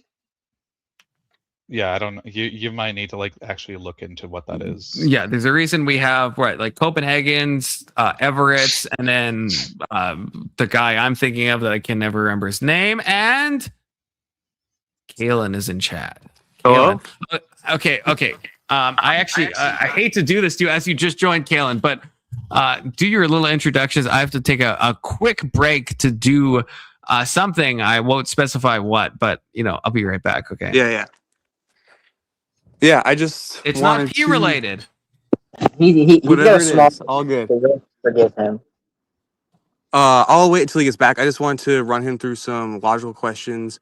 Basically, if you accept the premise that contradictions are false, for example, A is not A, can't be true. And he already accepted that God is logic. Therefore, God can't be outside of logic. He must be coherent, or else he's just incoherent and arbitrary, and we can't possibly understand him. That would be within. No, you would say that. I would say that the category of logic is a subset of God. Logic is not all that he is, but he is logic. Is the argument he's going to give you? But can God be illogical? Sure, but I don't know if him being illogical would make it logical. So, okay, basically what I'm saying is, if God is illogical, there's no reason, why anything that he would say would mean anything. So, if a being is illogical, a being would be able to say A is not A. A square has 3 sides. So if a being is able to say something... Does that make it illogical? Well, can a square have 3 sides? It has 3 sides for sure. Well, okay, sorry. Can a triangle have 4 sides? In a 3-dimensional, no. Exactly. So God can't be illogical, or else he's incoherent. Well, I mean, definitionally speaking, a triangle cannot have 4 sides, because if it had 4 sides, it wouldn't be a triangle anymore. Exactly. So it's just a hypothetical to practice the logic. I know, but you're definitionally making something absolutely true, because even if God was all powerful, without changing what a triangle is, he could not create a 4-cornered piece and then say this is a triangle, right? Wow, Richard means. Dawkins coded here, Alex. What's good? Crazy. I don't know Richard Dawkins. Bite me. Nonsense argument. Nonsense argument. Look, I just jumped in, but nonsense. So should I start over? Yeah. Yeah, go ahead. Okay. Okay. Well, I'm sorry. All right. So basically, had my to be- premise is that God is illogical, and that if you follow God, you are illogical. And my premise would be and I can just run you through a series of questions to prove this. You've already affirmed that logic is a part of God, that God cannot be illogical, right? Yeah. Oof. God cannot say that A is not A. He cannot affirm contradictions. Do you agree to this? The affirm thing seems weird, but yeah, I guess okay. Maybe now I understand what Alex was saying with the triangle thing. Yeah, I don't think God could make a triangle with four sides. Because God is logic. That's a contradiction of his nature. So yeah, Right. So God's logic God's nature is inherently logical. Yes. Right. Okay. Mm. So has the universe Alex always is, existed, to that. or did God create it? I mean, that's I could be convinced either way. It's not fundamental to my theology by any means. Wait, hold on. Say that.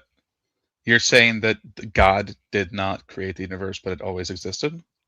No, well, I'm a panentheist, so I think God is both the universe and beyond the universe. So I'm totally fine with the universe like restarting and crunching and banging and crunching and banging. You know? No. That's not the question. The question is, did God create the universe? Not how did He create it, or right? But I'm saying if I'm a panentheist and if God is both the universe and beyond the universe, then it's like the universe stems from God, but creating implies a temporal moment, and I'm not going to tie myself down to a temporal moment because I don't really care in either direction, to be honest with you.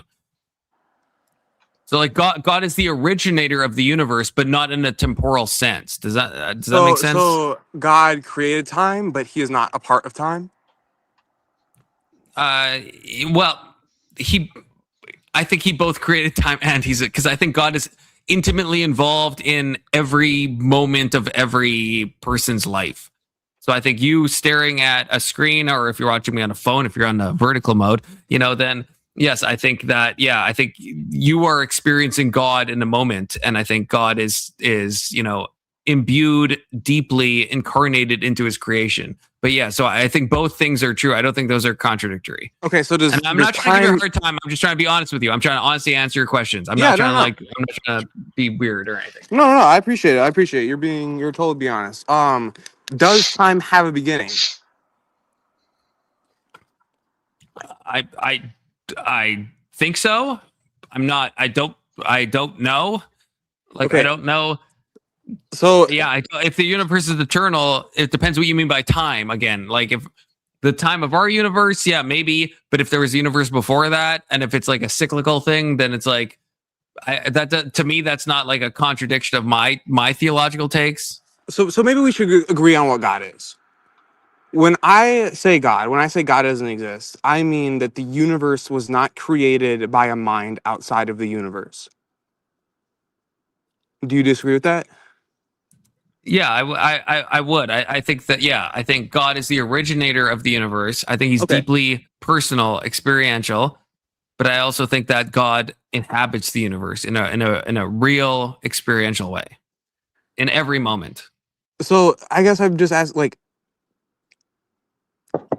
you're just agnostic to the fact of whether or not the universe began to exist? Like either it could have or it couldn't have, you don't know?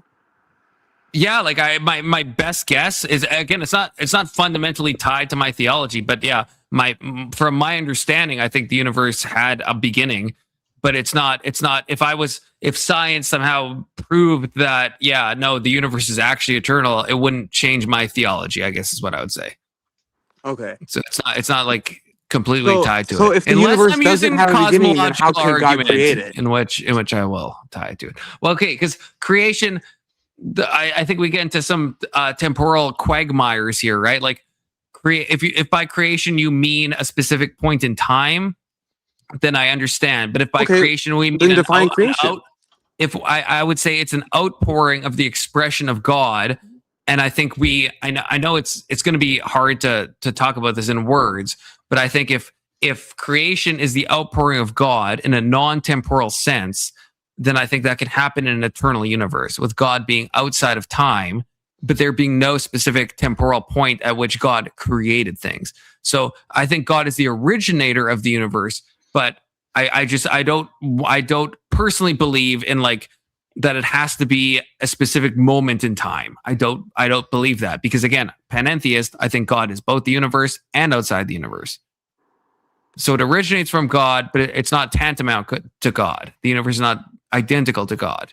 Okay, so and in the same way that like there's a day before yesterday and a day before that and a day before that, does that just go on forever, or did God start that? Did he make the decision to start that? I think this is where we get into and okay. So to briefly answer, not a deist, Quippy, not a deist. I believe God. You sound like a deist, man. No, God. I believe that any theist will tell you that God misunderstanding. created the universe. I'm just trying to make sure we mean the same thing by create. Create is temporal. Well, then no. Then I don't mean that. Is there any theists that believe that God created the universe in a non-temporal sense? Yes, I don't. A deist is someone that believes that God doesn't personally interact with the universe. I believe God is intimately in every single moment. I'm an anti-deist, if anything. I believe that God is in. I am more theist than theist. I believe that God is doesn't just pick and choose. I think God is in every single moment, fully. Okay, fully, personally, truly, in every sense. It sounds like there's just nothing that I can tell you that convince you that God isn't real. It sounds like you haven't even tried, brother. Okay, fine. Let me try. If God created the universe, then God changes because he went from a state of non-creation to a state of creation. If God changes, then God isn't perfect. Okay, there's so much loaded in that. Go ahead. Okay, so why would you say if there is a change in the state, why would you imply that's a lack of perfection? What's your definition of perfection that would preclude God making a decision? Even if I was like super like normal theist coded, like what's the problem with that? So in order for something to be perfect, it can't be improved upon. Change implies that something must change. You must be going towards a goal. Really? Okay. Am I changing which hand is lowered or higher? What am I improving here? I'm definitely making a change. Am I more perfect here and now less perfect now, or vice versa? Like why would change imply perfection or imperfection? How could you're adding that to the definition of perfect, and I want to know why. How could you define perfect? Hold on, can I clarify what he's trying to say? I think he's trying. What Confluence here is trying to say, in a lot of weird words, is that perfection. Normal words. Sure, perfection doesn't have to be a single state. There can be multiple different variations of perfection. Sure. Yeah, so actually, that's good. I disagree with that. In order for something to be perfect, how can something be perfect this way and perfect that way? It would have to be. There's only one perfect way. Again, that's the definition of perfect. This is actually. I'm going back to this. Which one is How's perfect? that an assumption? What's the definition of perfect? Words. Is this perfect, Kalen, or is this perfect? These are changing states. Okay, which fine. one is better than the other? Forget the word perfect. Does God change? From moment to moment. Forget the word perfect. Does God change? In some senses, no. In some senses, yes, all the time. Okay, so there's nothing that... Okay, then what's the point in having this conversation if the answer is sometimes yes, sometimes no, depending on what I say? If you ask me a question where the answer is sometimes yes, it's not sometimes. Confluence. It's not sometimes. It's either yes or no. There's no other option. He either changes or does God change? The sometimes thing, yeah. Sometimes is the wrong word. It depends what you mean by, and I hate to say that, but it does depend what you mean by change. I think the way that God interfaces with creation is always in flux, right? So I think God is dynamic. God is fundamentally dynamic. I don't know if that clarifies things or muddies things. Yeah, God is always dynamic. Yeah, I would say. So that. Does dynamic mean he goes from one state to another? Yes. Yeah. So That's my definition of change. How could you go from one state to another without changing? That's not the problem. The problem is you tying change to perfection. That's the problem. Okay, so if God changes, then how is God perfect? How does God go from being one way to being another way while remaining perfect? Why are you defining perfect as perfect does not equal dynamic? That perfect has to be static. Like, Then what is define your perfect. justification for that? Perfect You're the one means that brought up perfect, not me. I mean, you define it. I'm telling you that perfect means the state in which can no longer be improved upon. Again, is there an improvement between this and this? I know it seems silly, but Change I'm actually implies asking. improvement, yes. So, okay, so which one is better then? Am I improving? Which hand is up? Confluence. Look, in a moment where somebody's attacking you from your left side, the perfect state is to have your hand up on your left side. But if the attack comes from the right side, you're no longer in the perfect state. Correct? That's a great way to put it. Sure, but that doesn't address my what is the question. perfect state of existence? Non-creation or creation? No, I want one of you two to address what I'm saying. Which one is the perfect? Is it this? Is it From this? moment to moment, it can change. It depends. Why God There's no one attacking me. There's no one on either side. Which one? Let's say I'm just doing this for no reason. Is I'm changing. I am in dynamic movement. I see. Which one of these? Yeah. Which one of these is the perfect? Or I would push back on the notion that there's no reason. Kalen, hold on. You can't raise your hand for no reason. The point he's making is there's actions and changes in dynamic that don't have anything to do with whether you are getting closer to or further away from perfection. Can you go further on that? I reject that. Like, for example, if nothing is happening around you and you decide to just lift a hand, are you no longer in a perfect position? Well, I would argue that in the state of being, there is always a perfect option to further your state of being. If raising your hand is not that option, then that's not the perfect option. What do you mean to further? Hold on. What do you mean by further your state of being? Okay, well, I would appeal to objective morality. We are reflective agents. This is an amoral action. I would disagree. How is it immoral if you're choosing to make that action? It's amoral. Yeah, I know. How is it amoral if you're choosing to do it? What sense of morality is there in choosing to lift your hand? So I believe that human beings are reflective agents. We live our lives based on the pursuit of goals, right? Sure. Every decision we make, there's always an objectively perfect decision that we can make. Think of a chessboard. No matter how many infinite, like obviously it's not infinite for a chessboard, but theoretically infinite number of chess moves, there's always a perfect one, whether or not you're aware of it. In the furtherance of either your pursuit of your life's goals, it is objectively perfect or not to raise your right hand. Hold on.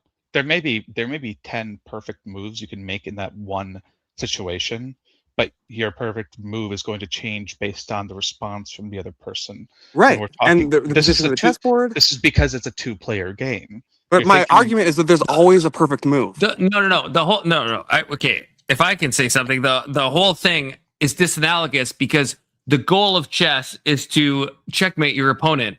There is no specific set goal of life, right? It's not as close-ended as like being like I'm on 64 squares and I want to checkmate my opponent. If that was true, then I'd agree with you. But there is morality, and does God have morality?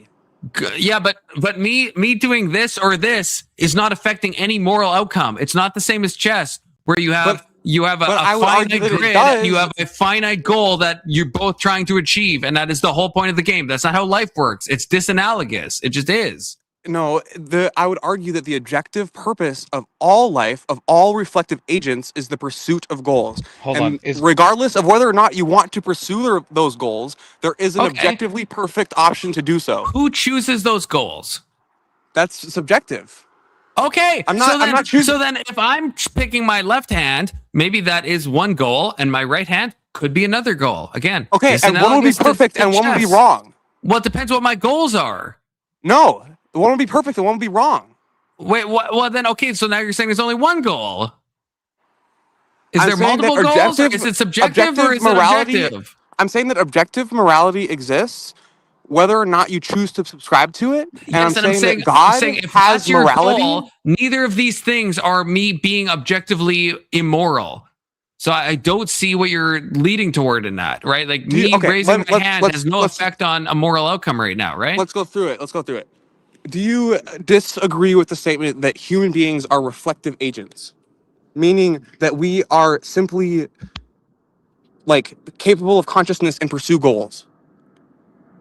Yeah, we are. If that's what you mean, yeah, we are capable of consciousness and we pursue goals.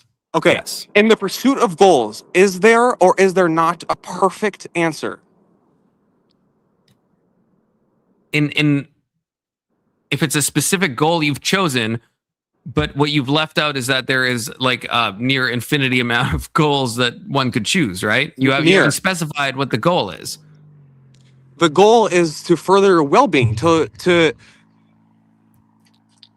Is that the goal? I mean, you haven't added that in. Brandon, we need you on panel. Brandon is the other one who will complete the philosophical hold on. pentatuple thing that we're going toward. So being a reflective agent, why do you pursue goals if not to further your well-being?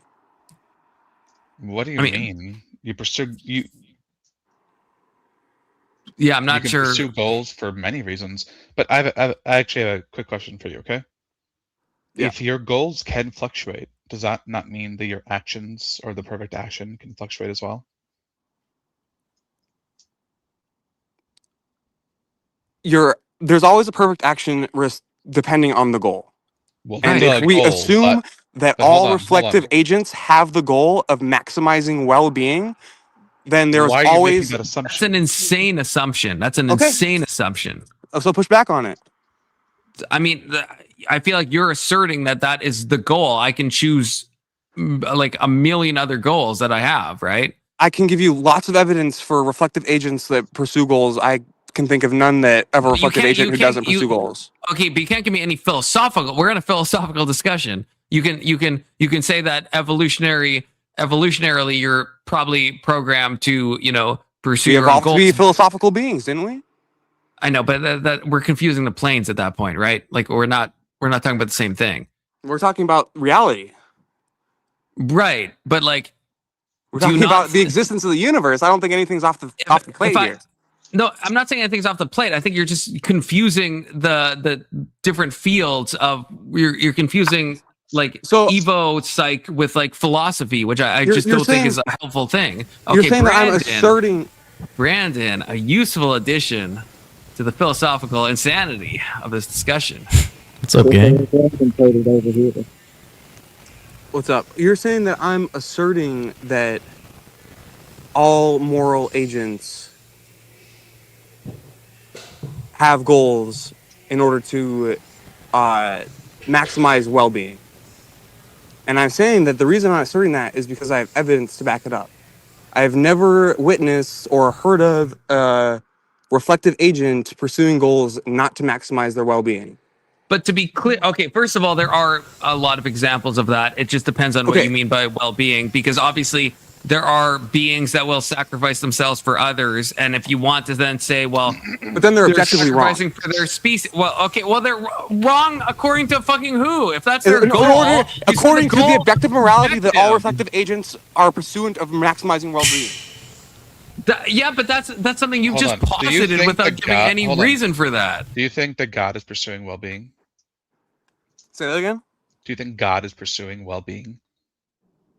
That's part of my argument. Yeah, if God is pursuing well-being, well-being is an infinite, omniscient being need to pursue. Okay, if God is infinite and omniscient, then why would he create the universe? Why hasn't the universe always existed? How could he go from a state of non-creation to a state of creation?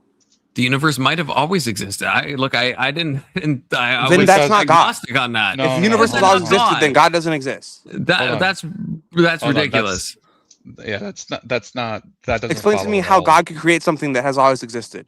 Explain to me how something could go from not being created to being created if it's always existed. I told you.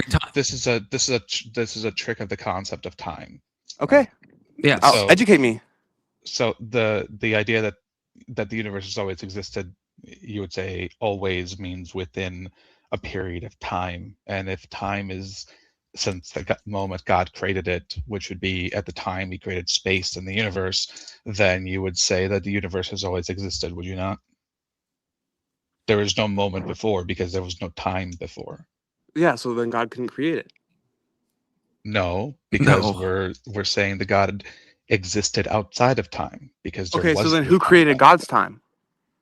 God's not in time. We're not talking So then about how time. could We're talking God about go entirely from not different creating to dimensions. creating if there is no time? You're stuck in the time thing. If time, Yeah. time is physically bound, and if God is outside of time, then But to God, talk about even what if happened God is outside before of time, our time, you're asking like a contradictory question. What happened before the moment time existed? Before is a time word. So you're No, using a time what you're word to ask proposing what is happened before contradictory. it. What you're proposing is contradictory because you're saying How?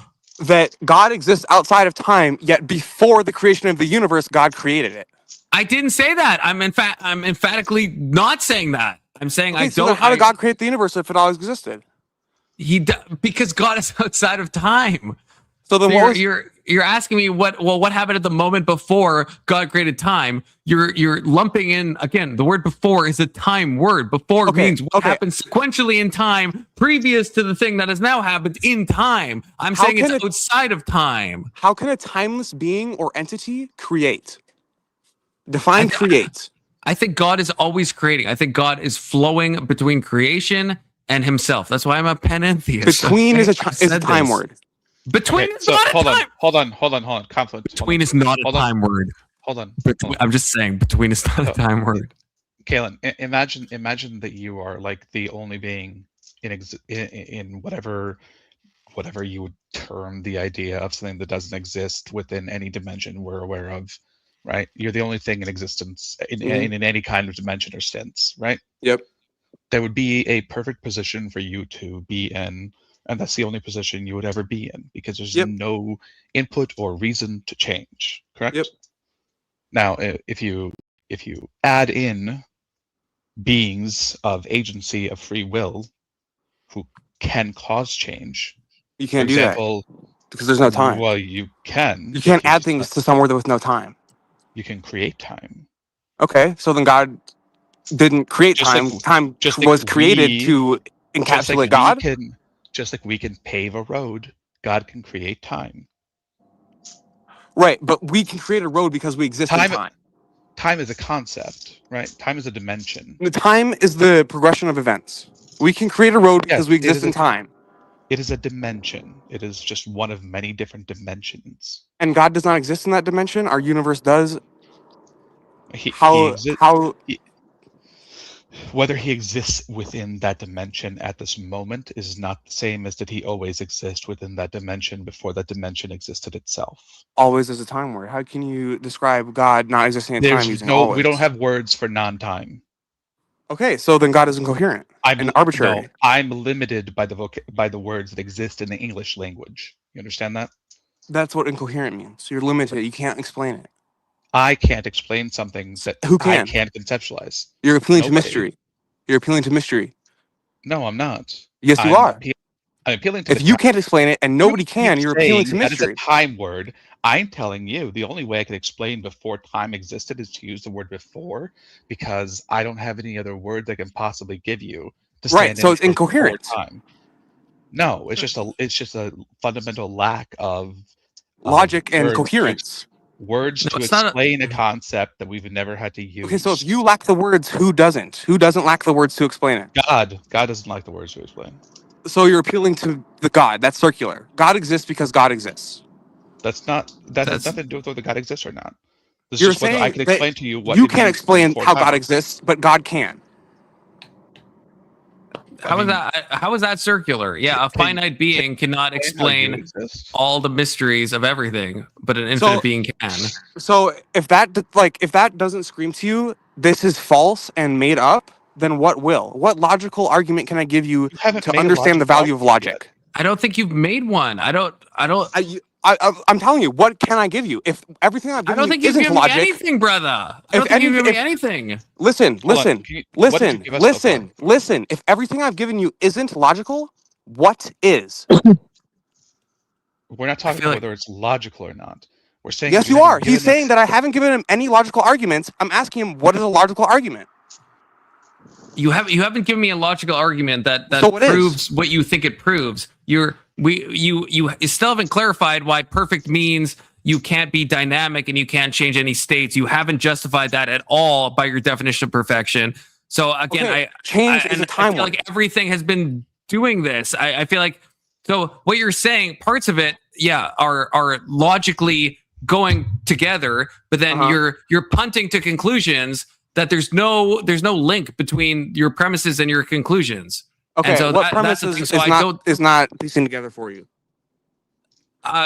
None of them. Literally none of them. The fact so what can I give you that could piece together for you? The fact that you haven't saying any of them. Those are time words tells me that you're not actually listening to anything we're saying. You're just looking for a point to attack on. I'm saying if you can't describe God and the only being who can is God, you have no reason to believe in God. I can do my best to describe God, and I feel like I've done that. Can you describe the universe? No, but I do not claim to be able to. God does. The universe exists? No, I do not claim to be able to understand the universe. No. Wait, kid. To Alex's point, you think the universe exists, though? Yes. But you can't describe it. No. What is the outer edge of the universe look like? I don't know. Are you punting into mystery, Kalen? No, I don't know if the edge of the universe exists. But you believe that the universe exists, right? You believe that there's space within the universe. I do, but I don't care if you do. Well, I don't care if you believe in God either. Oh, I thought the Christian doctrine was to push Christianity. Not really. I thought the reason that people believed in God was so that they could live forever in heaven, and so that those who did bad would be punished in hell. You have a horrific understanding of theology. No. You have a horrific understanding of theology. I'm sorry. What do you believe? If your reasoning to believe in God is so you can live in heaven, you're pretty much screwed. Yeah, I agree. What's your reason to believe? They probably want to say something like, to know and love God or something like that. So what do you gain by knowing and loving God that I gain by knowing and loving my fellow humans? I'm just taking a guess. I'm not a theist. That's not my reason for believing, but I do think that is the meaning of life. Is I would add experience onto that, but that could be subsumed into knowing. But yeah, but I wouldn't say that's the reason I believe is because I think and I feel and I intuit that it's true. Based on what? Well, it depends what dimension you want to tackle. I gave like 3. Which do you feel more strongly in? Wait, say more. Like, what's your strongest piece of evidence, or what's your strongest reason to believe that God is real? What settles that argument for you in your head? I think it's. What do you rely on to go? God is real. What comes into your head when that question pops in? You know. I think I'm of two minds. In one way, so I'm gonna say one thing and then I'm gonna contradict myself and like bear with me. So classic theist. Excuse me. Stop. Okay. Stop yeah. attacking Thank you. And just wait and see why he says what he says. Okay. Yeah, so I think my strongest arguments would be probably philosophical, but at the same time, this is the contradiction.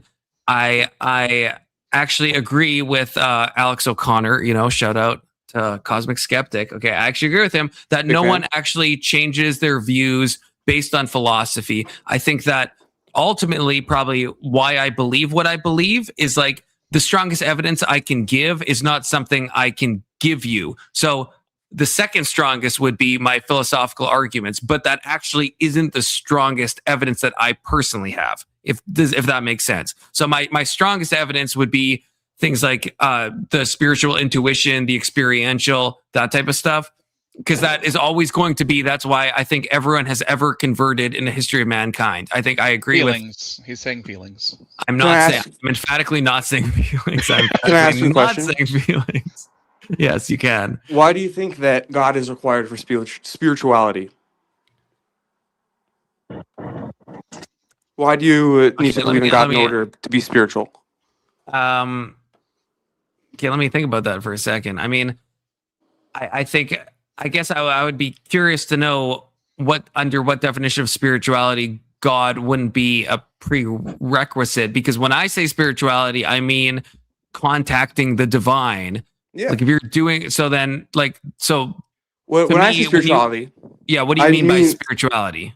Like Buddhists don't believe in theism, right? This is what I mean. You have to get booked up more on your theology. There's like some sects of Buddhists that appear atheists. There is a large amount of Buddhists that believe in many divinities. I mean, Buddhists will pray to God just an example. all the time. What I think of when somebody says spirituality is just the emotion of transcendence.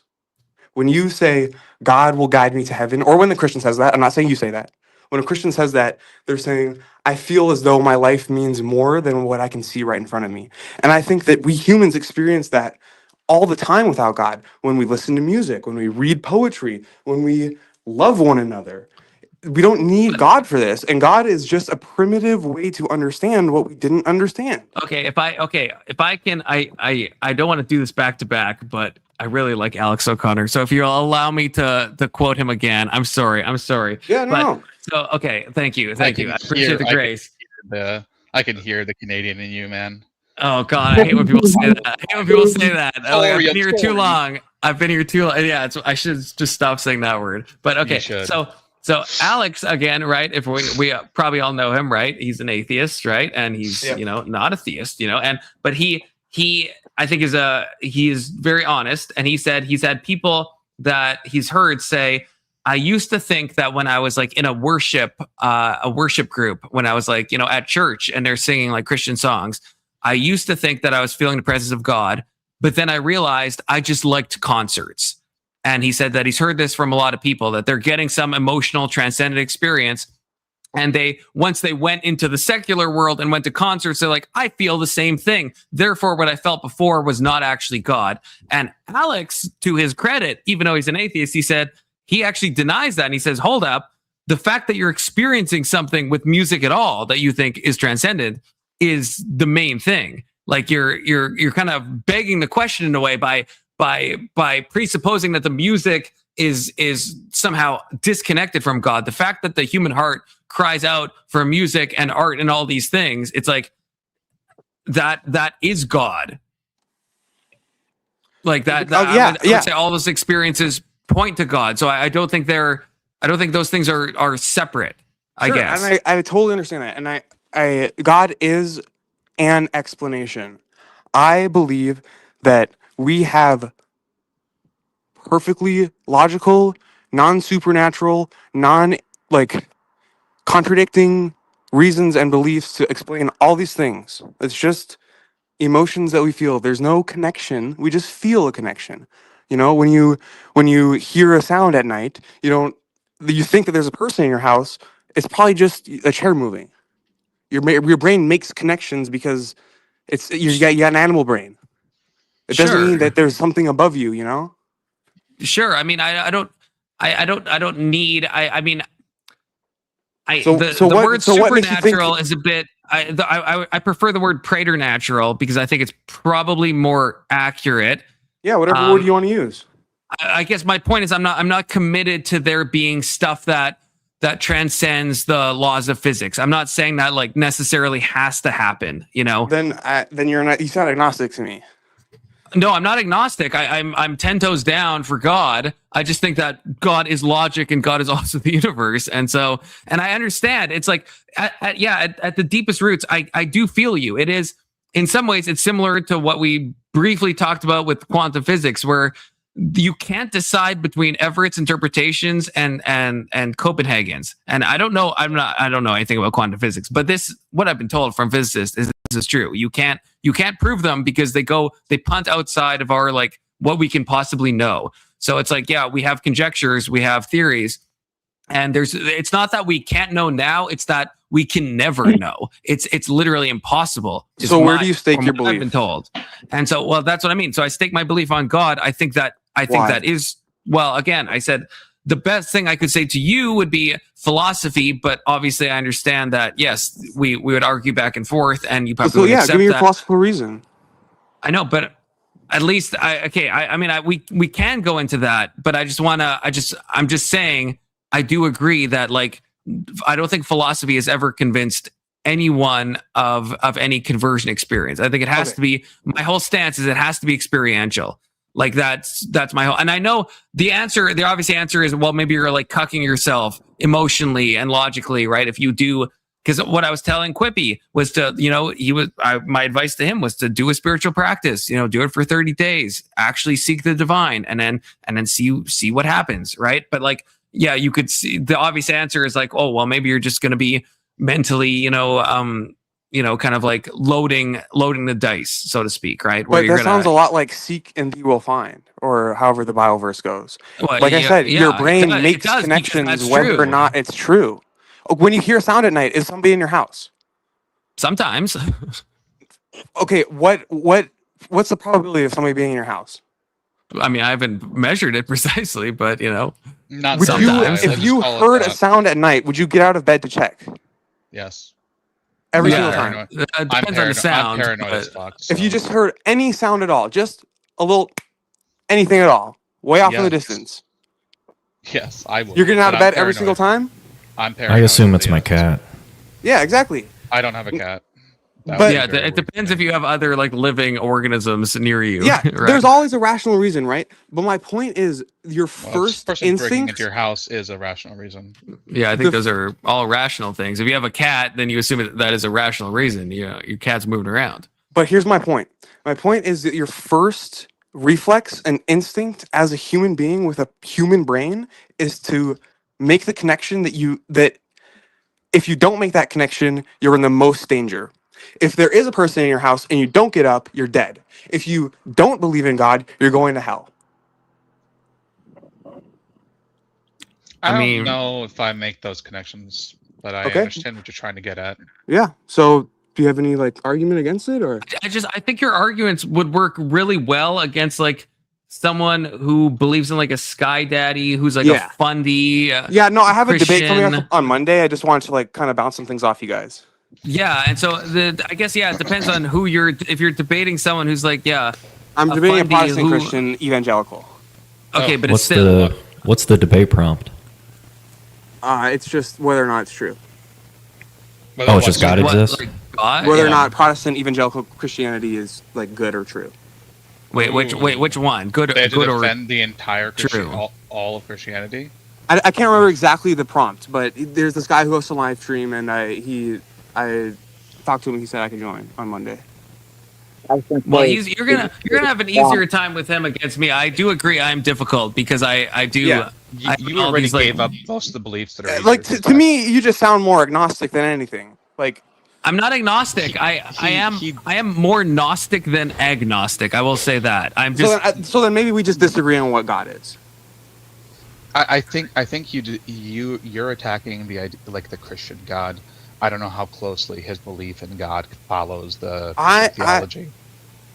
I'm attacking like just any main monotheistic God. I know, but any notion that a mind created the universe. Conflicts. Do you believe it? Do you like participate in religious ceremonial church and stuff like that?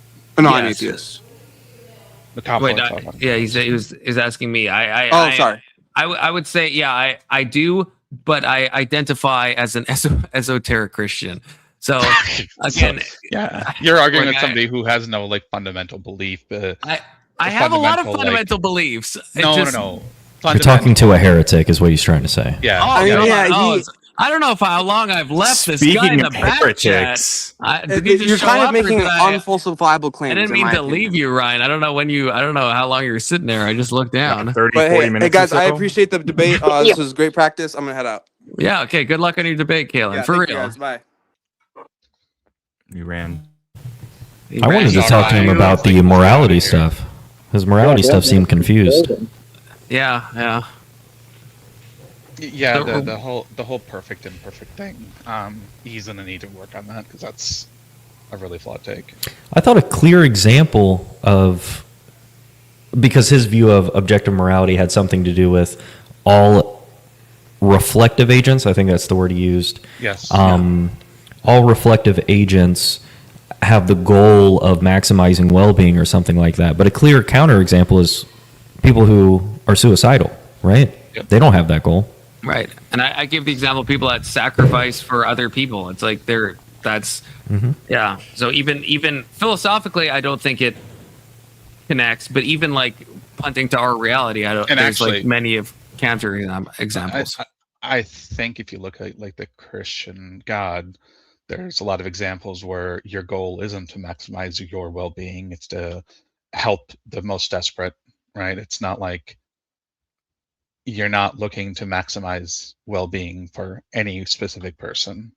Right. I mean, yeah, like, I think 11 of the 12 disciples, at least according to church history, died. Yeah, I'm just looking at this, yeah, scripturally speaking, like that's like the goal. Yeah. That's the idea. Not that almost anyone follows that. But Ryan, you as a faithful believer in Jesus Christ, our Lord and Savior, what's your thoughts on this? I wasn't following the conversation before, so I was streaming and I opened it up and I was like, oh, Brandon and Alexander are on there. I'm gonna hop on. So I mean, not Confluence. Okay, I see how it goes. Well, it's your stream. Of course you're here. Well, yeah, okay. Definitionally, that's true. We were talking philosophy. We're prepping a guy for his debate, unbeknownst to us. But I am a bit more slippery. His debate was against he's a Protestant evangelical, although he really needs to figure out what the prompt is, because he said it's if God is like true/good or something, and it's like those things are, or if Protestant evangelicalism is true or good, and he wasn't sure on which one. And I feel like those are very different arguments. Like if it's good for society or if it's true, because something can be true and bad for society, or it could be good for society. It could be not true. So I wonder, because I do listen. I argue with a lot of I guess the evangelicals and stuff, and they seem to use these words in almost interchangeably in some senses. Good and true. Like what? Good and true, or those words you're talking about? Yeah, okay. Like God is the good and God is the truth. Like they in a kind of like you. I mean, I might be but I feel like I get this sentiment a lot, and I personally have trouble kind of making sense of it all. But I mean, is that not like a sentiment?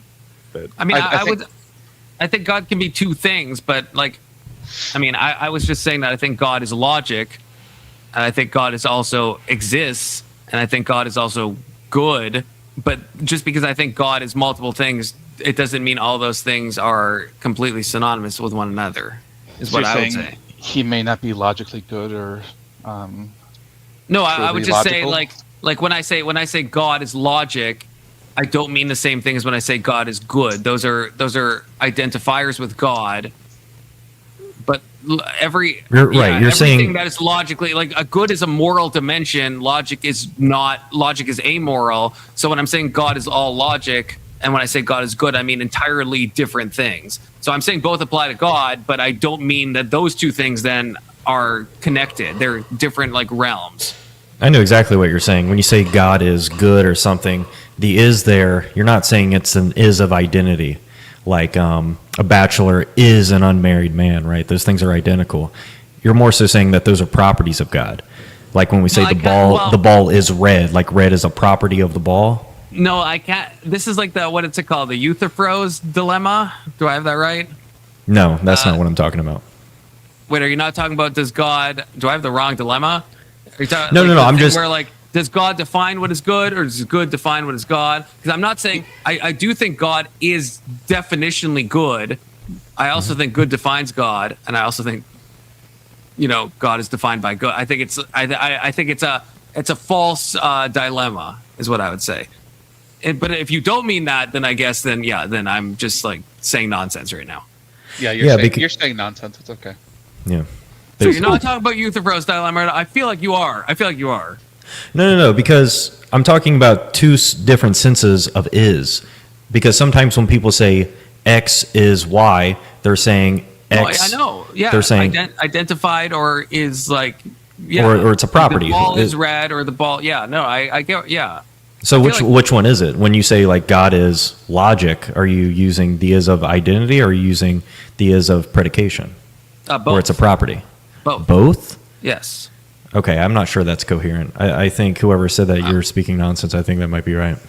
Yeah, I think this is where my issue arises, right? How is that? In what way is that not coherent?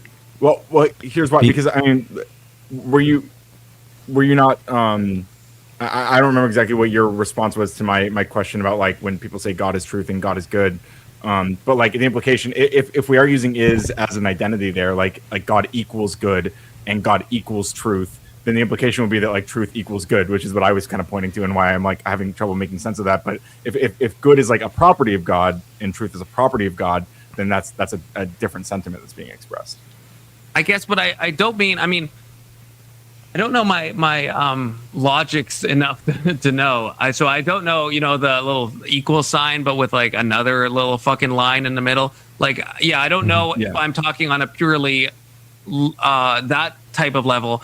But I also don't mean what Brandon means with like saying that ball is red. I don't mean that. I do mean that God is logic and God is good, but we're going into different dimensions. So in the logical dimension, God is synonymous with logic. In the moral dimension, God is synonymous with good, but those are still different dimensions. So I'm not sure what the correct way to, I guess, express that is. Do you think symmetric might be a good word? Because I think sometimes those three, we can say like two triangles. We might, I think we use that in geometry sometimes to say like two triangles are similar or like maybe symmetric's not the word I'm looking for.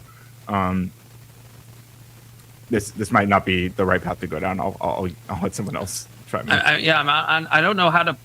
I hope at least I don't know if my point is getting across, because again, I wish I had the better perspicacity to express it, but I just mean, the moral dimension is entirely distinct from the logical dimension, but God is the thing that is both of those things, and those things are not the same because we're talking on completely different dimensions. So I could be, as an example, if you're like a pantheist, which I am a panentheist, so I think God is the universe, but I think God is also like, morals. Do I think morals are the universe? Like that seems to be a confusion of different distinct branches of philosophy. So like, I think God, like if we're talking on one level, I think it's weird to then punt to a different level and then make those two things be the exact same. You know what I mean?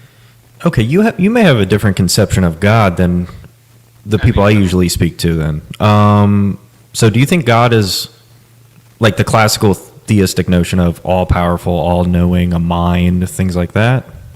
Or do you think? Yes, not necessarily in the way that I think they always express it, but yes, I do believe that God is omniscient, omnipotent and omnipresent.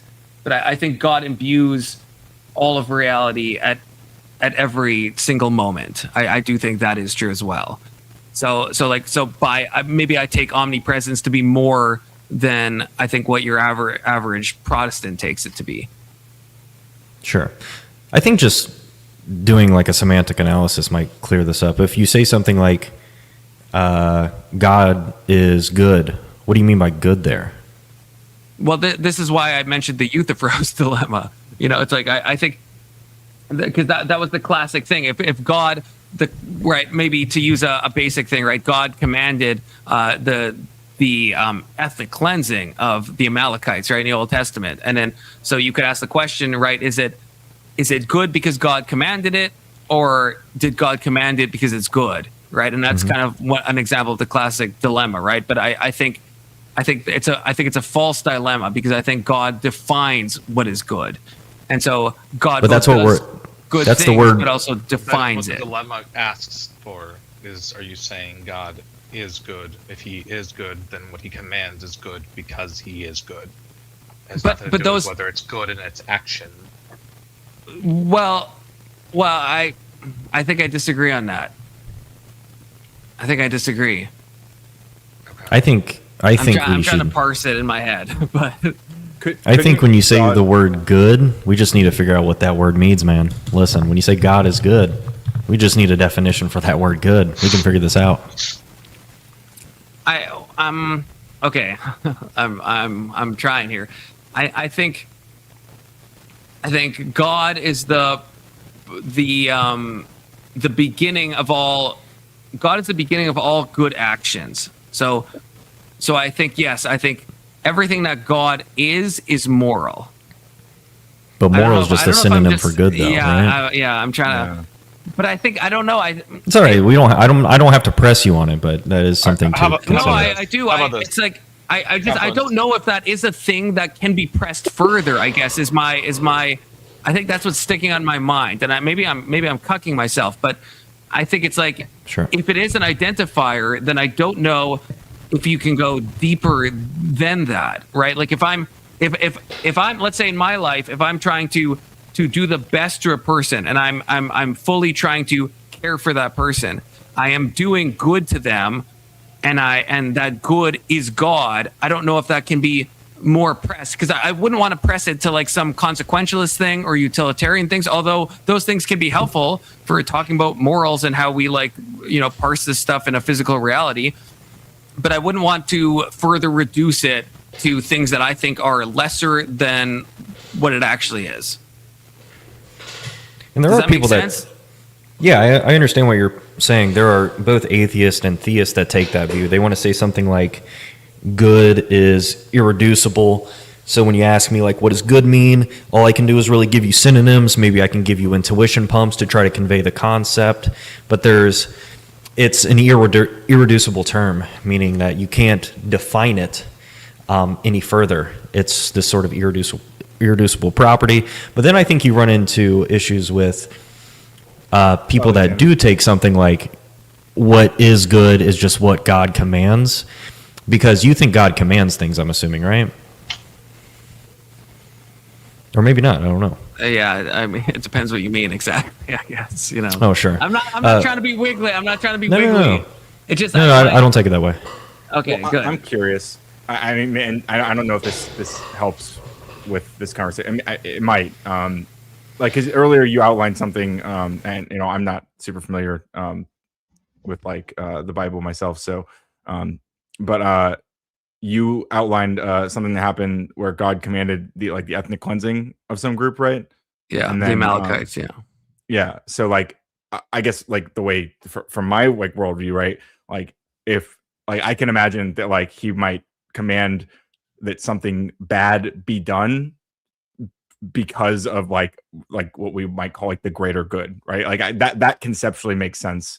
But that seems like a fundamentally different kind of statement than you seem resistant to making those sort of natural, I guess natural, I don't know the right those more secular framings, right?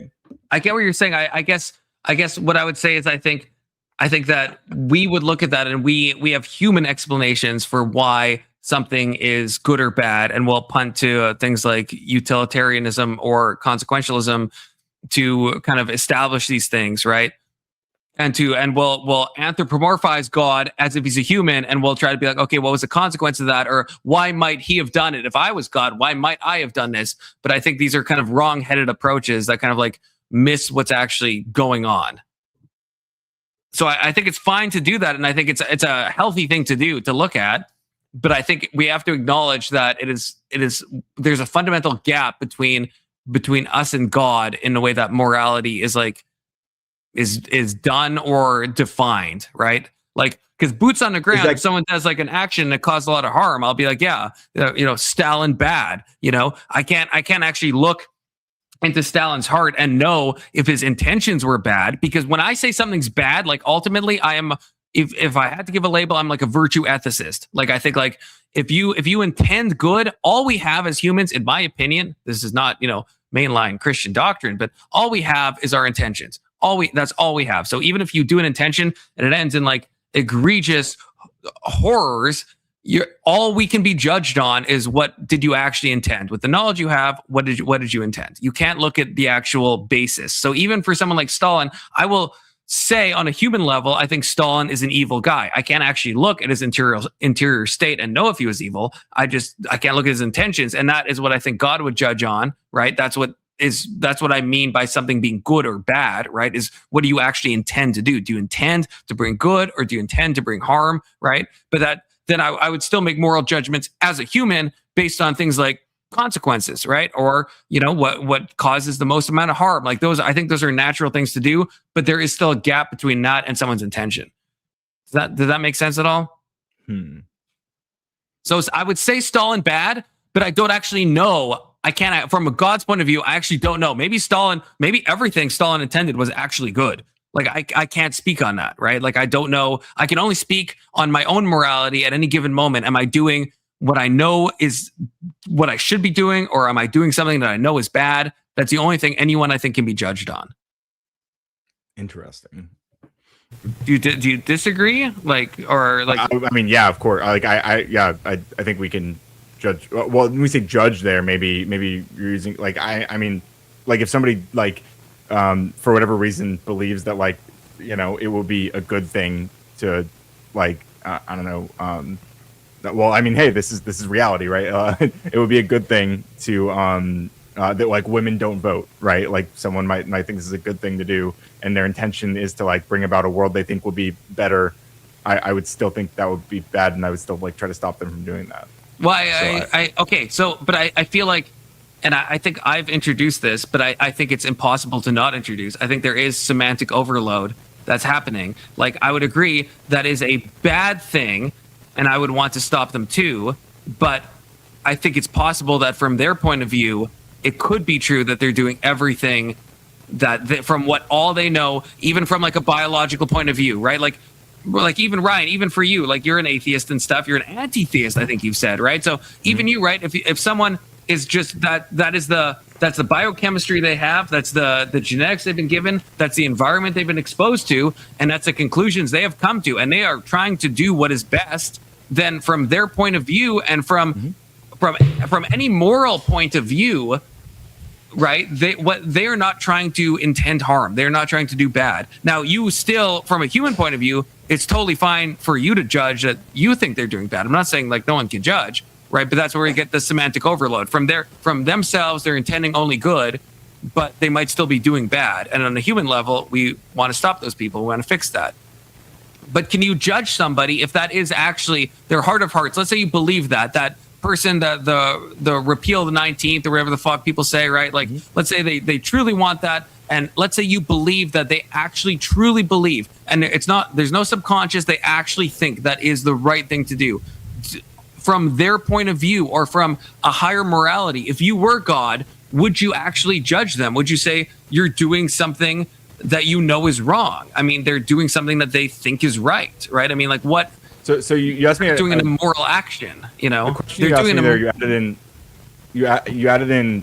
I'm judging them for doing something they know is the knowledge there, something they know. The implication being that I can't judge. I wouldn't judge them for doing something bad just because they don't think it's bad. I don't know. I feel like maybe the word judge here is. I'm not sure. I guess if you were God and you peered into their soul, and you see only good intentions, then it's on what moral grounds are you judging them on? The thing that I'm judging them on isn't on having bad intentions about what the world should look like or whatever, trying to make the world worse. I'm judging them on not valuing the autonomy of those other human beings that they're trying to disenfranchise. That's what I'm judging on. Yeah, we can separate their character from their actions. We can say maybe their character, they have a good character, right, but their actions are evil. I don't see an issue with saying something like that, maybe. And if they act, their values are bad, also. Sure. Right, but did they? Again, the question would be if they chose those values or not. If they truly came to those values in an honest way, in a to the best that they could possibly do, then it's if you were an outside moral agent looking at their life, it's what could they have done better? If they're trying to do the highest thing that they truly think is good, then from that point of view, then what could they have done otherwise, right? If someone is doing the best they can, definitionally they're doing the best they can. It might have bad outcomes. They could be a terrible person, right? They could have terrible results. But from an internal state, if they're doing the best they can, they are doing the best they can, right? So I think that's the distinction I'm trying to draw, right? Like similar to what Brandon's saying about, I guess, like the character versus the outcome thing, right? Like Stalin could, even though I am judging him, but I also leave room that I don't actually know his character, and maybe his character actually he was always, in every moment of his life, he was trying to do the best. I don't think the evidence points to that, but I think it's possible. It's theoretically possible that he was trying to do best in any given moment.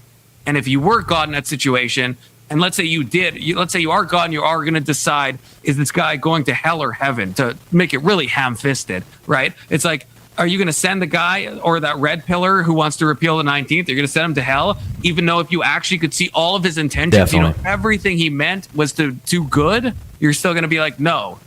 Even though everything you try. Myron Gaines, straight to hell, dude. I don't give a fuck. Oh yeah, or like a slaver, for example, right? Like historically, like there were people this is where the difference between. So why are you sending him to hell though? That's crazy to me. That's insane. I guess it's insane. It doesn't feel insane to me. Like, but I know it doesn't. Okay, go on. Sorry. Like the thing they're doing, I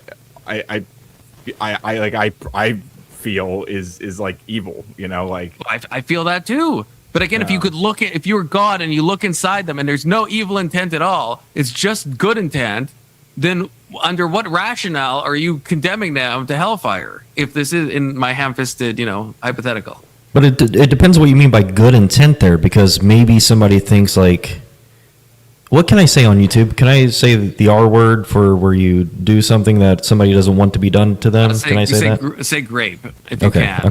Okay, of course. Okay, so if somebody thinks like it's a good thing to grape people, I don't really give a shit, right? I would still call that person evil, even if they think like, oh, this is actually a good thing. I don't think I would care. I would too, but again, this is I think where the semantic overload comes in, where on a human level, it sounds like you wouldn't send anyone to hell ever, like really. No, that's not true. No, I mean I have done. I think we can. I mean, am I crazy? I have done actions where I know I'm doing the wrong thing and I do it anyway. I mean, I feel like every human has that. So I think the example, it's like, yeah, hypothetically that's possible, but I think anyone who's like a serial rapist, they do know it's wrong. It's like maybe there's a theoretical world where they think it's right, but I don't know if that actually bears itself out in reality. I think if you're raping someone, I think you do know that's wrong, and you're doing it anyway. And we've all done, I think, actions where we know it's the wrong thing to do, and we fucking do it anyway. So we're doing, in that moment, we're choosing to do an evil action, right? What if they just never reflect on it to evaluate? Like they're always like, well, like they have some justification in their heart to like that says like they go, I don't know, maybe they believe they're like the only ensouled person on the planet and everyone else is like NPCs or whatever. And like so I guess you would say this person would not go to hell. Whatever, they could do pretty much anything because they truly believe that they are the only one who's affected by anything. Like, I mean, yeah, I think I have two pushbacks. First of all, I don't think anyone actually truly believes that, unless they're mentally ill. In which case, right? Yeah, sure. Yeah, in which case I would say, yeah, I don't know if I could judge. I mean, there's a case where in my country, right, where someone, beheaded somebody on a Greyhound bus and started eating parts of them and stuff. And that guy, right, he was schizophrenic. I mean, and he's released now, and I don't think he should be released, but I don't know if I would judge that guy to hell, even though he beheaded someone and he ate someone. He was schizophrenic. I think from all the evidence, he was like out of his mind, right? So he did an evil action, but I don't know if he intended to do evil, right? In that moment, I don't know if he made that choice to do evil or good. I think he was just mentally ill. I feel like when I do something that I look back on and think like that was the wrong thing to do, I feel like it's rare that I'm evaluating everything and going, I'm gonna do the bad thing. Like I'm choosing it as I feel like I usually look back on it and be like, oh, that or maybe I'm emotional or something and I like say something I'm gonna regret. So is it always retrospective? Like for me, there's maybe clear moments where it's like I get a flash in my mind of like, shouldn't be doing this, and it's just like and I fucking do it anyway. Yeah, I think because a lot of this language is loaded, good, bad, right, wrong. at least when I think I know I'm doing something wrong, I think all I'm saying there is that it's conflicting with other goals. Like, well, I don't want to get arrested, right? So probably shouldn't do that. If I do this, then I may get arrested, but I do it anyways. That's so black-pilled. That's so black-pilled. You don't mean that. You don't mean that, Brandon. I do mean that. Yeah. So if you're yeah, of course. Okay, so if you have a woman and you could grape this woman and you know the law is not going to be able to stop you. Let's say you know that you're in some foreign-ass country. Oh, I think you're misunderstanding me. Okay, hopefully. Yeah, because all I'm saying is when we say something like that you know you're doing something wrong, because when I use moral language like that, I'm just talking about my goals and my desires and stuff. And I think we can have conflicting desires. So when I say that I know I'm doing something wrong, I think I'm just saying I'm doing something that goes against some goal I have. Okay, no, but I still feel like, and I'm not trying to drag my own channel into TOS territory, but sure. In that example I gave, right, if you're in a foreign country and let's say your goal is to be successful and to live a super fulfilling life, and you're like, hey, yeah, I do want to grape this person, and it's not actually going to affect my goals at all. It's not. I'm going to be just as good without it. And in fact, I'll feel pleasure in the moment. So then, what would stop you from doing that? For me, it would be a moral conviction. That'd be like, this is the wrong thing to do. Right? Yeah. But what's the conflicting goal? What's if your goal, let's say, is to just be very successful? I hear Brandon's. Well, I mean, yeah, it would just be a conflicting goal. But if you're saying I don't have a conflicting goal, and you're saying, well, that would be good on my view, you're just saying something trivial like I have that desire, which is true. You would agree with that. I have that desire. Right. I guess I'm asking, what goal would that conflict with? Like, unless your goal is virtue ethics, in which case it's a bit begging the question if your goal is to be the best person you could be. But if your goal, let's say, was just I want to lead the happiest life, let's say that's your goal, then it's like then when you're faced with that option to grape that person where no law will stop you and it won't conflict with your goals of leading a happy life, then are you saying you would do it? When you say I would do it, I don't think I would, because I don't have that desire first and foremost. But in this hypothetical, right? You did. Right, you're saying I have that desire, and there's no conflicting desires. Yeah. And what's the question that comes after that? Well, the question is there some? I mean, I guess it depends on what you mean by conflict. If by conflicting desire you mean a moral impetus to not do it, then.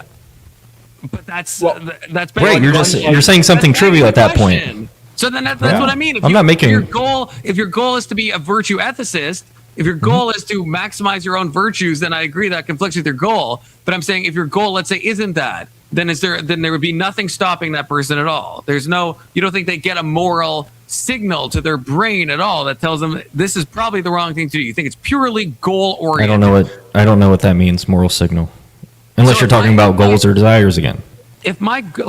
So let's say my goal was to become the richest person on earth. Okay, that's my goal. Okay, so then there's no reason that would stop me from graping this person in this situation. There's no reason, because it's not going to affect my goal of becoming the richest person. And when you say no reason, do you just mean no conflicting goals? Yeah. Okay, so you're saying something trivial. This person has the desire to do this, so. I know, and you don't think you outline this.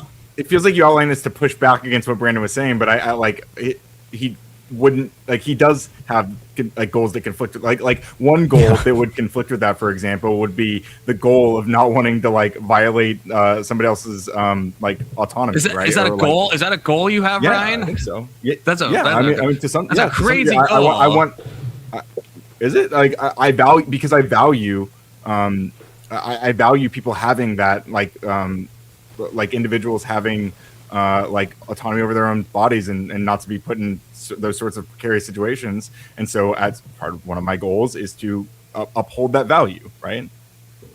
So by goals, maybe we're getting too like reductionistic here. By goal, do we just mean any possible thing that you ever want for yourself on any level of consciousness or subconsciousness? Because I've never consciously thought I don't want to be a graper. I've never had that conscious goal. If I'm writing a goal chart, it's not like do not grape people, right? Like it's not. but yeah, I don't want to do that either. So like by goal, do we just mean anything that you possibly could want for yourself? Because then we're just like weakening the word goal so much that it just means we're just like a nonsense free will thing that you always do what you always want to do. Yeah, I use words like goal, aims, desires, wants. I kind of use those interchangeably. I don't know if that helps. Okay, but does it not just reduce to then like that we always do what our highest desire is? Like just a kind of a truism that like, yeah, I'll always do what I want to do. Well, now... like what I'm saying is that... like a different question. Yeah. Well, I don't know if it is, because if we're not reducing goals to any desires... No, I'm not. I don't feel like I'm always acting in service of my goals. Okay, but then that seems very different than how Brandon just defined it. No, because how Brandon defined it, you're always acting in service to it. Because he said he uses them the same as desires and wants and all that stuff. He said all those things are the same. I don't feel like I'm always acting, and I don't feel like I'm always achieving my desires, my needs, my goals. And yeah, we fail. We fail with respect to our goals all the time. Yeah. Whether it's something that we did to fail, or whether it's give an example where what you're doing is not something that you want or desire. All the things you said, Brenda, you said were synonymous. Well, give an example the last time you did something that's not what you want to some capacity or desire or a goal or an aim or any of the words you used. I go to my local grocery store and somebody mugs me and takes my wallet. I didn't want that. I just wanted to go to the store and grab some food. Wait, that's not a moral decision. That's not a moral decision you made though. If I want to do it, it is on my view. It's not. You think going what? You think going to the grocery store is a moral based on the unknowable future of someone mugging you? What the fuck? No. When I use moral language, I'm talking about my preferences, my desires. That's what I'm talking about. Me too. So when you say is that moral, it sounds how I interpret that is you're talking about my desires. I think the fact that the best example you have is you want to go to the grocery store with no idea that you would be mugged, and then you end up being mugged. But that's me failing with respect to that goal. You wanted an example of that. It's not. Time moves in one direction. It's not failing. It's not failing at all. It's not failing in any sense of the word failing. Well, it is if like his money gets taken away before he can go to the store. Yeah, now I can't buy food. Yeah. He's failed to achieve his goal. Literally, it may not be my responsibility that happened, but it's not on him. Like it's not a moral goal failed. Okay, maybe we're fucking postmodern, deconstructing fucking everything. When I say a failure, it's not something that if I pivot my chair, let's say, and all of a sudden my ceiling collapses and it just collapses in this spot, I wouldn't say I failed because I had no possible way to judge when my. What about shooting a basketball? Shooting a basketball. I want to make the basketball and I miss. I failed with respect to my goal. Okay, yeah, that's okay. Yeah, okay. It's so far out of the moral dimension that I guess. Are you just saying you don't believe in morality at all? No, that's what it sounds like. If you're saying you go to the store and it's a failure that you got mugged, and if I move my chair to the side and something falls on me, then it's like, and if that's a failure, like that's emphatically not what I'm talking about. I'm talking about, let's say, like I know, let's say I'm talking to Ryan right now and I say something really mean, and I know in my heart I shouldn't say this thing, and I say it anyway. And then let's say Ryan ends up let's say he does something, he like spirals off, and I find out, and I'm like, oh, and Ryan's like, it's because Confluence said this really mean thing, you know? Yeah, you better be nice to me. He criticized, he let's say hypothetically, Confluence asked like, why are your dip bars not in frame, and like, why aren't you doing dips right now and stuff, and can you do a dip right now? Okay, there we go. Now he's doing. Okay, good. Let's say that happened. It's like, yeah, and I knew if I had that like perspicacity in my mind to be like, I'm doing something hateful right now, and then something bad happened, that's a failure. Me just like right now when I'm talking, there's no moral stuff with what I'm saying. I'm not getting any like moral kind of like leadings at all. So if something bad happens, let's say I say a combination of words to you, Brandon, and we're like right now, the same words I'm using, and it causes you to do something really bad. It's like, yeah, I wouldn't see that as a failure. Like a failure is like a thing, and again, I don't know. We've all experienced this. You have a moment in your life where like in this moment, I have a choice between doing like the good thing or the bad thing, right? And going to the store, you never had that moment because you couldn't have possibly known the future, right? So I'm talking about that specific moment where it's like, if I know it's bad to say something mean to Ryan, that means something. I shouldn't do that. If I have that some type of knowledge that this is like a bad thing to do. I'm talking in the moment.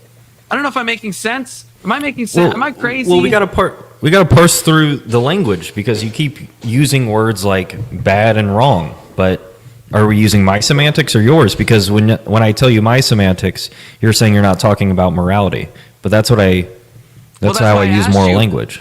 Well, when you say moral language, do you just mean the exact same thing as the way you use? Do you not believe in morality as a dimension, really, in any sense? What do you mean by morality? Like, because your example of your store, of going to the store, then did you do an immoral action by choosing to go to the store? Maybe that's a helpful question in your mind. Did I do? No, I wanted to. But you got mugged. So was it immoral? That I got mugged? Me getting mugged was immoral, yeah. No, I did not want that to happen. No, was you choosing to go to the store? Was that immoral? Why or why not? Because I wanted to. Because all that means is... It didn't align with your desires. Isn't that why you gave the example? You ended up doing something that didn't align with your desires. You're talking about two different things now. The goal of wanting to... Hold on, where are we getting confused? I want to make myself clear. Where are we getting confused? I thought you were saying that going to the store was an example of something that you don't want to do, or that is... No, I do want to do. No, you do want to do, but it ended up in a bad outcome for you. So therefore... I failed with respect to that goal. That's all I was saying. Because I got mugged. Okay. Right, but Hold on. Can I? Yeah, Alex, bridge the gap. Bridge the gap. This is not a gap. This is a chasm. Okay. First of all, That's goals something. are something you can accomplish. All right. You can't call it a goal to not grape someone or not to infringe on someone's bodily autonomy, because that would be a goal for the rest of your life, right? That explains why that's not on my goal chart. That explains that part. That has to be like a principle of yours, correct? Yeah, but then my goal is to like uphold my principles. So that's why I was saying I value it and I want to uphold those values, right? But can you break your principles? Are you like? Do you feel like you're diminished in any way by breaking your principles, or failing your goal in this case? Not inherently, but I mean, I guess it would signal that I don't value it as much as I believed. If I would have to like compare. Like it would depend. I mean, but yes, I think, yeah. So I guess I'm saying if you're using goals as stand-ins for what I guess religious people consider to be morals, then you're basically saying you can fail those goals but not have done anything immoral. But something immoral had to happen, so someone else may have done the immoral thing that caused you to fail your goal. I'm not sure I understand how that works. I'm mostly talking to Brandon here, I think. What was the question? I'm sorry. You said like your goal, you have conflicting goals, so you wouldn't do something, and that's like your sense of morality. Well, all I mean when I use moral language is I'm just talking about what I prefer and don't prefer, or have a preference against. Yeah. Okay, but when you say preference, is there any strength to those preferences, or are they all the same? There are probably different intensities. Let me give an example. I want to drink some water right now, but what's something stronger? If my fiance is about to get shot or something, I really don't want that to happen. That desire for that not to happen is much stronger than my desire to drink this cup of water.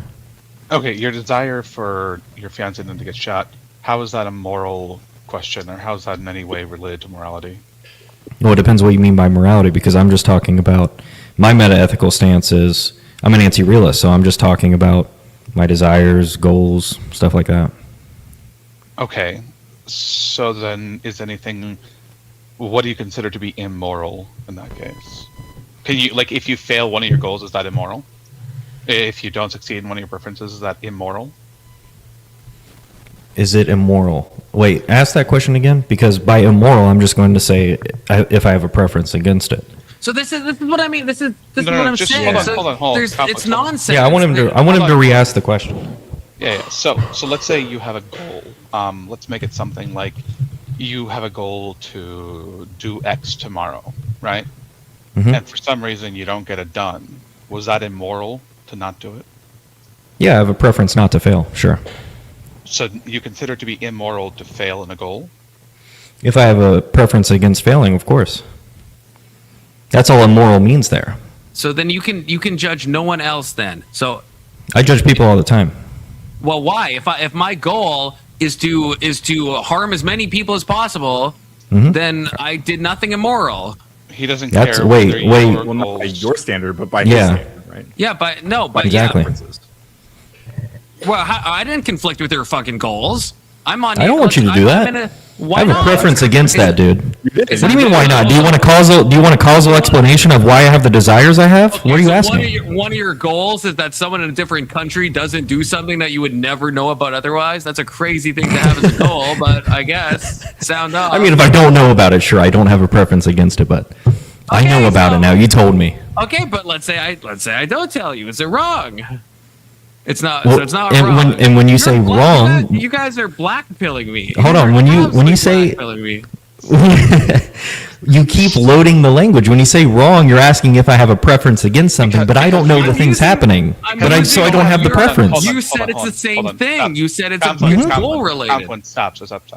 He's saying that your framing for what morality is does not exist in their world. They're using the next best option, which is a word in which wrong does not exactly fit. I know. That's my whole point. So I know, but there is nothing against my goals, and Brandon shouldn't have any problem if he doesn't know about it. If I harm an uncountable amount of people in a foreign land and Brandon never finds out, then Brandon cool with that. It's all Gucci. That doesn't follow. That doesn't follow, Why by the not? way. Why you don't know about it? How are you not cool with it? How does that impede on your goals, Brandon? I think Brandon and I would both prefer that you don't do that, even if whether we know about it or not. Well, how can you? Hold on. Yeah. What? Let's say I don't know. Hold right? on. Can I ask you a question? Okay. Sure. Would it be immoral if you don't know about it? Immoral? Are you asking if I had the preference to know about it and I don't know about it? No. Okay, then I don't know what you mean by moral there. Is what he's doing immoral by your standards? And by immoral, hold on. By immoral, are you? I mean, in the way that we consider to be morality, like a bad thing as a universal. What does bad mean? Are you talking about my preferences or not? He has a preference against you doing that, even if he doesn't know about it. I think. Do you have a preference against people like mass murder? Do you have a preference against mass murder that you're not aware of? Do I have a preference that I'm not aware of? Maybe? No.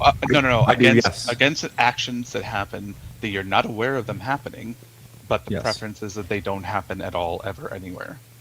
I'm sorry, I am not following that question. So like there's mass shootings, right? Mm-hmm. You don't know about them at the time they're happening. Sure. You can't know about them at the time they're happening. Sure. Do you consider them to still be bad in that moment, regardless of whether you know they're happening or not? What do you mean by bad? I mean, would they be against your preferences? That they happen? Doesn't align with your goals, Brandon.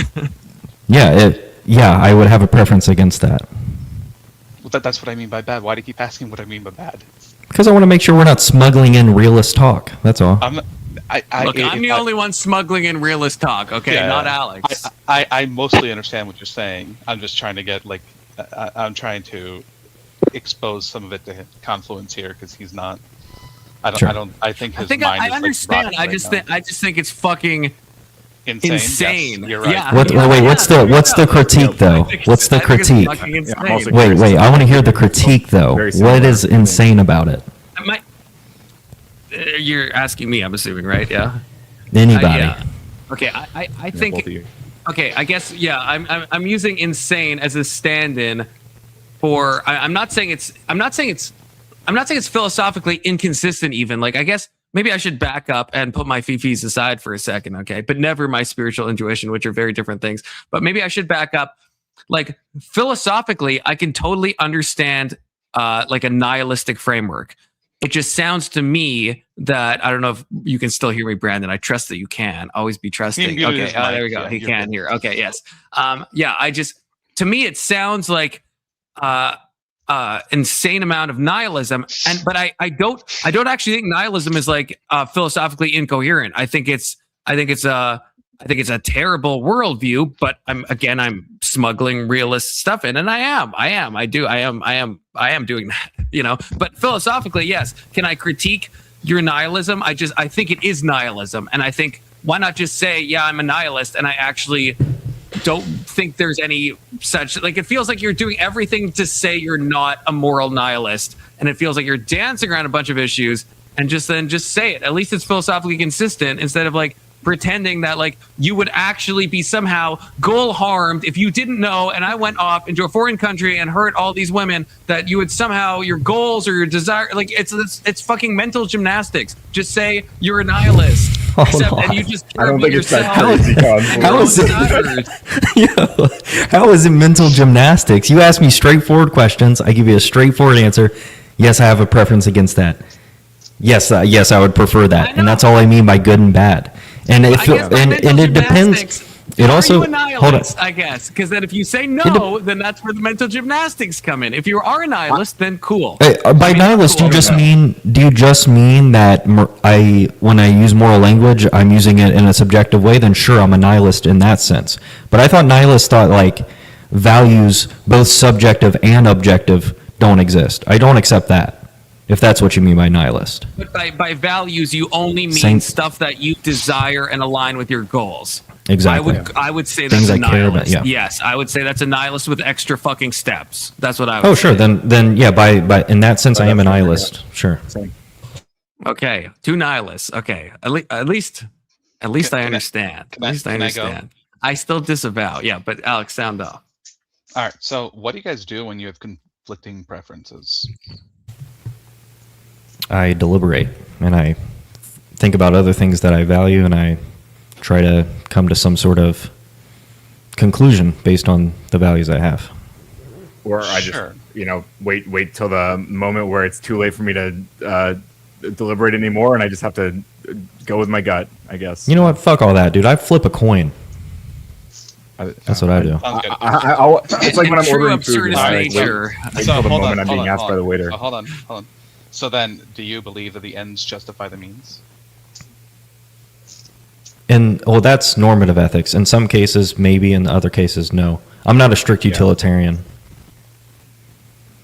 Well, I mean, if you have a very, very strong preference for something, and someone is stopping you from succeeding in that preference through something you consider to be very anti whatever you think is like bad. For example, you don't like people infringing on bodily autonomy, right? That's a preference you have for yourself, at least. Do you care if other people do it? I'm sure. So Generally if somebody speaking. else is doing something you consider to be extraordinarily bad, you would consider doing something about it, correct? Oh yeah, definitely. Okay. So then, if you had to do something to somebody else to stop that person, are you still okay with it? Depending on the context, maybe. Yeah. Okay. Yeah, not in every case, but yeah. Yeah, it would depend. Yeah. Okay. So, like, let's say there's a country like on the precipice of falling into totalitarianism, right? How far would you feel comfortable going to stop something like that? To stop totalitarian, what would that entail? Like another Holocaust or something? Or are we just talking about like? Probably, yeah. Oh, then yeah, I would. You can't ever know the future, but that's the way it's tending, right? Oh, sure. I mean, if something like that would happen, I would send the military, dude. Sure. Ryan, you? Yeah, potentially. I'm not like anti-interventionalist inherently. Yeah, I think there might be some cases. There are some cases where military action is the right thing to do. Yeah. Based Ryan. Rare. What about based me, dude? I said it first. What the fuck? He did say it first. Yeah, but I expect more from Brandon than I do from Ryan. No Whatever, disrespect dude, to whatever. Ryan, but me and I was gonna Ryan say, what rarely is- agree. We what rarely part of agree. Ryan's- So Underestimate me at your own peril. Yeah, that's right. Okay. I'm not sure how to phrase the things that I'm trying to think of asking you. So give me a little bit. You guys can keep going on. okay, whatever. I have a question because I think Brandon has kind of deep throated that black pill in a bad way, but I don't think Ryan actually has. I don't think Ryan has. What's the black pill that you think he's swallowing here? The nihilistic stuff. Like you both did say under at least what I described as nihilists, right? You both said, okay, yeah, we're nihilists, okay? And I think Brandon, by the definition you provided, yeah. yes, and I think Brandon is, because I think what Brandon would say, I think if I'm understanding right, is that he thinks that from his desires, he wouldn't want me to do a bunch of bad stuff, but objectively, or from my point of view, there's nothing bad with me. If I set that as my goals, if I wake up in the morning, I say harm as many women and disenfranchise them, then that's my goal. And Brandon, I think, wouldn't say there's anything objectively wrong with that. And from my point of view, certainly nothing wrong with that. Is that right, Brandon? Well, I'd be agnostic about the objective part. I don't say objective morality is like false or something. I'm just agnostic about it. I just talk about how I use the language. I don't make very strong claims about stuff like that. Okay.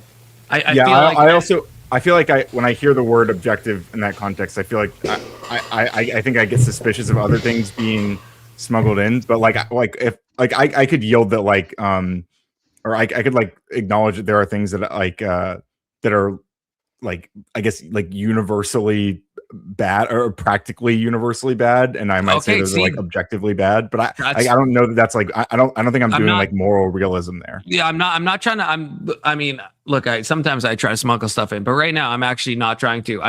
I think there is a difference. I think, Ryan, if I had these goals and I told you I'm going to go harm all these people and I do want to, do all this bad stuff and these are my goals, I think you would say that is actually bad. And it's not just bad from your point of view. I think you would say that it's actually a bad thing. But what is actually doing there? Yeah. It just sounds like you're smuggling in realism again. When you say it's bad, from my perspective, I agree with Brandon. It is something that's against my preferences. I don't saying that it's bad from my perspective. If you died, Ryan, okay, if you died, is it still bad? Is it bad? Because now you're not there. You have no preferences. My preferences, they're dead, right? So now is it bad? I would prefer for these countries and doing bad things. I still have preference. Yes, because I have preferences about how I would like things to be posthumously. Yeah, of course. You're immortal. Like for example, if I had children, I don't have children, right? But if I did, I would want them to have good lives after I'm gone, you want right? that. You want that now. You don't want that in 200 years, Ryan, because you don't exist in 200 years. Sure, but I still want. I want that future. Sorry. This line of attack is no better than me saying the same thing to you. Wait, how and what? No. Disavow. This is first of all not a line of attack. First of all, I'm just trying to. It's not intending to be. It's not. It's actually not. I'm trying to say that. I think Brandon is actually more of a nihilist. I don't actually believe that Ryan is. So I'm not attacking either. Again, I think nihilism is a philosophically coherent position, and people say that. What? I personally think it is. No, I actually do think it is. I actually truly. Who cares if it's coherent? It doesn't matter. That's immaterial. I don't. Maybe you're thinking I mean something different by coherent. I mean, nihilism is a totally fair philosophical position that I think explains everything about the universe that you could want it to. Right, I truly think that from all realms, in ontology and morals, I think it. So it's fully consistent. This is but interesting. I don't think Ryan is that. I don't think he is because something. Okay, I feel like you bring up a lot of you talk about virtue ethicists and or nihilist or we brought up utilitarianism and all these things, and I feel like you are kind of speaking of these things as if in terms of selecting one and then evaluating things based on which one we've selected rather than the other way around, which is what I feel is happening here, where like we're describing things that we do believe and feel, and then you're attaching a label that you think it like is fitting to that. And it feels like a fundamentally like different thing. That's I don't know. I feel like I don't know if I can word it correctly like in the moment, but I feel like there's like a fundamentally different thing going on here. I mean, I'm not trying to. I'm not trying to. Sense? I'm not. I mean, you tell me. I'm not trying to pigeonhole you. I guess the reason I'm using labels is because I guess I'm trying to understand on what. So I'm not trying to like pin you down in that way. I'm just trying to parse it in my own head from what I know of meta ethics and stuff to see what frameworks everyone has. So yeah, when I use nihilist, it's like I know what that means, and I have an idea of like, okay, I can grasp that, and I know what goes along with that. But when you said that Brandon was a nihilist, and then he asked you like if all you mean by that is that like, oh, I believe that like I'm basically like a moral anti-realist, and that I believe that like my morals are like my moral preferences are just my preferences. Like what I think is good is just my preferences. What I think is bad are things that I prefer. I would prefer not happen. Right. And he asks you if that's what you mean by nihilist, and you're like, yes. And then it's like, okay, but every time you use it, I feel like all moral subjectivists are nihilist on your view. No. I mean, my understanding is like nihilism is often like part of like a terroristic ideology in some sense. Like it's like there's nihilistic terror and stuff. There's a lot of negative implications that are attached to that. No, I'm not. Look, I'm not trying to load anything into that at all. Absolutely not. Disavow. In fact, if you're doing I would say if you're doing a terror attack, you're probably definitionally not a nihilist because you really care about doing that terror attack, so you're at least to some degree, you believe in something that you're doing, so. Maybe you think life has no purpose and no value and it should just go away. But then you'd be like an antinatalist, which at least is more than a nihilist, I guess, because you at least have some goal in mind. There's some. I see. I think I see your point. Yeah, look.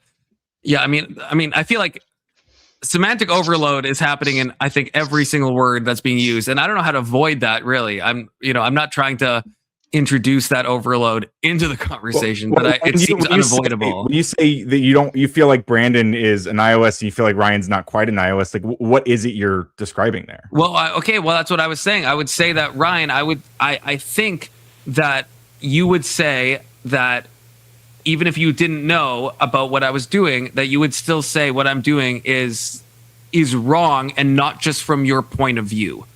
I think you would say if I'm trying to disenfranchise women, I don't think, and you tell. I mean, if I'm wrong, then you tell me I'm wrong, and that's fine. But he's saying you think things it's wrong anyway. Yeah. I would prefer you to do that. Well, he's saying he thinks.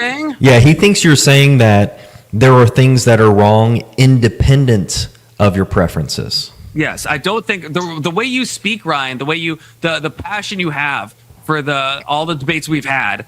I don't believe that you just think, oh, this is just Ryan's preferences. Why can't a subjectivist or an anti-realist have that same sort of passion, dude? I'm fucking vegan. What are you talking about? Well, I think that's because your preference, Brandon. It is. I mean, I speak fervently is maybe the word, because I value certain things strongly. Like I have very strong preferences about certain things. Like, but you would say they're all. So you're actually saying they're all preferences. It's all just preferences that are shared by a lot of people for various reasons. And you still haven't looked into emotivism, have you? Even though I ask you every time I fucking talk to you to look into emotivism, you still fucking have. Maybe I never will, or maybe I'll do it right now. God damn it! Hey Ryan.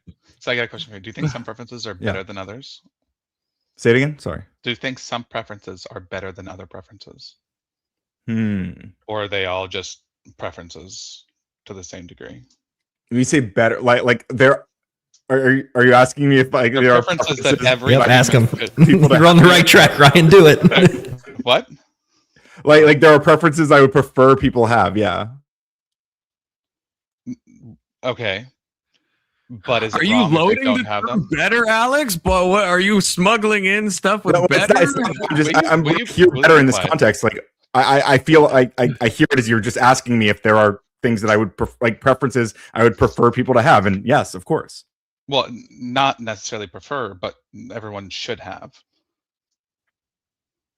Yeah, I feel like those sound like the same statement to me. Like I like should by my like that is like as in they'd be manifest. Should in this case is a moral claim. It's a Are there any moral claim odds? that something is better if everyone believes it? You're no longer in the subjective I would realm. prefer. You're going to go with I feel like we're trying. I feel like we're trying to separate the moral dimension from the preference dimension, and we are. That's the whole point. Yeah. But I understand that you're trying to do that, but I guess I don't. I'm having a hard time finding that difference. I think is why I lean towards what Brandon said. Why? If I can, hold on, Alex. Hold on. I Okay, prefer fine. chocolate over vanilla. That's a preference, but there's no morality within that preference. That's the whole thing. Brandon has said openly those are the same things, right, Brandon? I don't want to mischaracterize you. You said those are the same, right? And yeah, my whole point is I don't think Ryan does think those are the same things. Well, I feel like morals, I guess generally when we talk about morality, I guess I do feel like we're talking about like a subset of my preferences. The psyops. Like we're usually you could do that. You could categorize like something doesn't fall within the realm of morality, whatever you want to say, until it reaches like a certain threshold of intensity for that desire. So maybe you could have different categories of preferences, like you can distinguish between taste preferences and then moral preferences based on that sort of intensity of that desire. You could do that. I guess what I'm saying is, like, if you really, really, really love vanilla, and I choose to bring you chocolate anyways. Oh, dude, we're fighting. Well, that's fine, but I don't think there's any level of consideration or any level of love for vanilla that could have you say that it was immoral of me to get you chocolate instead of vanilla. Maybe not the love of vanilla, and that's where maybe morality is. Mint chocolate chip, right? I might be like angry if I expect vanilla ice cream and someone brings me a bowl of nasty ass mint chocolate chip ice cream. But would you call it immoral? Actually, I actually think I disagree with you, Alex. Mint chocolate chip. Yeah, Sure. I actually think I'm Ryan coded on this one, where it's like I think if you do know someone's true preference and you care about them, and then you did buy them the opposite, I think then in some ways that could be an immoral act. How would that be an immoral act? Well, if I took your money and said I would get it for you and I don't, that's a different thing than if I get something for you and it turns out to be the thing you don't like. Okay, I think okay, so not in a relationship currently, but have been in the past. And if my partner knows, let's say I hate chocolate, and they're like, "Hey, I bought you ice cream," and they know I fucking hate chocolate, and they know I love vanilla, and they're like, "Here," and it's a it would be like, yeah, I think if they know, it's like, well, why are you fucking ice cream cucking me like that? Like, what are you doing? Like, why would you do that? So hold on, but I think that would be immoral. By your standards, that would go against God or something. That'd be yes. If they intended to cause me harm, they know they emphatically know this, and they're making a decision at the counter to be like, yeah, fuck Confluence, I'm gonna buy him chocolate. He's gonna fucking hate it. I would say that is immoral. I actually would. Well, I guess I might not say that if somebody mistakenly brings me an ice cream that I don't like. I see. I think that's the more that's the question. Maybe you're probing me at. Like I might not say that's immoral. Like, but you know, it's against against your preference. It'd be very strongly against your preferences, wouldn't it? Why is it not immoral? If preferences if morality it's an interesting question. Set of preferences that you have. But I think this just makes it this makes a stronger case for what I was saying earlier, where it's like I have a lot of preferences. Some of them are for flavors, and some of them are for behaviors and values, and that I want people to have. And like I think it's just like when we have conversations about morality, like I guess we're usually clearly not talking about just like flavor preferences, like taste, but like we are. I do feel like we're talking about preferences and like behaviors and yeah. Sure, but you might have a preference that someone behaves a certain way and they don't, but that may not be immoral.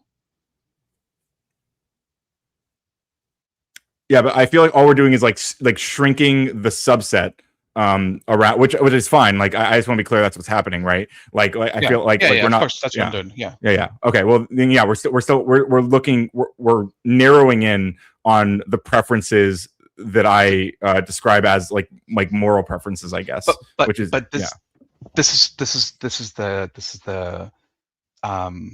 the critique I had when you guys were talking earlier and I wasn't on here. Mm-hmm. You guys were saying that it's just preferences, it's your goals and preferences, but it's not. There's certain preferences that you consider be a moral ought, and there's certain preferences that you don't really care about because they're just your preference. You don't care how anyone else acts with regards to them, right? And those preferences can be broken. Those goals can be broken without an immoral act happening. Well, by definition, that's not morality. That can't be morality.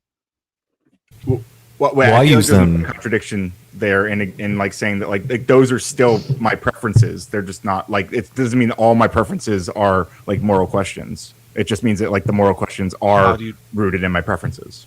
How do you delineate?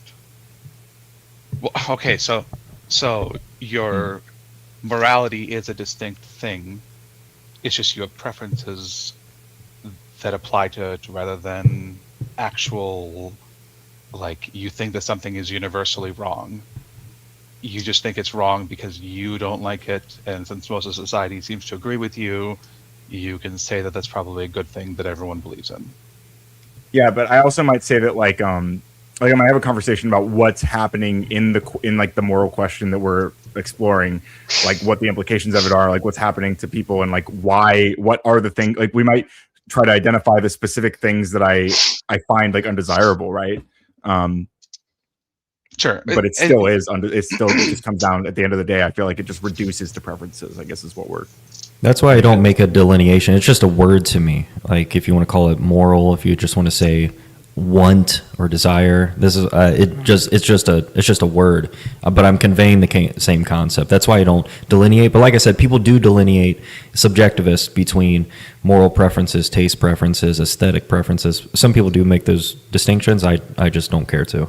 But now you've rendered that word, you've rendered the entire concept of morality mute, because you're using a single word that means anything from I like this color to I prefer you don't kill me as a set of as in the same like language as the term morality. And I think when we talk about ethics, we definitely don't talk about preferences. I don't know why we do the same thing with morality. Well, we do if you're a subjectivist specifically. Mm-hmm. I mean, that's what subjectivists are talking about. You would prefer like a certain ethical framework or whatever, right? Well, what do you think? Like, how do you define ethics? The study of what we ought and ought not do, something like that. I don't think that subjectivism has to entail that. I don't, because what you're saying is there's no dimensionality distinction between a preference and a moral. I don't think that goes beyond what I know of subjectivism, right? Like I could be a subjectivist and still distinguish between a preference and what I think I'm doing that's morally wrong. Even if I think it's just morally wrong for myself, I could still put those in two different dimensional categories, right?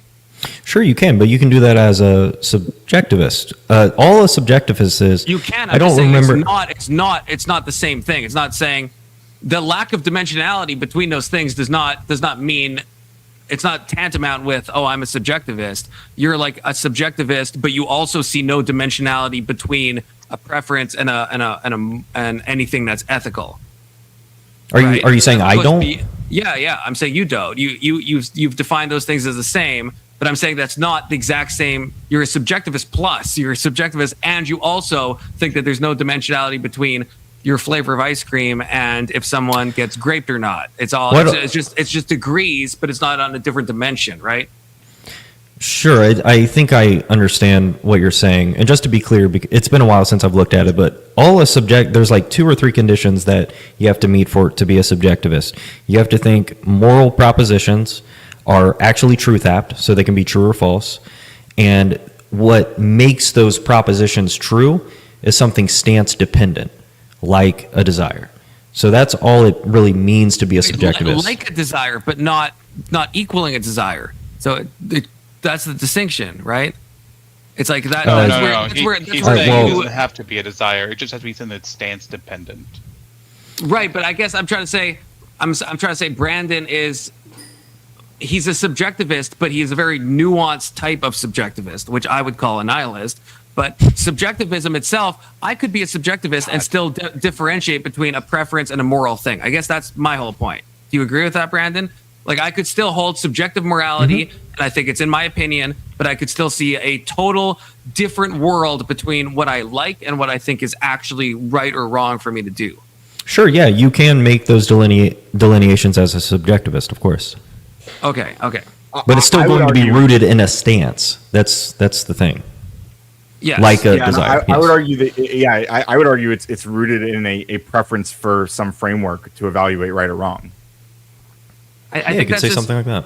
I think you can, but I think that's where, and I feel like no one agreed with me on this, but I feel like when we're using preference like that, we start to just, that's the same type of thing that people say that where free will, almost definitionally can't exist. Like, I think we're reducing things so much that we're like, well, any action you do was to your highest desire, like definitionally. So even if I don't want to do this action, I know it's wrong to unalive this person, but I do it anyway. Well, my highest desire was to unalive them. So actually I'm always acting in accordance with my highest preference. So it just becomes reductionistic at a certain point. You know what I mean? Which is fine. Like there's not a problem with that, but I'm just, in most of my philosophy, I'm very deflationist, reductionist, anti-realist, so that makes sense. Almost nihilistic if you had to maybe pick a word. No, I just don't like an inflated ontology, okay? I like parsimony, I like things being simple. You want to reduce everything to where it's maybe, let's say, 0 as an example, right? Like it's like nothing, like everything is nothing. Okay,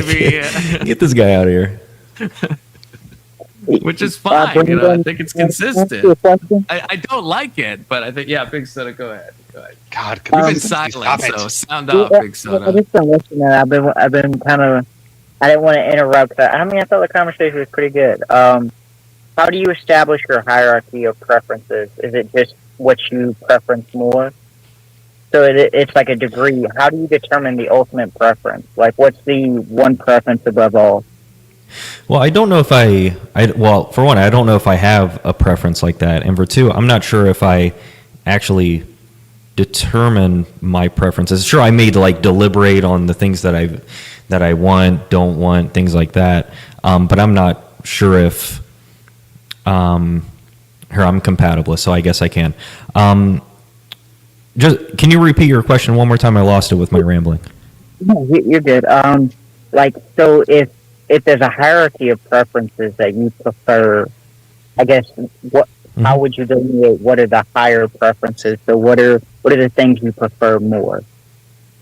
Oh, sure. Like, how do I delineate between preferences and what I would prefer more in a given context? Is that what you're asking? Yeah. So it's like the high point versus you dying. Sure. Sure. And I'm sorry, it's kind of hard to hear you, Big Soda. But I mean, I think what I typically do is I deliberate. I try to run intuition pumps, meaning like we do this all the time in vegan debates, abortion debates. We run hypotheticals. We try to see the types of things we would value in a given context. And we run, like I said, those intuition pumps to see if that is actually what we value, because if not, we're just going to run into a contradiction, or maybe we have to bite some bullet with a reductio. So that's kind of my thought process with a lot of issues. I did it recently with what was the case? I don't remember the case. It was a shooting, I think. Am I allowed to say that word? But I did the same thing, like something. I don't know. Maybe something happened in the media, and it was big, and there were like two sides of it, and I just took the morally relevant, what I consider to be the morally relevant facts in that given case, and I was trying to come up with hypotheticals to see, well, what is it about this case that makes me come to this conclusion, and would I remain consistent in these other hypotheticals that I'm giving myself, and I try to deliberate to see what I actually value in that given case, and to come to some sort of conclusion about what I actually want in that context. I don't know if that was long and drawn out and if you followed that, but No. Yeah, that's because I don't want to ask this question if y'all have children. So do y'all have children? I do, but I don't care. Ask. I just don't want to ask it because it seems a little egregious. So let's say you have two children. Just ask it. Yep. Okay. So let's say you have two children, and it, like, I guess, and you had to choose one to die. Like, how do you make the hierarchy of preferences to which one dies? which one's better at baseball? Yeah, I think the sad truth is that at the end of the day, I'd probably choose the one I like less. Okay. To live or die. And I mean, that's fair. I mean, I was just trying to, I guess, follow. Answer. I mean, it's a sad answer, but it's a real answer. Like, I wouldn't feel good about it. That's crazy. The only right answer to Sophie's choice is to flip a coin. Okay, that's the only. You can't like pick what fucking child you like the best. If you have to pick, you have to leave it up to random chance, right? Come on. Yeah, I don't know if I would. Maybe I'd flip a coin. Maybe I mean, I might. I guess if I really don't have a preference, if I could don't you think live with yourself if you like? I know you don't, and I don't have kids either, but I feel like I can imagine I have kids at least. Yeah, I don't think I could. Even if I liked one kid more, I don't think I could live with myself if I picked the kid I liked more. The only way I could live with myself is either way. I know, but flipping a coin is something. At least it's like that's nothing I can choose, right? Like that's. But you're choosing to flip a coin. You're choosing to leave it up like to chance. Yeah, instead of, yeah. like, I would. Even like, from I don't know. There's no good way out of this, you know. No, I mean, yeah. That's. I think the whole point of a Sophie's choice dilemma. If you're choosing to flip a coin, you're just trying to say that you're not strong enough to make the choice yourself, and you want to leave it to something else to make. Disavow.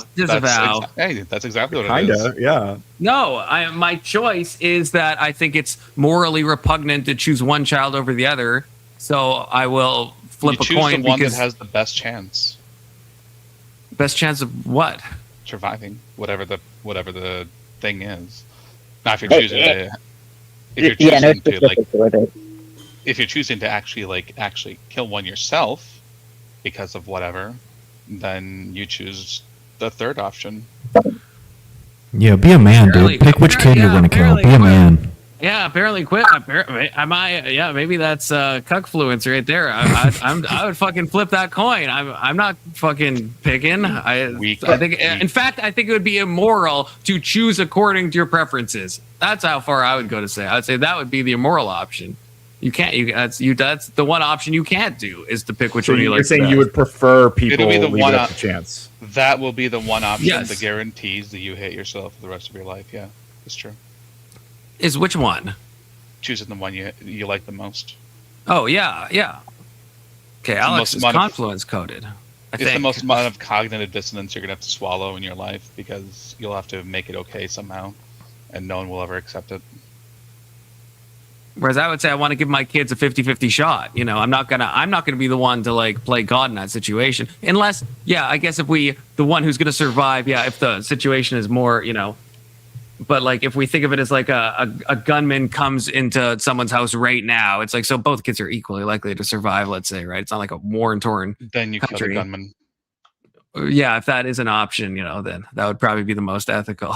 I do agree. I would acknowledge. I like there. I can imagine. Like, I mean, I don't know. I can imagine deciding to flip the coin as well. Like, where I can be like, oh, I can't make this choice. Like, I'm just saying, like, if I don't have a coin, even right, like, you know, like I don't have any way to make a 50-50 choice. Like, I feel like what would happen is the problem with flipping a coin is whatever answer you get, you're going to feel either relief or you're going to feel dread, and you're going to know that that's not the choice you wanted. Yeah, but I would say that feeling guide me. I think I agree, but that's the difference between I think the preferences and the moral. The moral thing, in my opinion, is to flip the coin, and then you still have to live with cognitive dissonance. So I know Quippy's revenge is saying I'm doing it out of cowardice. I don't think I am. I think that's just the moral thing to do, and you have to live with it. And Quippy also says, imagine how the surviving kid feels knowing you chose to flip a coin. Imagine how the kid feels that's about to get pew down, that you're like, I like my other kid better. And the look on his face as he gets like cranium. Imagine how that kid feels. Okay. You can look at it one of two ways, right? If you choose the kid you don't like the most, you will probably resent them the rest of their lives. And if you choose the one you like the most, you'll resent yourself the rest of your life. That's why you flip a coin and resent God like a normal person. Okay. Now, I got another question. How do you pass? I guess, how do you secure your foundation and your preference to your children? So, like, how do you pass down your preference to your kids and then have them enact your same preferences? Does that make sense? Do you? I do you think think your so. preferences are better than others? I may not be grasping this right. I think it's kind of like, how do you instill your values through your preferences to your children? Yeah, I mean, we do this all the time, right? When we raise our kids, we teach them values that we also value, work hard, be disciplined, that sort of thing. It's the same sort of thing. I don't think there's much of a difference between a realist and an anti-realist in that sense. I think we still want to instill our kids with the values that we want. So I don't think there would be much of a difference there, at least. Mm-hmm. Well, now, so, if your kid's acting on what the preferences that you taught him, but it doesn't turn into the same preferences that you have, is your child going against you, or is he still following the same philosophy of his preferences are? I don't know if I'm asking that right. If they have your preferences but different goals or goals that contradict with yours. Or they have different preferences, right? Like they end up having different preferences. Well, it has to have come from you, right? That's what he's trying to say. Oh, is that what? Is that if they take what you're telling them, but they use it a way that you consider to be wrong or not to your liking, I guess, if it's all preferences. And then I guess are they doing something? Because I'm using a loaded word in bad, but sure. Like I guess, well, it's how not do loaded you as long as you assume that when we're answering it, we're saying that it's against our preferences, right? Like that's But I guess, it's definitional language would be against our preferences. Like to them, what if they still think they're honoring your preference, but to you, they are not honoring your preference? Yeah, I might prefer that they both that either they like recognize that they're not following my preference, or that they just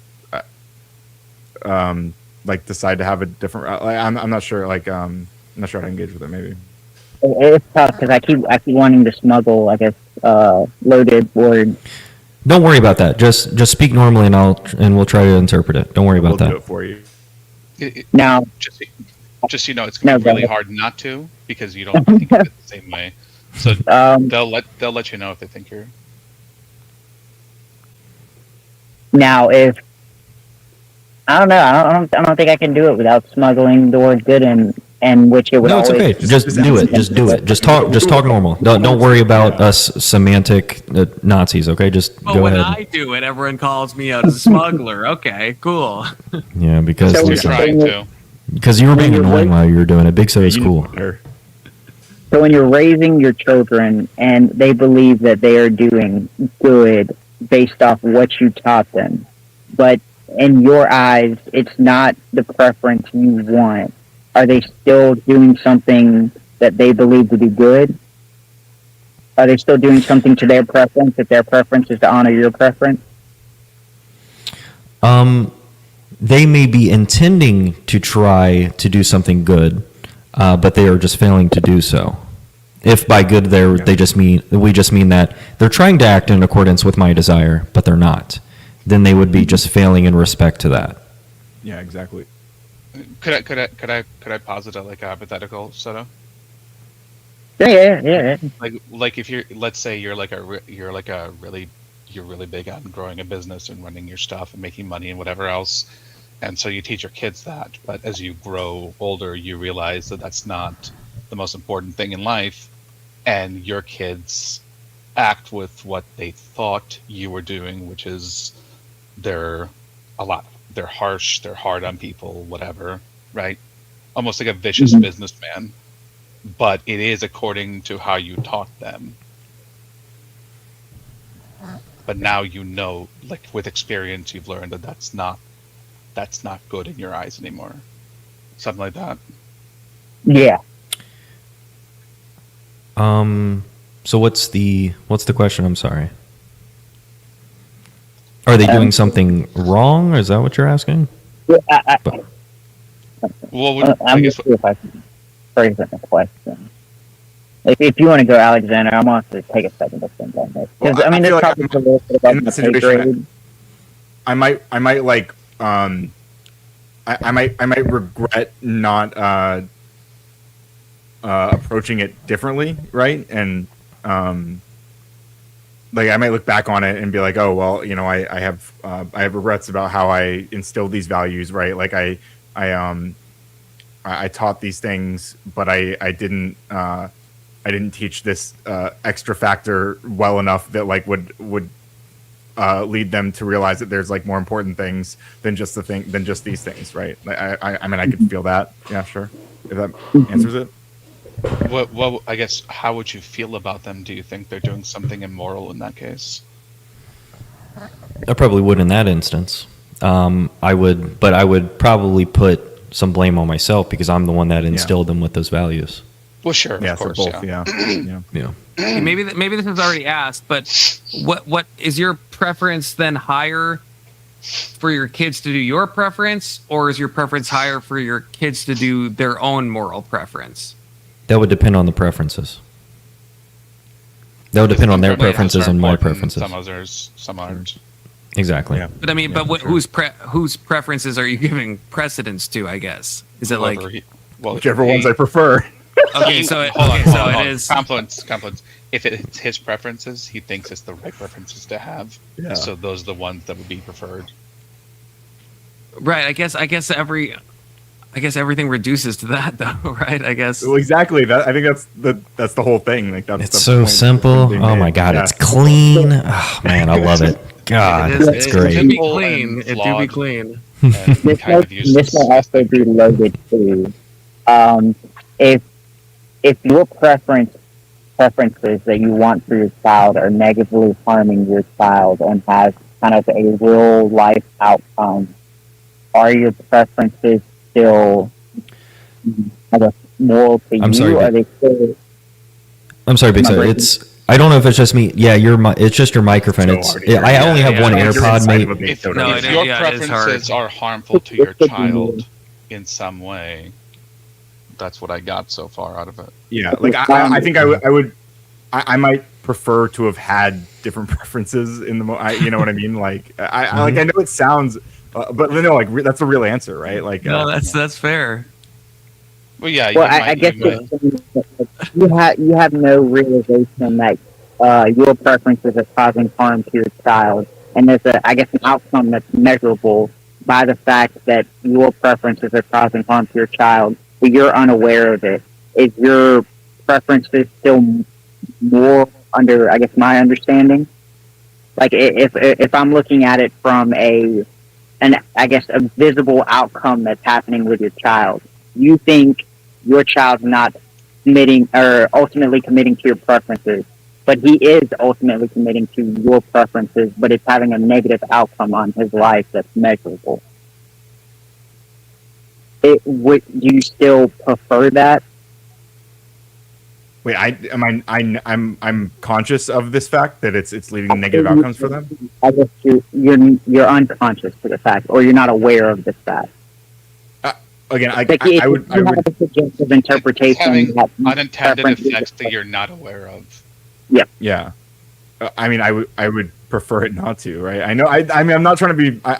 It's kind of funny to. We get what repeating you're it. saying. You don't have to say. We get it. We get it. Yeah, fair enough. Yeah, I mean, to be honest, I'm struggling with trying to ask questions to see if I can, I guess, put y'all in a situation that contradicts what you're saying, but I'm struggling. Well, let Can me I- go a step further, right? Sorry, Alex. Go ahead. I'll save it for a minute. No. Go. You do. You say first. Well, frankly, I'm of the belief personally that everybody is doing what I'm describing here. I think we're all doing this preference thing. I think it all reduces down to preferences every time. I think that's what's happening. Emotivism, Ryan. Maybe it is. Yeah, sure. No, if that's what you mean by not that word, emotivism. then So Emotivism, yes. I think I think you're wrong in that. But I guess let me ask you something. Is there any line that you would never cross, no matter what other preferences you might have or how strong they are? Wouldn't that be his highest preference, though, is to never cross that line? Maybe. Like, that's the thing. It would be a competing preference. Like, I would prefer not to cross that line. So it's... The thing, I don't nihilism know if, I don't know if we found like a irrefutable. semantic trap here, or if it's just like... Irrefutable. Great word. I love that for my position. So for example... right? I do agree with that. We live in a world where we can't know the future, so we don't really know what's going to happen next. We can predict, we can have all these ideas, whatever, but we don't know. Things can change at any moment, right? So we don't have perfect knowledge of what's going to happen, but we still have to make choices about how we handle certain things, right? Which is why typically you have principles that you stand on regardless of what your preferences are. In the case of like the United States, we're supposed to stand up for the principles of freedom and like freedom of speech, freedom of the press, whatever, those things, regardless of how harmful they might end up being in any moment or what the future might bring because of them. Do you have anything like that in terms of your own preferences, where even if it might end up becoming a totalitarian dictatorship that results in the next great genocide, would you still not cross that line?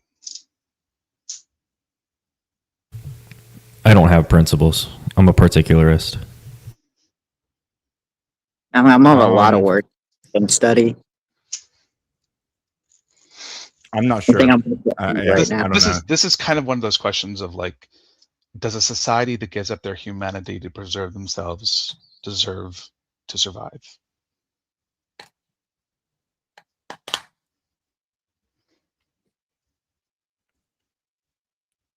Well, I mean, it's an interesting question, but I'm struggling to see how it like really argues. I'm not trying to argue against anything. I'm trying to dig further into your beliefs. Sure. So sure. Don't sure. look for any like victory conditions here. I'm just trying to understand or expand on what it is that how you see the world. It's like the question earlier where I said, do the ends justify the means? Would you torture a 1-year-old to make the rest of the world peaceful? Things like that, right? Sorry, too early.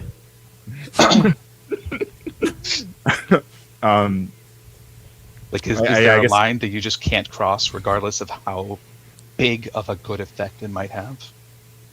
I'm sure there is. I don't have like maybe something to do with family. Maybe. Yeah. I'm I don't know. I'm not a particularly violent person, so like the idea of like having to, I mean, like I'm not pacifist either, but like I don't know. I think there's definitely things that I just like probably like wouldn't do. Yeah, if that's the like even if like the outcomes would ultimately be preferable, right? Like I'm sure. Not just preferable, but if the outcome of not doing it would be horrific anyways. I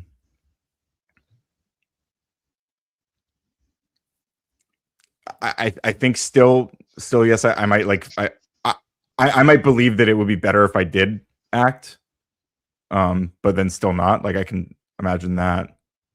Okay, that's what I was wondering. Would you commit something? Would you commit something you don't prefer if every other preference you have after is allowed?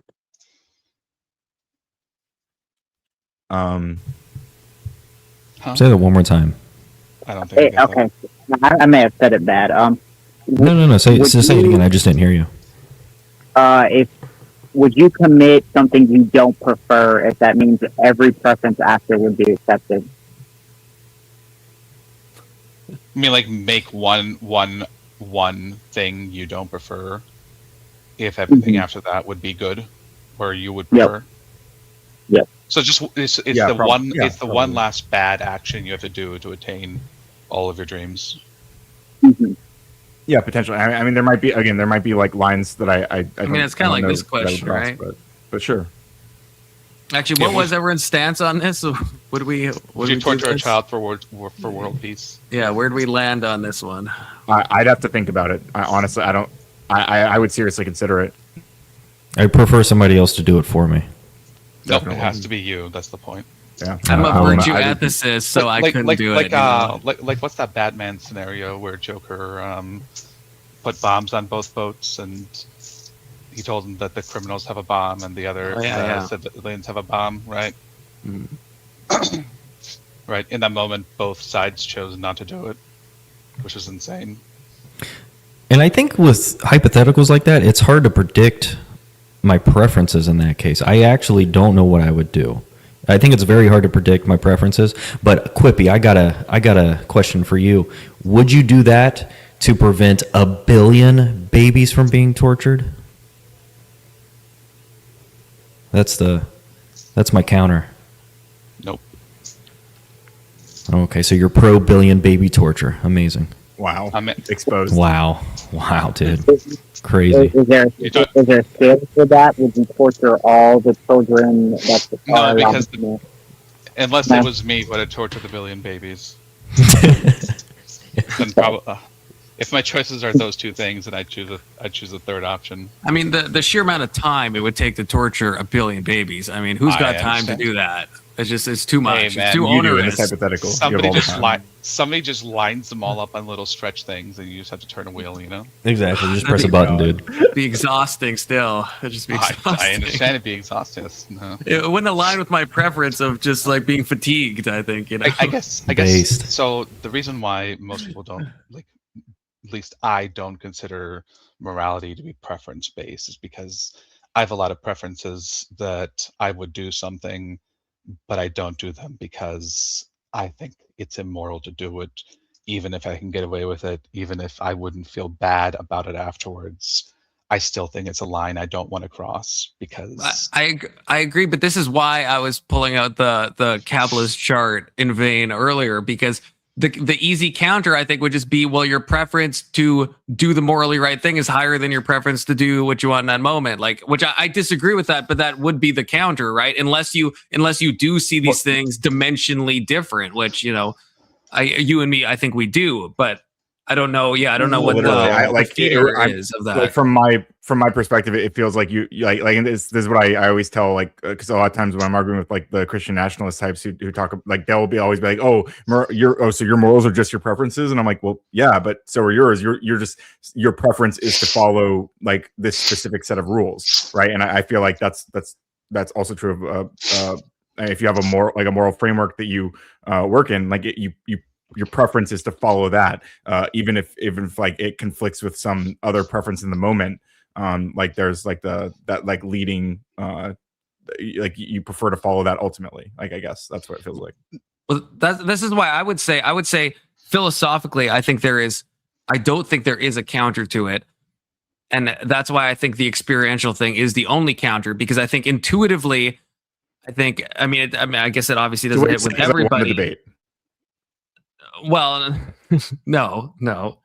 I'm saying I think it's a consistent position. It's coherent to trigger Alex. It's coherent.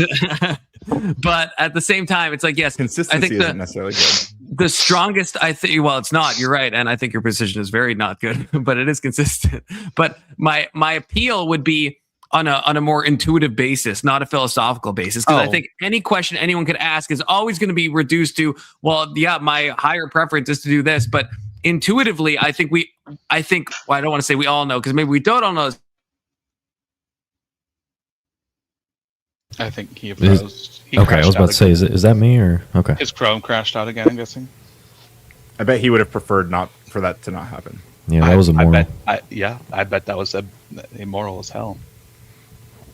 Okay, here's a question I have. Do you think your preferences are something you choose or something you discover? They're probably, I mean, I don't have a strong view about this, but if I had to lean some sort of way, they're probably causally explained. Yeah, I'd say it's probably like a bit of both, I guess, but maybe like they're like when you choose something, like I feel like you are expressing a preference by doing that. So it's like you're describing, like you're pointing to different we're looking at different preferences that are kind of competing, I guess. Or well, yeah, like let's say there's a food you don't like. Can you just decide to like it?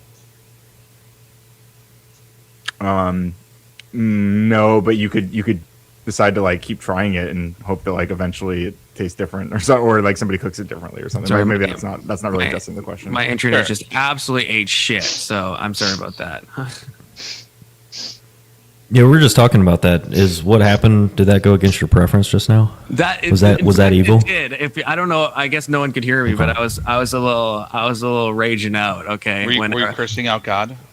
No, not God. But it was his fault. Actually, I thought it was more likely that all of you lost internet connection at the same time because I could still see myself, so I was cursing out everyone else. But it might. There's a chance it was my internet, not everyone else's internet.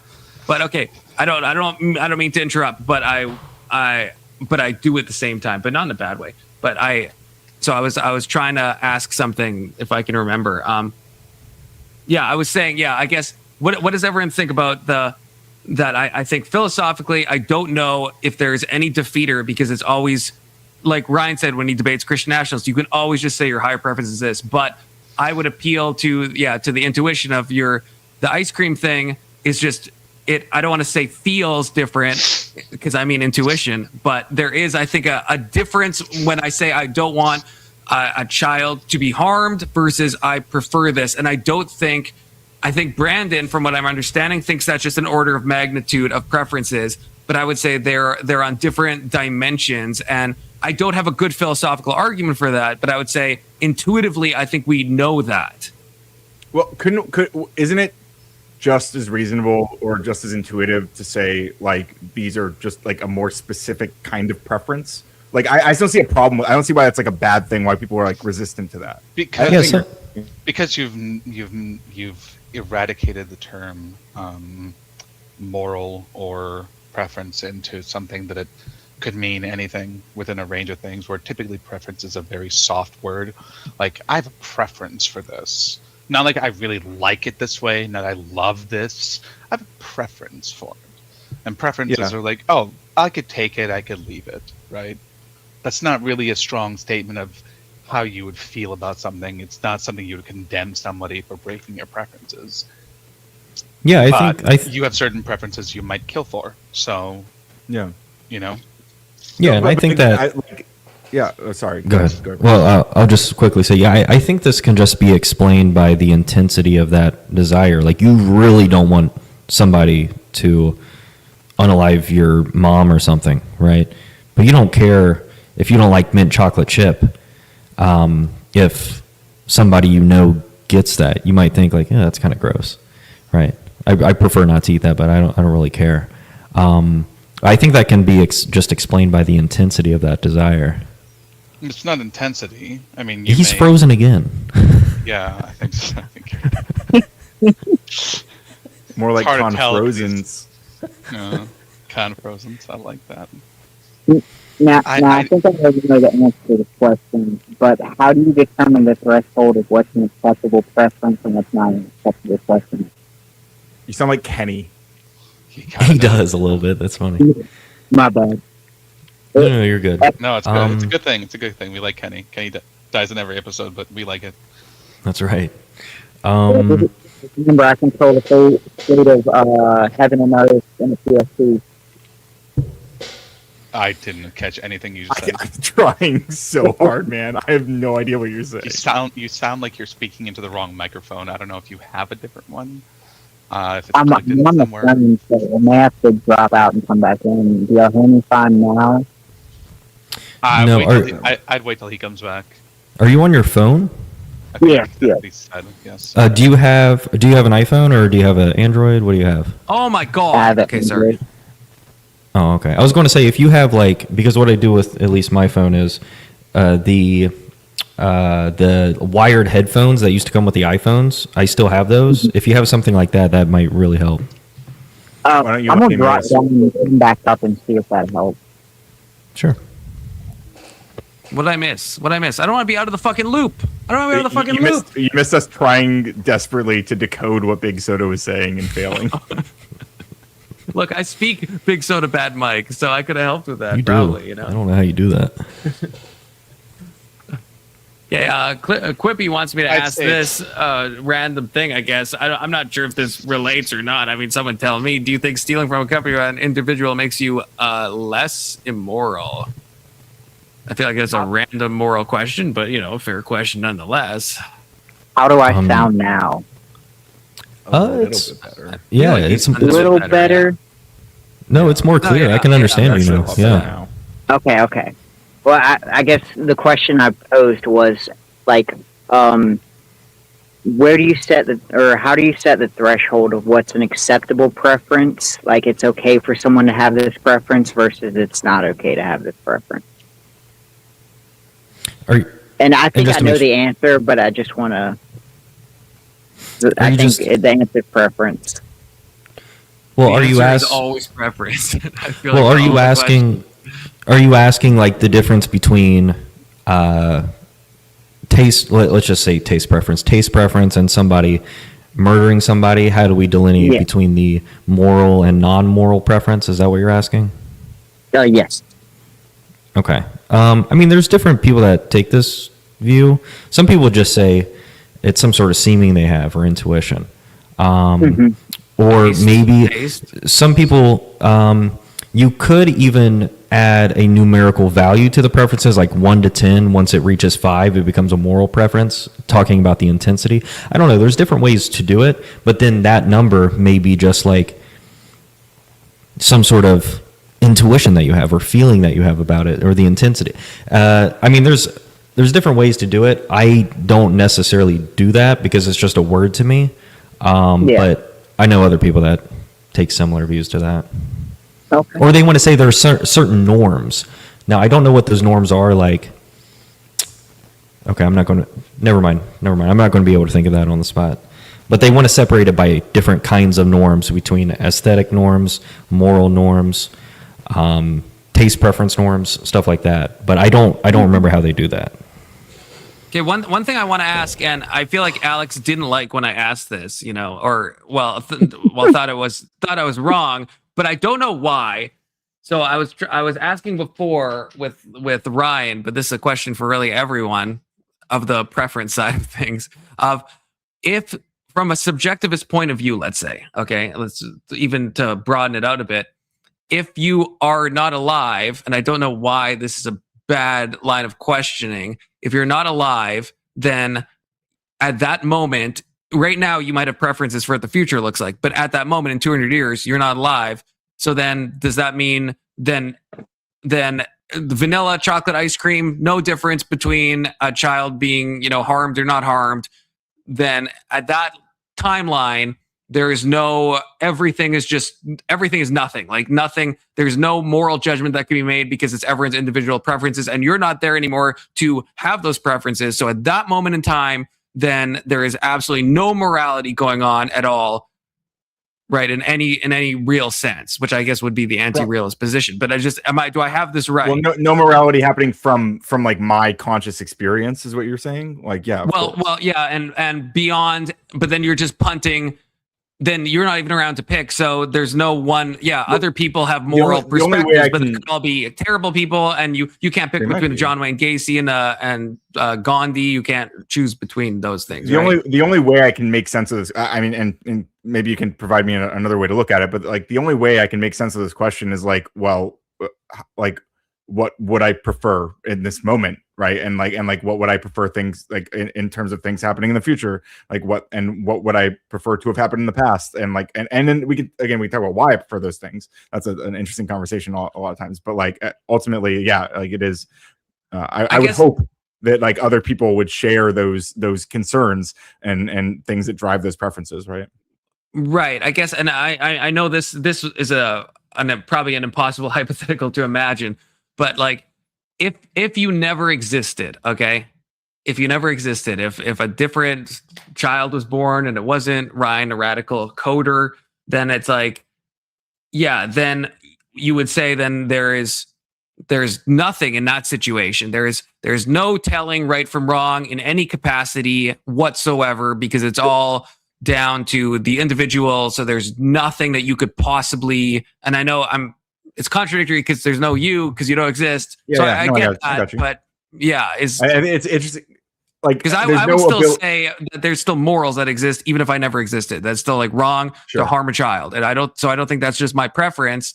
I mean, maybe you'd say it is, but I think even if I didn't exist, that would still hold true. But like, what I would say is that like the facts that I think lead me to have those preferences would still be true. Like, in terms of, like, let's use slavery as an example. Like the facts that like there's somebody who is having this like terrible experience of being like owned and like tortured by like one other person, like this thing would still be happening. Like those facts, like the objective reality would still be happening, and then those things would still be bad, right? Those things would still be bad, even if you didn't have preferences. I think from the perspective of the person being tortured, yes, absolutely. But from the perspective of the slaver, no, right? So from the perspective of the serial killer, stopping him is very much against his preferences. Of course, right. So if you were some, I guess, let's say, okay, we shifted from non-existence. Let's say you're an omnipotent observer on this, but you have no preferences. You're just looking down. Let's say you have no. I have no preferences. Yeah, you imagine now you have no preferences. This is tricky. Then is everything? I would prefer equal. to have preferences. You see the serial killer. You see the guy being serial killed, and you're like, same, because like you're trying to value. Well, in this case, I'm the watcher, right? I'm the watcher, and I have no desire or anything. I have no feeling about like what's happening. It's all equal to you. I'm emotionally unresponsive to like the things I'm seeing, basically. Like, so I guess what I'm asking is if definitionally you have no preferences, then would you admit you have no preferences? Exactly. That's what I was going to point out. You're asking a question where it's like so trivial. You defined away the very thing that allows you to care about all. Good job. Yes. This is why I thought this line of questioning was a dead end. Well, I'm curious because it's still a crazy admittance, though. I think that, especially at least the dead part, because I understand the other thing is the dead part is what.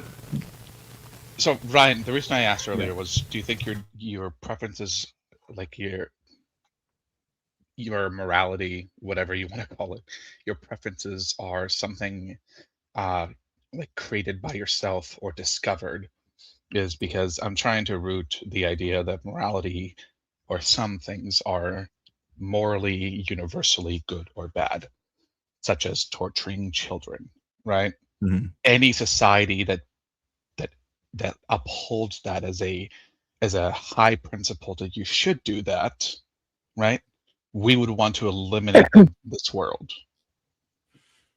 because it is we recognize, for whatever reason, that there is something truly wrong with that, and anyone who commits it is somebody you would never want to be around. Yeah. It's not just a preference. There's something much further to it than I feel this way, thus it is so. Well, I okay, so I agree. There's some. What I would say is there's something in like observing or even like imagining that suffering that makes you like want that to not be happening. You're recognizing something wrong. Right? Yeah. Well, hang on. You're recognizing pain. You're recognizing suffering.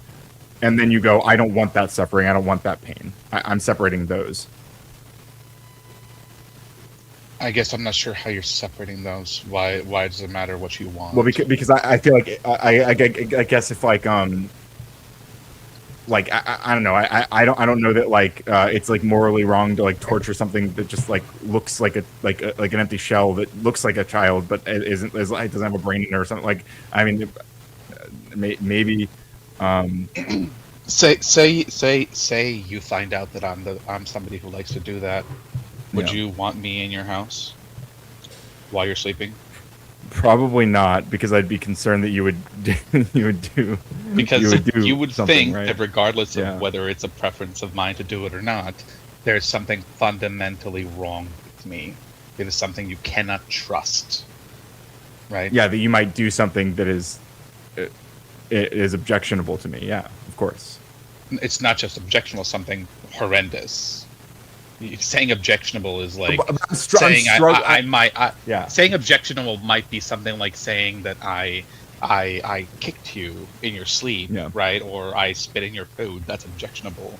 Like torturing you to death is not objectionable. It is something far more beyond that, right? Well, you might do something fucked up. Yeah. I agree, but like it still is. I think the intensity word comes in, like it's intensely objectionable, right? Like I really don't want that to happen. And part of that is from like I guess the feeling that I have from imagining that, right? Like and the pain that I don't want to happen, that I prefer. Like it's. So if you saw me go to someone else's house, would that bother you? Would you feel the need to warn the person? I think I would, yeah. But why? Because I don't want them to be harmed either by you.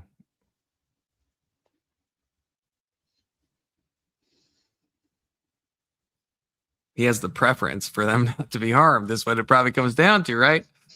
Well, yeah. I mean, presumably, right? As long as I consider them like a moral agent, like part of my like in group or whatever. I guess. Like I don't know. Do you think anyone?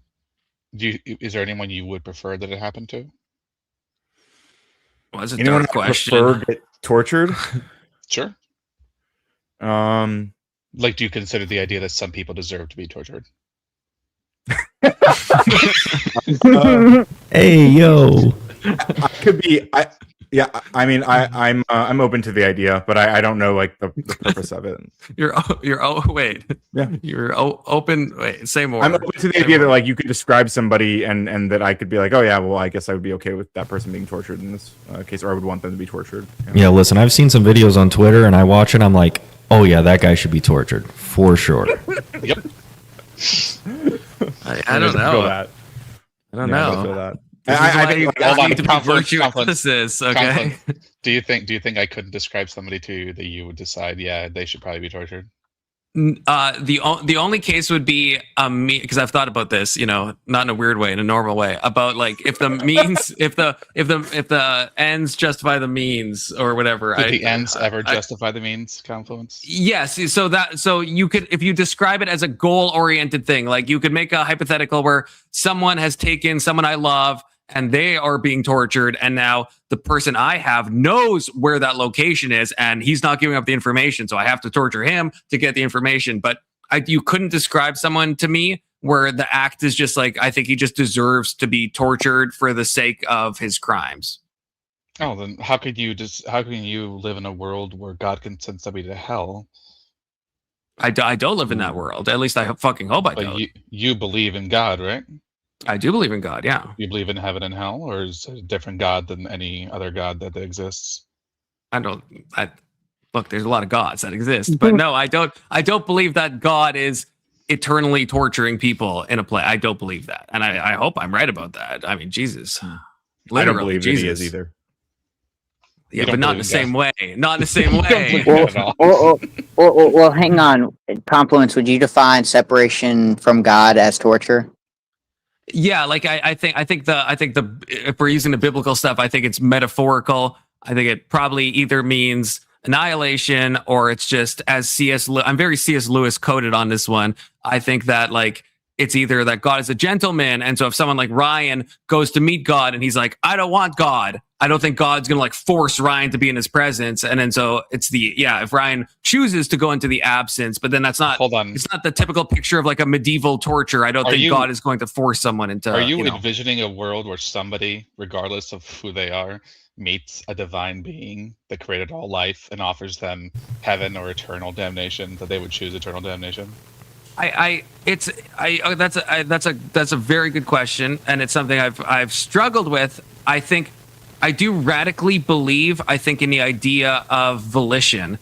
I think will is probably the most important thing almost in all of life. And I suck at willpower, so it's not like, but I do think it's true. And so I think that humans at least have that ability. Yeah, they can make a choice between God and not God. I think. No, I also see the point that if God, is all good, then why would you make that choice? I understand that. I'm just saying I think you can make that choice. Well, yeah, I think the whole point is you can make that choice in this life before you meet him, right? You don't get that choice after the life. I think if humans are anything, they're agentic creatures, I think. So even in an afterlife, I think that at least now maybe everyone has the ability and no one would choose that. Like I think that's a fair point, but I think there has to be the option to not choose that, I guess. So then no one is in hell no matter what they did in this world, no matter how evil or atrocious they were. No one would be there because everyone would just choose heaven. I think, well, I mean, we're kind of reducing it to maybe a type of Christian mythos that I don't necessarily hold to, but I would say ultimately, whatever we conceptualize as heaven, I think probably everyone who wants to be there will eventually be there. And I'm still playing with that mythos, but people suffer in real life for the mistakes they make, right? I think that is like a salvific process, right? Like I think that is a process of soul making, right? That they talk about for a period of time until they've earned their place. Yes, but also no. So if he does that, then why is that immoral? That sounds like a good thing. Because okay, the reason is if I'm torturing someone, I'm probably not doing it for the betterment of them, right? Like, but if God is God and he knows that, like, okay, if I'm going through struggle, that struggle is going to benefit me. And if someone dies and they go through a set of trials or struggles and it benefits them in the end, then it's like, it's not torture in the way that we're talking about torture on a human level. Because if I just grab someone and start torturing them, it's like, I'm not trying to make them better. I definitely don't have the foreknowledge that it will make them better. I'm just like fucking doing some nonsense, you know? That's actually a really good answer. No, finally, Alex gives me that attaboy, you know? Every once in a while, you deserve it. Okay, there we go. Once in a while. But I also think we're all little expressions of God. I am Maryland coded in that way. I will say that. And, I do. I actually do. I do think that. If you think God is perfect, then he cannot be us. Understand? No, I think God is Maryland's not reality. Perfect. I don't think I'm tantamount to God, but I think we are in some ways, and I don't even think this goes against Christianity. Actually, I think we are incarnations of God, and through the process of theosis, we become divinized into Godhead. So then we join him when we die, like we don't actually exist outside of him. No, I think we maintain our individuality. He's like blood. I think we do have the. I think we do have the divine. We have a divine spark inside of us. Okay, I do truly believe that, and I think So I think we're all. You know, you ever listen to Alan Watts? I think Alan Watts was on some good shit. Okay, I'm just gonna say that. You know, I know he's a little crazy if you know who that is, but you had some good points. You seem to agree with a lot of crazy people. That's fair, but to a point. I take it and I nuance it a little bit to make it a little less crazy, you know. Sure. That's my goal. That's my goal. That's where the truth is found, inside of insanity. It is. Well, yeah.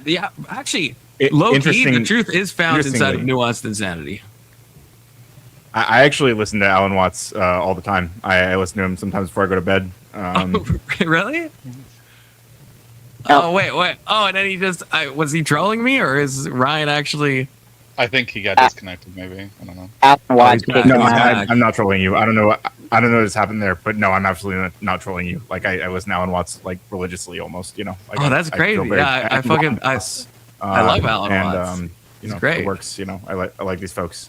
I like what they have to say about, like, spirituality and stuff. I think it's a very compatible with like a secular worldview. Okay, but then wait, okay, hold up. Then how are you like an anti-theist?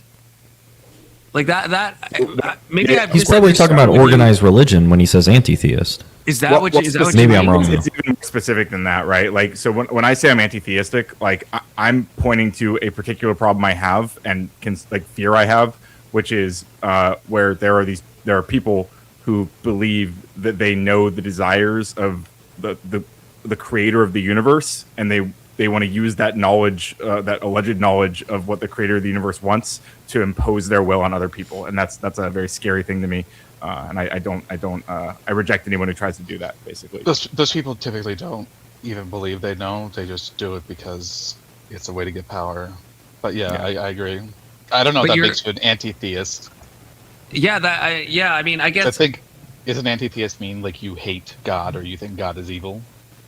I mean, it's certainly not the way I use it, but it might mean that in some definition. But okay, loosely, let's say if I'm defining theism loosely, like forget what you've heard from me before. Let's say if I am a theist in the sense that I believe in a personal deity, right? And I do think that there is something that I would call God, right? In the same way that maybe Alan Watts would, and I say it's deeply personal. That would still classify me as a theist, but you wouldn't be anti that if I'm not trying to, seek power or claim. It depends stuff. on. Well, yeah. I guess because like, I would have concern that you were acting, like within what you perceive to be the desires of this alleged creator of the universe. I like that alone like concerns me. If somebody believes they're acting in accordance with the creator of the universe's desires, like that, just like I feel like that's an irrational way of navigating the world. That like, how is that more concerning than how's that more concerning than someone acting just on their preferences? How is that more fucking concerning? What the fuck? Well, I think people can act on their preferences in very concerning ways. I don't. No, when it's equally concerning. Why is it more concerning that I add a god to it? Well, sure. Listen, I can engage with this, right? Like when I talk about preferences and stuff, I'm purely being descriptive. Like I'm saying, I can't imagine what all these things mean unless they are like subsets of preferences. Like morals are like some specific preferences and stuff. Like moral values are preferences that are like maybe some specific preferences, but like I can't conceptualize what these things mean outside of that like framework for understanding them. Like that's all I'm saying. I'm not saying this is like this solves morality. I'm not saying that like, oh, this is the best way to imagine reality. Like if somebody offered me a better like a better framework for understanding them, then I'm open to. I love frameworks. I love thinking about things, and I struggle to find one that makes more sense. You just have to believe that morality is discovered, not manufactured. That's really all you gotta do. I can LARP as a moral realist if you guys want. I can pretend. I'm about. Can I ask one question and then I'm gonna dip out of here and call it a night? If you don't mind. Are all your preferences rational, or can your preferences be irrational? Okay, because I take rationality. There's two different senses of rationality. Ones that have to do with beliefs, and then ones that have to do with actions. So when you say like, am I acting rational? Well, am I acting in accordance with my preferences? Then yes. If I'm not, then no. Same thing with my beliefs. Am I acting am I believing in accordance with some sort of epistemic norm that I have? Yes. Then then that belief is rational. If I'm not, then it's irrational. That's how I understand rationality. Okay. I mean, that seems to answer it as well. Now, can preferences have, was it epistemic, like grounding, or I may be saying that word incorrectly? No, like, can there be a foundation up under your preference? It depends what you mean by foundation there, because like when you say an epistemic, sorry, my cat is Jesus. Because like when people talk about epistemic, they're talking about knowledge, but I think preference is different than like an epistemic grounding. And same thing with, if I'm being frank with you, when people use words like grounding and foundation, I usually don't know what they're referring to, so it's hard for me to answer what you're asking. That's fair. Like, I guess is there Quippy is morally evil. True. Yeah, get this guy out of here. I may be asking something that I'm not quite grasping myself. Like, I guess what I mean, like a foundation, is like, is each preference tied to, I guess, the same understanding you have about the world, or can preferences be kind of irrational and spontaneous? And if you still adhere to them, would it still be, I guess, more, or would it still be good even if the outcome's bad, if that makes sense? I mean, I may be talking outside of my wheelhouse, so I'm trying to frame it in the best way rationally I can think of. No, you're fine. You're fine.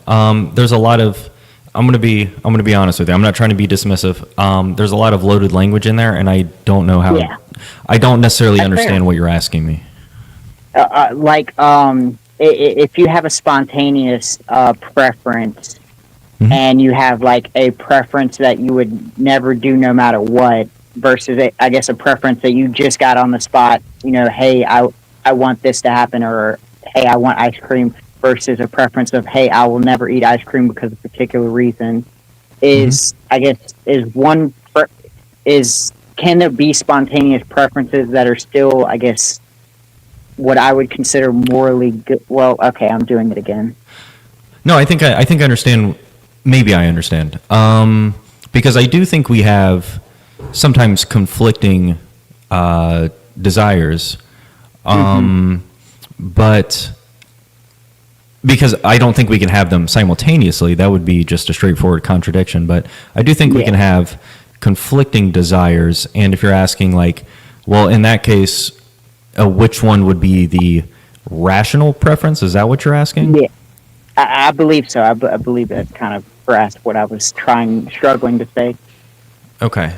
No, I don't think you're struggling. I think it's just us using words differently. I don't think you're struggling. It's kind of like, let's say I have a preference not to kill someone my entire life, but all of a sudden I'm faced with like a lot of emotion, and then I get the desire or the preference to then off someone, like, and I follow through with that preference.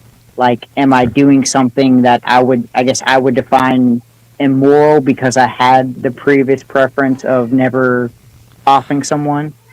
Oh, maybe in that moment it wouldn't be wrong or irrational, but you can have preferences before and after that. Like maybe you have a preference against, like you reflect on back what you did and you prefer that you not did that. So in that sense, I mean, if you want to call that irrational, it would just depend on what you mean by rational or irrational there. But I do think that can happen. I don't know if I'm answering your question, bro. I'm sorry. No. I think you're doing fine. Okay. I guess what I mean by irrational would be like a sudden flood of emotion that causes you to change one perception to another and then be contradictory.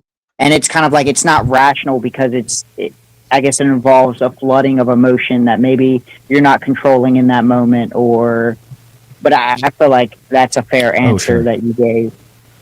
Sure. Then in that sense, it would be, I would have a conflicting desire there. But yeah, I think I kind of answered that then. Okay. Yeah. Well, I think there's an interesting thing. I can dive deeper into an earlier question, right? Like when I was being asked about whether or not I would prefer for like anybody to be tortured.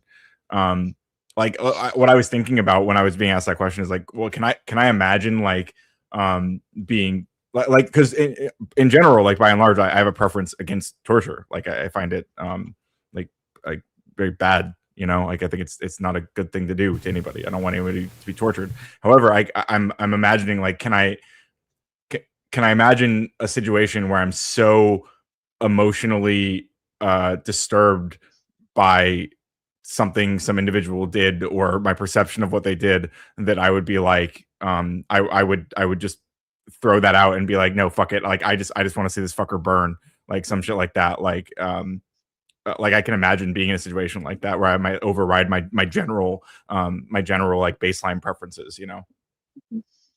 Well, guys, I'm gonna call it a night. It's been fun. I won't lie. I hope we get together and do this again.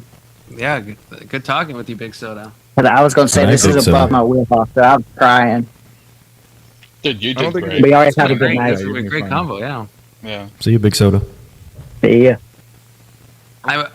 Brandon, I'm curious about the irrationality thing that you said or your definition of it, because, and I think this ties into what Ryan said too, because like, I feel like that changes things. Like, yes, like there's no one I could imagine torturing right now, but yes, if you gave me a combination of like schizophrenia and like PCP and like put me in a heightened state, yeah, I'd probably fucking torture anyone. Like, who knows? Like, Well, then I mean, I or feel if we like just made, that's like, not I guess the question rational is, though anymore. or if we made you like angry enough, right? Like if you made you so upset at a person that like you're like, I don't care what happens to this person. In fact, I want to see them hurt.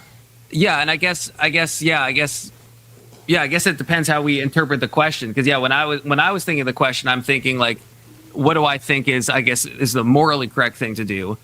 But yes, I'm sure if like someone like if I just witnessed them torture all the people I loved, then I would probably be mad enough that I would do it. I don't. But I guess we get back into this where I would say I would think I would be doing the wrong action.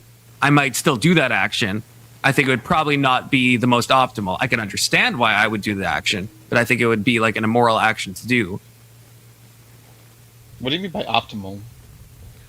Like the most moral thing. Like so someone. Oh, actually, Big Soda. Me and him, we had a conversation before, and we will be talking about this on stream. We were talking about abortion in the case of like grape and stuff.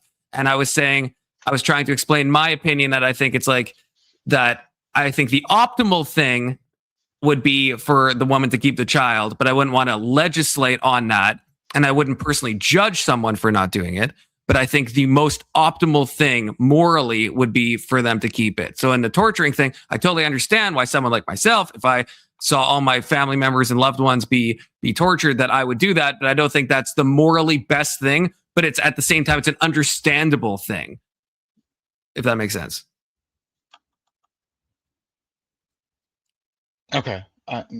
Does that? I need to look something up quick. Okay. So just to make sure I have it right, so you're saying that it would be immoral to do that, but you'd be acting irrationally? I'm saying yes. I'm trying to. He's saying his preference is that they keep it. Well, in both the situations, I think yeah, there is the moral highest thing that I would think, but at the same time, it's like when you get into a difficult enough situation, either rationally or from other things or from irrationality, right? Then it's like it's not something. Then I start using the language of optimal. So I guess that was my answer to Alex. I guess yeah, it's why. Because I'm not. I don't know if I'd feel comfortable being like I'm acting immorally if I'm torturing someone that I just saw. Because it's totally understandable that I'd be in a state of mind where I could be so angry that I might do it. I don't think it's the best moral option that I'm doing though. But I wouldn't judge myself for doing that, if that makes sense. In the same way as the abortion grape thing, where it's like I wouldn't judge them, but optimally, I think yeah, what's the best possible thing a human could do is probably to keep. I'm trying to trigger Ryan right now. Are you saying? Oh, I'm sorry. Go ahead. Go ahead, Alex. No, you go ahead. Well, my cat is fucking shit up, so I'd prefer if you. Okay, I'll go ahead. I'll go ahead. Okay, so hold on. Are you saying that your feelings can change what's moral? Well, not change what's moral, but change the degree of culpability for sure. Like that's why I brought up the Canadian example of the beheading on the bus. With morality. Like I mean moral culpability. Like how much are you morally responsible? I think if I let's say I smoke some weed, and it ends up being like laced with something, and then I go on a rampage, right? It's like, yeah, that was an immoral action, but I don't know how much morally culpable I am, either to myself or to God or to anything, because it's like if I was truly acting in my best intentions, then it's like I'm definitely in a lessened state of being able to make a moral decision, right? So, well, sure, but you're putting yourself in that state to begin with by imbibing things that affect your cognition, right? Right, but in my example, I'm smoking weed and it ended up being laced with something. So it's like maybe I have some culpability for smoking in the first place, but like the reasonable assumption, let's say, is that it's not like laced with like PCP or something, So it's like there's a degree of that, but I think. I mean, maybe we actually disagree on this. I'm not sure. Maybe we all do. But I would say, if I do something, well, let's say I get really drunk and I do a bad action. Yes, I put myself in that state where I got really drunk. But to some degree, I do think the moral culpability is a bit lessened if I had no prior knowledge that I would do that action. Well, I mean, by that case, then if somebody gets scared, their life's going to be ruined, and they decide to end a police officer so they don't go to jail, then you're saying basically that's the same thing. Yeah, I would say, and again, I'm not saying. I think it's a sliding scale, right? I think I don't see things as just like one thing is like immoral and one thing is moral. I think there is a sliding scale of like morality, right? So it's like, yeah, I think all these contravening factors. I mean, just like the from everything from your genetics, right? If you're more predisposed to violence, or if you had a bad upbringing, right? Like all these things, I think play a factor. Your mental state that you're in at the time, like, and that's something that it's hard for us to know because we're not in that person's head. But I think that's something that, do you know, from an objective point of view, it does change things. Like if somebody has like a schizophrenic break, you know why we don't, or somebody has like multiple personality disorder, or they have like a moment of insanity, you know why we don't hold them accountable for it, right? Well, yeah, because we don't think that they were acting with any degree of agency. I think they were insane at the time, right? The legal justification is because the person who committed those actions does not exist anymore. I've never heard that. I mean, isn't it literally called like found not guilty by reason of insanity? Yes, it is. So the person who committed those actions is not the person that you actually are, right? We can't hold you guilty for something that something controlling you did. Right. Okay. Yeah. If that is the legal thing, I mean, you still did the crime. You're just not guilty by this reason. Yeah. And I think that's reasonable. So if you're talking about somebody who has something that happens to them, then that's different than somebody who chooses to engage in risky things and it ends up being way worse than they thought it was. Those are why we don't care as much about like people who are drunk and commit murder versus people who are not drunk. I know legally we don't, but and I maybe I'm gonna lose you on this, but I actually think there is probably a moral difference there. I do, because if you're just doing a potentially risky action, let's say you have no knowledge of any violent predilections that you might have, and then you get like blackout drunk, and then you end somebody. I think you're morally guilty, and I think you're, but I don't think you're as morally guilty. I mean, there's a reason why we talk about like he murdered someone in cold blood, right? Like we use that phrase as like that's a worse thing to do, right? Because you're not emotionally loaded. You're doing it like you're in a normal logical state and you did it, right? You're not under the influence of anything. You're not super mad. You're not like super jealous. You didn't just like walk in on your wife cheating, right? It's in cold blood. You decided. It's a calculated decision. There's a reason we see that worse than less calculated decision. And I would say if you're really intoxicated, that would be one thing that would lessen your agency. And I think the less agency you have, we can't apply this legally, of course. Like you can't just say, "Oh, I was drunk, so I killed this person." But I think from a moral perspective, I think there is some degree where it starts to limit your moral culpability. Interesting. Do you disagree, or? I think there's a point, but I think the more involved you are in bringing yourself to that state, the less I care about the state itself. That's fair, but I would say that's why I tried to caveat it with like if you know you have violent tendencies, or because like for me, I've never done something violent while I've been intoxicated before. So if I did get the first really time intoxicated, you might get more of a pass. Yeah. Right. Yeah. Once you're like, I'm the kind of guy that when I down some, I go out and like punch women in the head. Then it's like, yeah, then you probably should stop getting that drunk because it's so then you are more morally culpable. But it's like same with like I've never driven drunk before, but if all of a sudden I like down some and then I end up behind the wheel, it's like I am guilty and I am morally responsible, but it is lesser than me right now deciding to like speed recklessly in a normal state of mind and just be like, I don't give a fuck if I kill anyone. Like that, to me, that just has to be a lesser immoral action, I think. Well, even if boots on the ground, we can't treat it differently. How immoral is it to interrupt you guys right now to say I am gonna bounce? I'm really tired, so I'm about to end my stream, and I'm super gonna immoral. Super immoral. This motherfucker beat me to it. I gotta go too. I'm sorry. Yeah, I do want to say real quick. I mean, Alexander, I definitely want to talk to you more about this. You answered my my conundrum with like how else can I think about morality as about it being discovered. But I guess just to reignite the flame and then leave before we can explore it.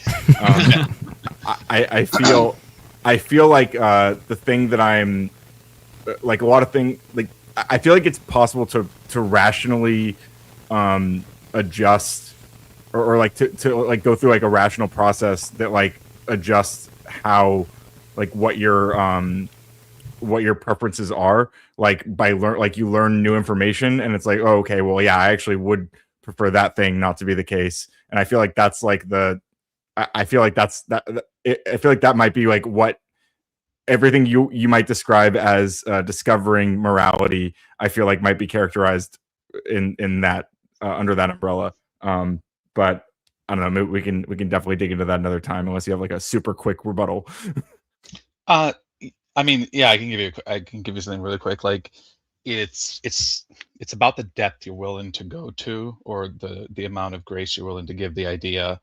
Like I think Brandon was saying this earlier as well. If he's struggling with something, he would go through a bunch of iterations to discover what exactly it is about this thing that he prefers, as if he doesn't actually know what it is. Well, that by itself tells you it's not just like a preference. There's something within you that has already made this determination. You just don't know what all the check boxes are that bring you to that point, right? And it seems like this kind of determination is shared by almost everyone across the world, and it's not something we teach because we don't even know it ourselves. So I'll reflect on that, but go listen to some Alan Watts, Ryan. Go to sleep with some Alan Watts, okay? Yeah. That's what I want from you. Read that thing I sent you. I did actually. I also thought about it when I was on the panel the other day, and I was getting when I was getting aggressive with the guys I was arguing against, and I kind of at one point took a step back because I realized that I was I was kind of in real time I was kind of like soaking that in. I guess it was actually really interesting. I definitely will explore that more with you as well. But appreciate you guys. Always a pleasure, Ryan. Absolutely, man. Good to see you. See you, Ryan. All right, I gotta bounce too. Any last critiques, or have they all failed? Which one is it? I mean, they all succeeded. They both succeeded and failed at the same time. I think, you know. That's right, dude. Hey, Confluence, why are you being so nihilistic? Yeah, right, dude. I mean, it depends on your point of view, you know. No, it doesn't. You're being nihilistic.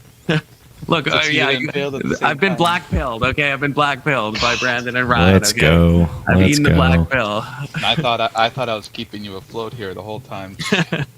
If you guys want somebody who really solidified my views, because even before I got into philosophy, it was just always intuitive to me that morality was subjective. I've never had realist intuitions. But if you want to learn more about the anti-realist view, I highly recommend. He has a YouTube channel. It's called Lance Independent.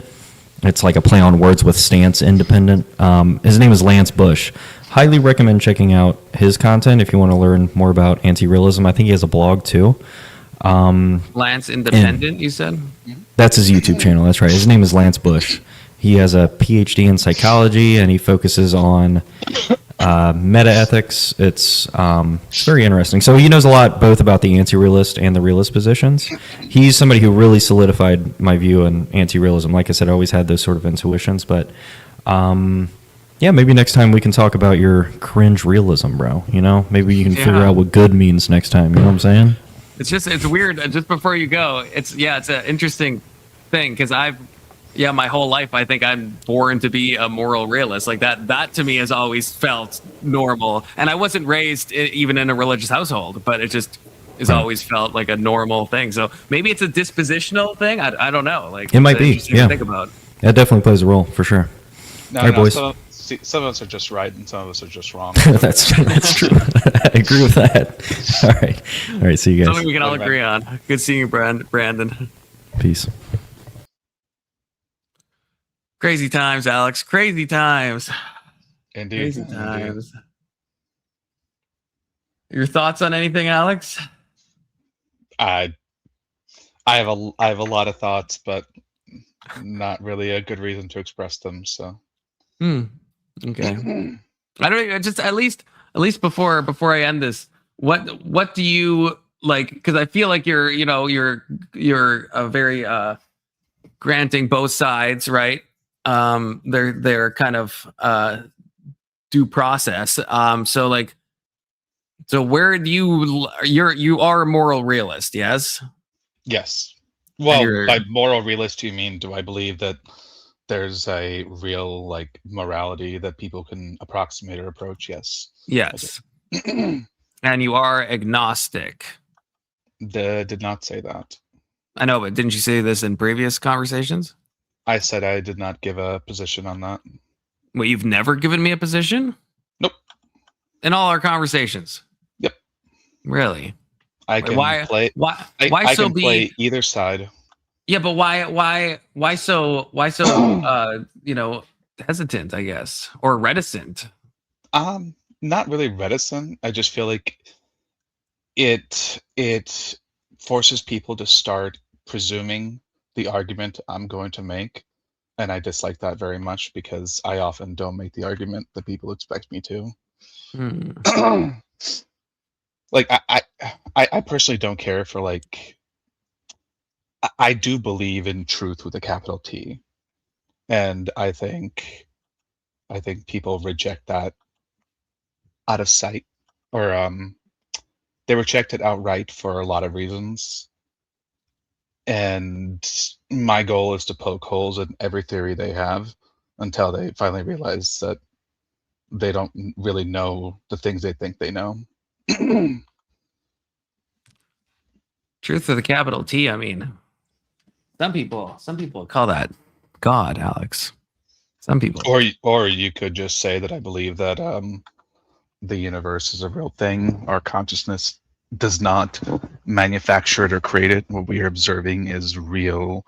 We are just approximating as closely as possible to something that actually exists. Right, but then that morals actually exist, I think. And I mean, I don't know.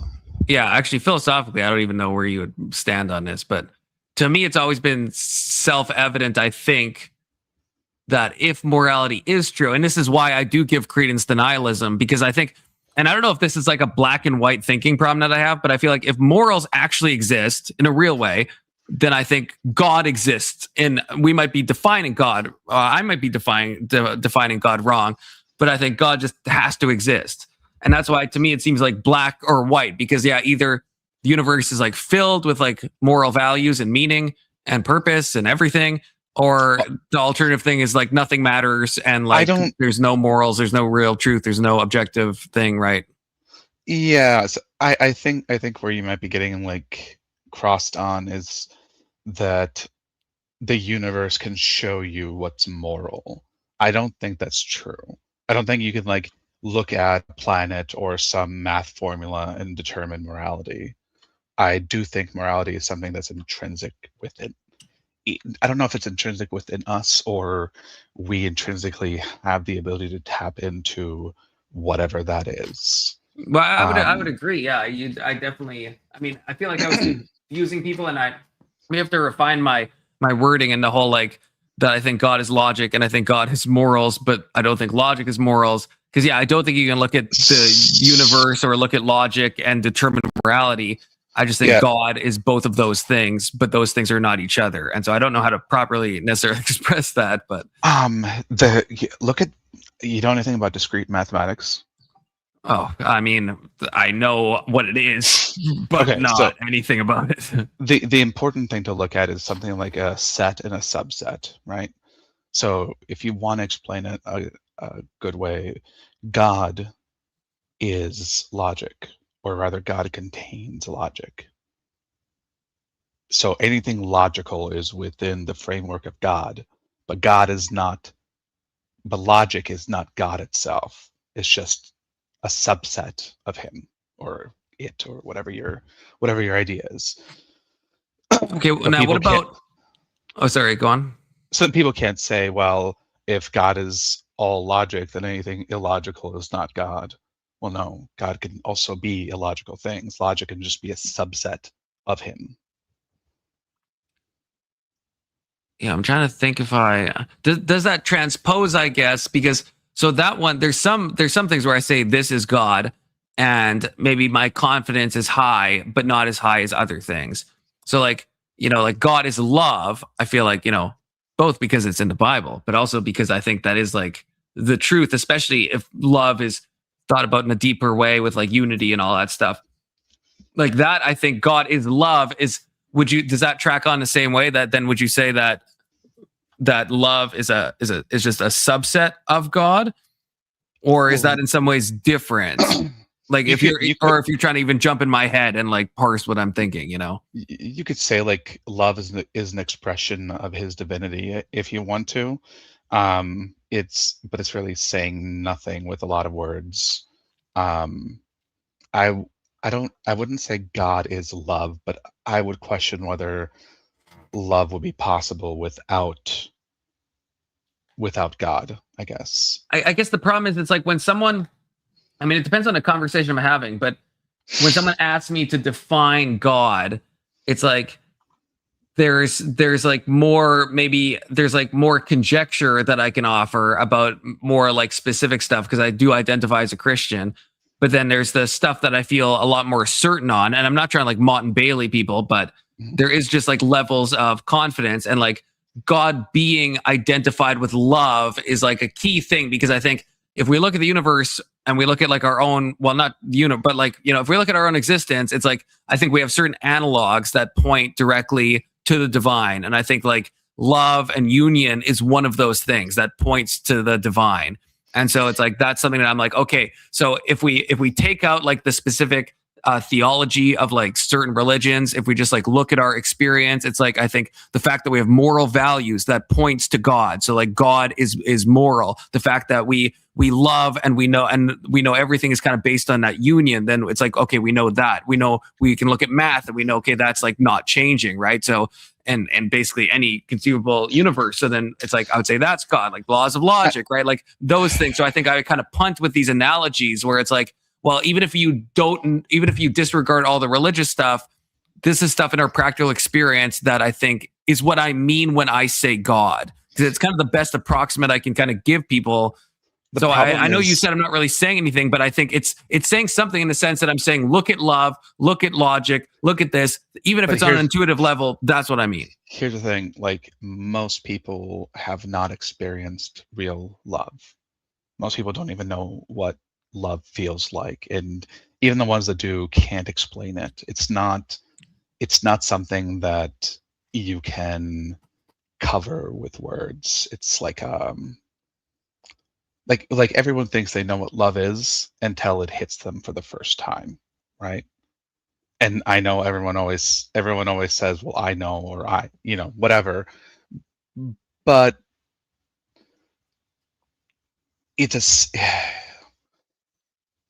do you think most people don't know love though? Like, or at least like maybe not a perfect love, but like anyone who has kids or has been in love, right? That would be the point at which I think people first, if they're open to it, if they're bound strongly enough, that'd be the point at which that's the first time I ever felt real love, like the complete selfless love that is required to like rip your own heart out of your chest and give it to your kid if they need it, right?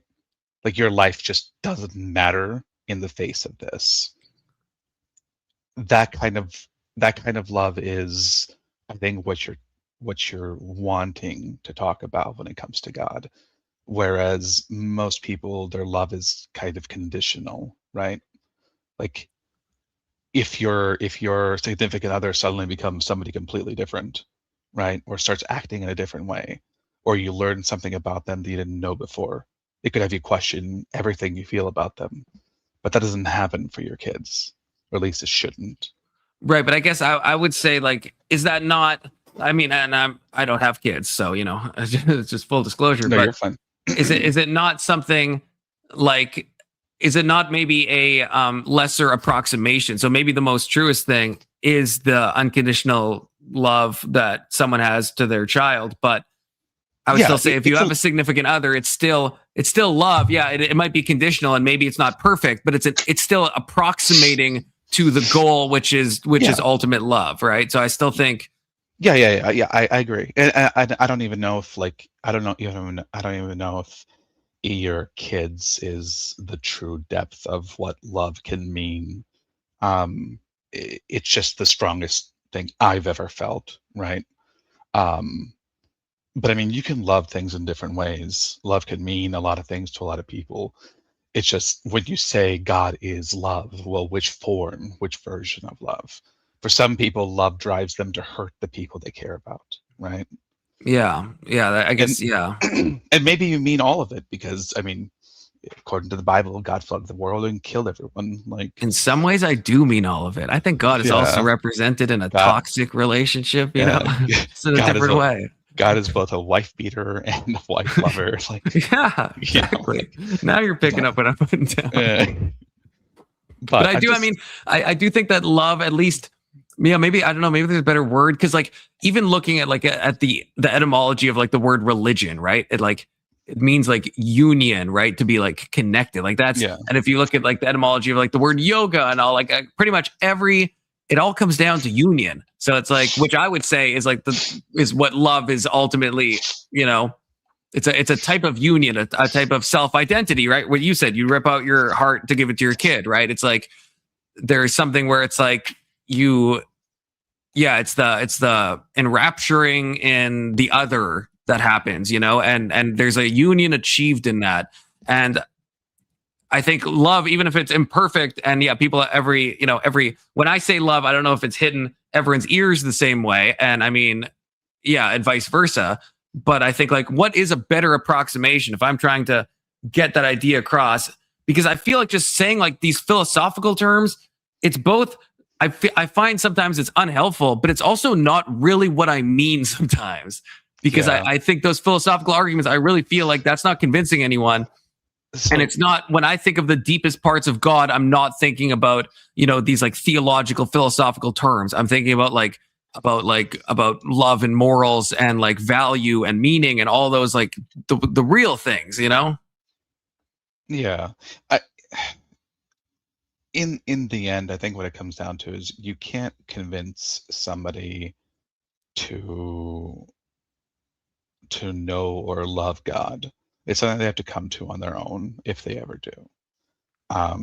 And part of it is because it's about faith, right? Faith, by definition, is not something you know. It is something you believe despite having no reason to believe. Right? You can explain all like the feelings you had with your dog. You could explain all that away with whatever biology you want to put in there. Right? But you've made the decision to feel that that's something real and not just some like fake emotion your mind conjured up, right? Mm-hmm. And that's what it comes down to. Through time and experience, people will have the option to do the same.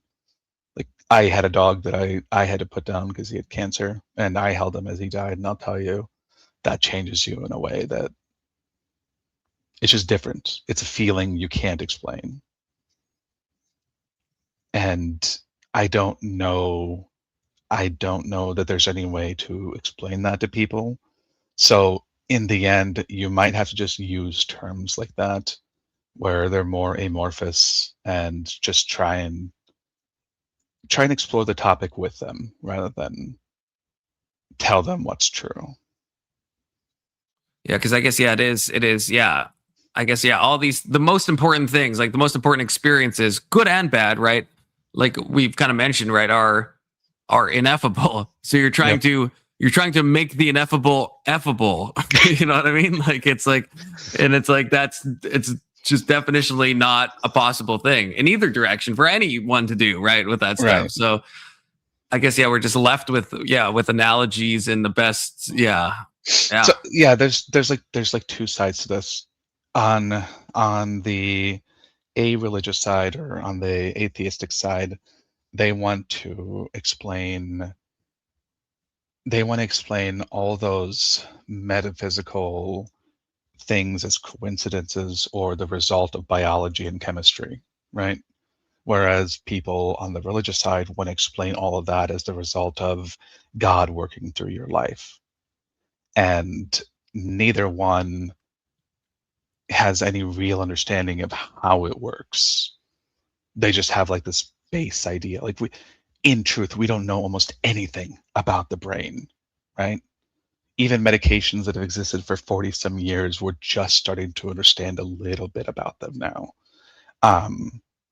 We're incredibly in the dark, and that's not a good reason for people to believe in God, but it is a good thing to remind them that they really don't know as much as they think they do. Okay, so how do you feel about, I feel like you didn't like this at the time, but I guess tell me why, I guess. What about the ground of like, I acknowledge that, yeah, some things just happen, obviously, with, you know, in life, you know, a certain amount is going to just be kind of random. And I think some of it is going to be meaningful. But the thing I said about like choosing to interpret everything. So even if it is a random thing, but choosing to interpret every moment as kind of sacred and every interaction as an interaction between God and yourself, do you actually, is that a bad solution? Like if you're rationally saying, oh, every single thing, yeah, this is God directly speaking to me in some like unique way that couldn't be explained with randomness, then I understand the problem. But if you're making a conscious choice to do that, is that not a better way to live? That's what I would ask. You might have to ask like a paranoid schizophrenic that has linked 40 million things that don't actually have anything to do with one another into a web of cohesive conspiracies, right? Choosing to interpret everything a single way is a very, very dangerous territory to tread on, because you can be woefully misled about what it is that you're experiencing, right? But what if you have that, like the difference with the schizophrenic is they don't have the wherewithal to understand that, like, that they're making that choice to accept this as God interacting with them. And there's no like degree of separation. Whereas what I'm suggesting is like you still have the eye of like, it's not, you're still like, as an example, so I use tarot cards, right? It's like, I still have an eye that there's a 1 in 78 chance that I'm going to draw any given card. I know the mathematics of that, right? And I can calculate the stats on what's the chance I'm going to draw this card and this card or whatever. But it's like, so if I know that, I feel like that makes it different if then I'm choosing to be like, okay, I'm going to interpret this and as a way of God interacting. Even though I'm aware of the statistics, and again, a schizophrenic is like definitely not. They think, no, none of this is coincidental and can't possibly be, right? Well, anything that disproves their reality is coincidental. Anything that proves it is not. Right. That's the danger I'm warning you about. Imagine wearing anti-reflective glasses everywhere you go, right? Except sometimes what's in that reflection is more true than what isn't. You may, through your conscious choice to interpret things this way, you will inevitably start to interpret things that shouldn't be a message as a message. You'll ignore things that are true in favor of this idea, and you will pursue things that are false with the same idea, right? If you're looking but it's like, I guess, like if I put it on, like if I make the example again to go back to something I'm familiar with the tarot. If every day, let's say I wake up and I draw it and I'm like, this is what God is saying to me today, and I do my best to interpret that. I still know I'm pulling a random card. I understand the mechanisms, but what is kind of the risk of that? I guess is my question. Let's say that God is real and that he actually is trying to talk to you, but not through tarot cards. So you may end up missing a message he's giving you because it's not the message that you were expecting. By having the expectation of whatever it is that you drew, you've now set yourself up to ignore anything that doesn't fit within that expectation, and you set yourself up to assume anything that might be relatively near that expectation as a message. Okay, so you're basically saying if I flood myself with so many like maybe false positives, right, then it's like then I might miss the real ones. Right. If I'm choosing to interpret everything and it's not actually, then if a real message comes, it kind of gets lost in the 1,000 other things I'm kind of choosing to interpret as God's interaction with me. Sure. Yeah. I mean, that's part of it, but you also might interpret things that, let's say, are negative or harmful or go against what he might want in exchange for the fact that you saw it in a card this morning, right? Right. Yeah.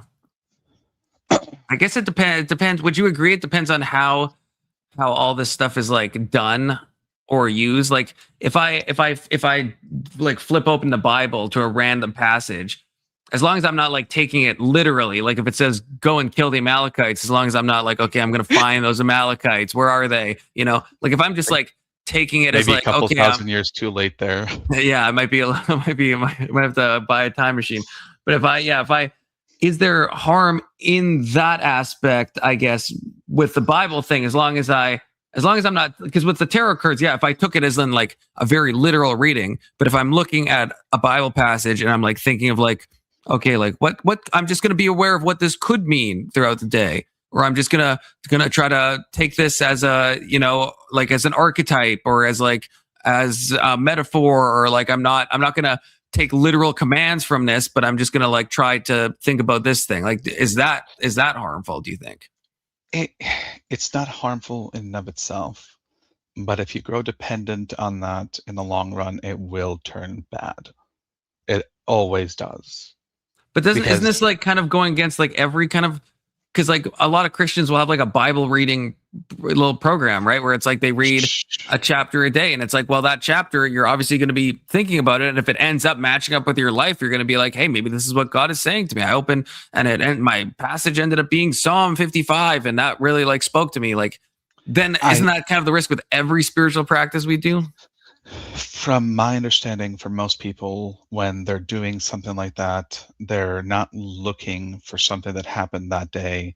They're seeing a passage that speaks to them about something that already happened, or it comes back to them in a way that they feel is some sort of like revelation or reminder of something. It's if that's what you're doing, that's not a big deal. If you're reading a book or if you're reading a chapter, that's fine. But if you read a specific line and that's all you're thinking about, that's what you're looking for, then either you'll find it everywhere and it'll be meaningless, or you'll find it nowhere and it'll mean something that it shouldn't. Okay, yeah, I think that makes sense. It's a question of degrees. Like, you can do it, sure, may never end up being harmful to you. That's fine, but it's a way of deluding yourself, and from the outside, like anyone who's non-religious will hear that and immediately shut out anything else you have to say about it, because to them you're already a quack, right? Like, yeah. They would see you the same way as someone who takes like a magic 8-ball every morning and looks at it to decide if they should leave their house or not, you know, like it's not an adequate, or it's not an accurate comparative or assessment, but it just shuts down most conversations pretty quickly.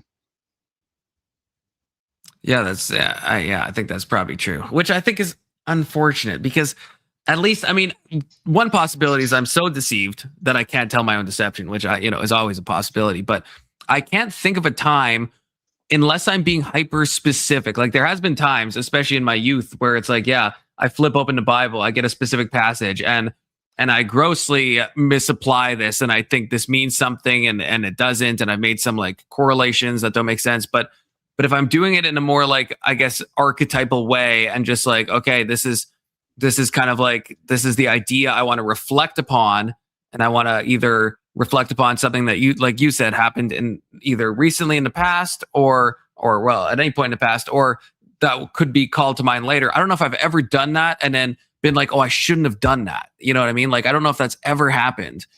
Like, sure. Unless I go too specific. Yeah. Like, if that happens, I'm like, oh, I read this passage and it must mean exactly this, and I'm going to apply it in this hyper specific way. Then it's like, yeah, But in the general sense, I don't know if I've ever done it and at least, felt like, that was a mistake, unless, again, I'm so deluded that I, can't tell my own delusion. It's not, and this is just me like giving a fair warning. It's not me saying that it's happening or it's going to happen, but typically going down those roads is a long-term process. And by the time you're down far enough to notice, you are so far past the point of being able to care about that change that you don't really care to notice in the first place. Like, it's not like any one event is going to do anything to you. It's not like any 50 events may do anything to you. But over time, it's going to shade the way you see the world and the way that you see your own self. And whether that's a good kind of shade or not, it's a shade that isn't necessarily real.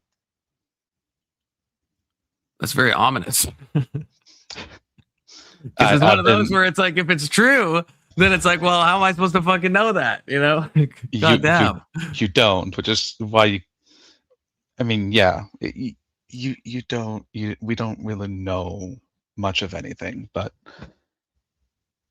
as long as you're conscious of the threat or conscious of the dangers, you can do whatever you want.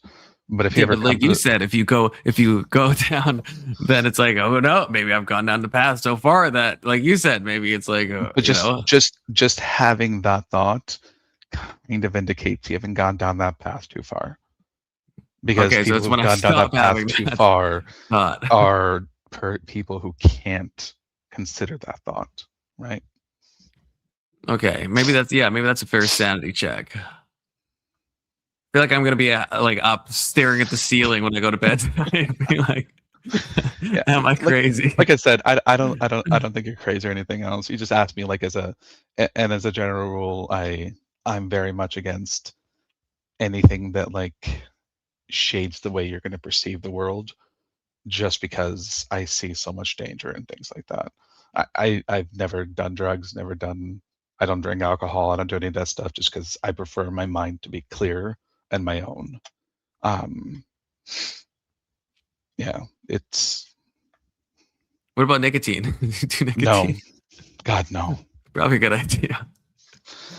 My nicotine budget's getting out of hand, brother. It's getting out of hand. Hey, you just gotta decide to stop it. Get that willpower up. Okay? Yeah. If only. Inshallah.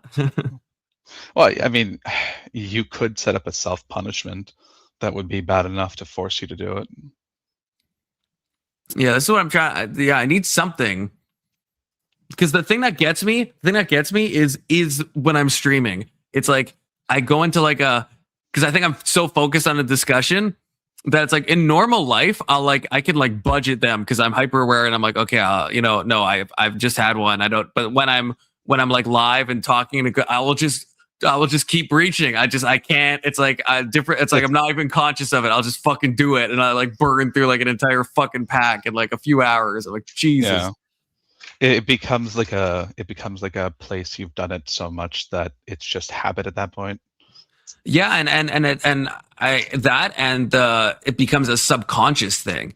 Yep. Where it's just because I'm so engrossed, I think, in what's happening, and I'm looking at chat and I'm talking to people and I'm having a good time. Then it's I don't even realize what I don't even know how many nicotine things I'm intaking. It's just sometimes I'll burn through 2 of these packs. I think there's 24 in these. Sometimes I'll burn through 2 of them in one stream, and I'll at the end, I'm like, where the fuck? I must have another pack. And I'm like, oh my God, I think I used both of the packs. It's not even. So it's I have to become more aware of it somehow, I guess, Yeah. You set up some type of system. I don't know. I don't know if you crashed out. I asked Ryan a question earlier about are there any lines you would never cross no matter what? And he said, I'm sure there are, but you know why I asked that? No, why? Because for some things, once you cross a line, maybe not some things, but once you cross a certain line, it becomes much easier to cross it the next time. Oh, and yeah. It shoves every line you have back by a long ways. And it's a trend that you start to have. So at some point you might break past the 2 barrier into 3. And once you start doing that, you'll start consuming all 3, right? Like if you let yourself descend further, it's going to be easier to just keep descending further. So at some point you may want to just be like, okay, this is my line. I'm not going to have more than 2 in a stream no matter what, right? And then just keep yourself honest to it.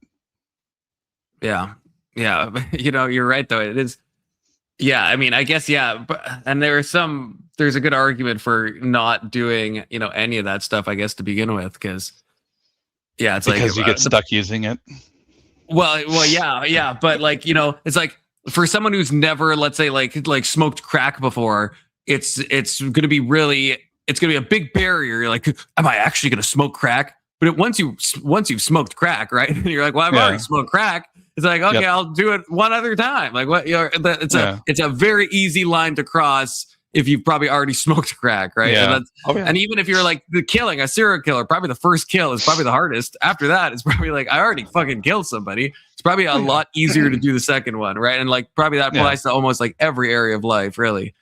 It actually does. I mean, even the good things, like the first time you debate someone, or the first time you talk to a girl you like, or the first time you tell your parents no, or whatever it is, like every one of those things is like a barrier in your life that you have to cross at some point. Knowing which ones will lead you down a dead end path, that's the hard part. Yeah, it's like because you're right. It happens in good ways and bad ways. I remember the first time I think I talked to someone on stream was when I interviewed Desiree Noel. I don't know if you know who that is. She was on like the Whatever podcast, and she had this big So I had made a video on her, and it did well, and so I contacted her on a whim. I thought there's no way, and she like agreed to do an interview, and I was like, I still remember I was so nervous. Right, to like actually talk to somebody like this and do an interview. And then I remember the first WIC panel I did, I was so nervous, but a bit less nervous. And the second one, I was nervous, but less nervous than and now it's just a normal thing, right? And so I think that's a positive thing where it's like, okay, my anxiety has gotten lesser for like doing these things. I'm not thinking about like, oh, what if this happens, what if that happens. But then, there's good barriers to cross where I feel like, okay, I'm glad I got, overcame this thing. But then, there's also bad barriers to cross where it's like, okay, maybe I shouldn't have overcome that particular hang up I had, Yeah. Well, yeah. I mean, it's, yeah, for sure. Yeah. Okay. A lot to think about. I guess I'll end it there. God, both you and Ryan, I'm on a ball today. You what? Say again. I'm on a roll today, both you and Ryan. Yeah. This is a good panel. You, Ryan, Brandon, Big Soda. I mean, that was some good stuff. I don't know if my viewers like it at all. I mean, Equippy's at least was there for a long time, but I feel like the problem with philosophies, I think it, if you're not interested in it, or it probably loses a lot of people. But I'll be damned if I don't love a good philosophical talk. It does. You just gotta find ways to keep it fun instead of like getting into the weeds. Because that's what happens in every single philosophy debate I see. Is it always gets into like, oh well, how do you define this? It's like, it's a word. We all know what the word means. Okay, bro, that's my problem with every stream I ever do. Okay, that's a problem I have with everything. I was reacting to some random, I think it was Milo, and I ended up in like a 2-hour debate with Tyler, like average debate enjoyer, about like Epstein, and we're like looking up case file, nothing to do with the stream. We're like in the weeds on like specific case law. We're trying to add points together to determine sentencing structures to see if it's a sweetheart deal that he got. Like we're like and I will do in every stream of mine. It's like there'll be multiple points where I'm just like I can't control myself. I'll end up down some fucking rabbit hole. And no one probably fucking cares anymore. Some of those are fun for sure. I mean, well, that's the thing. I always enjoy them. I always enjoy them. But Well, But it's yeah, an I'm not sure important how thing, right? entertaining it is for other people, but I'm always having a good time. So Yeah. all right. Well, thank you, Alex. I really do appreciate you. Always. Yeah, man. Of course. You too. Always. It's always a great time. And yeah, for real. For real. Yeah. I had a great So time I hope too, you have man. a good Thanks. night. And God too. bless if you believe in God, or even if you don't, God bless anyway, Alex. Okay. All right. All Take right, care, you brother. too, man. All right. Bye. Peace out.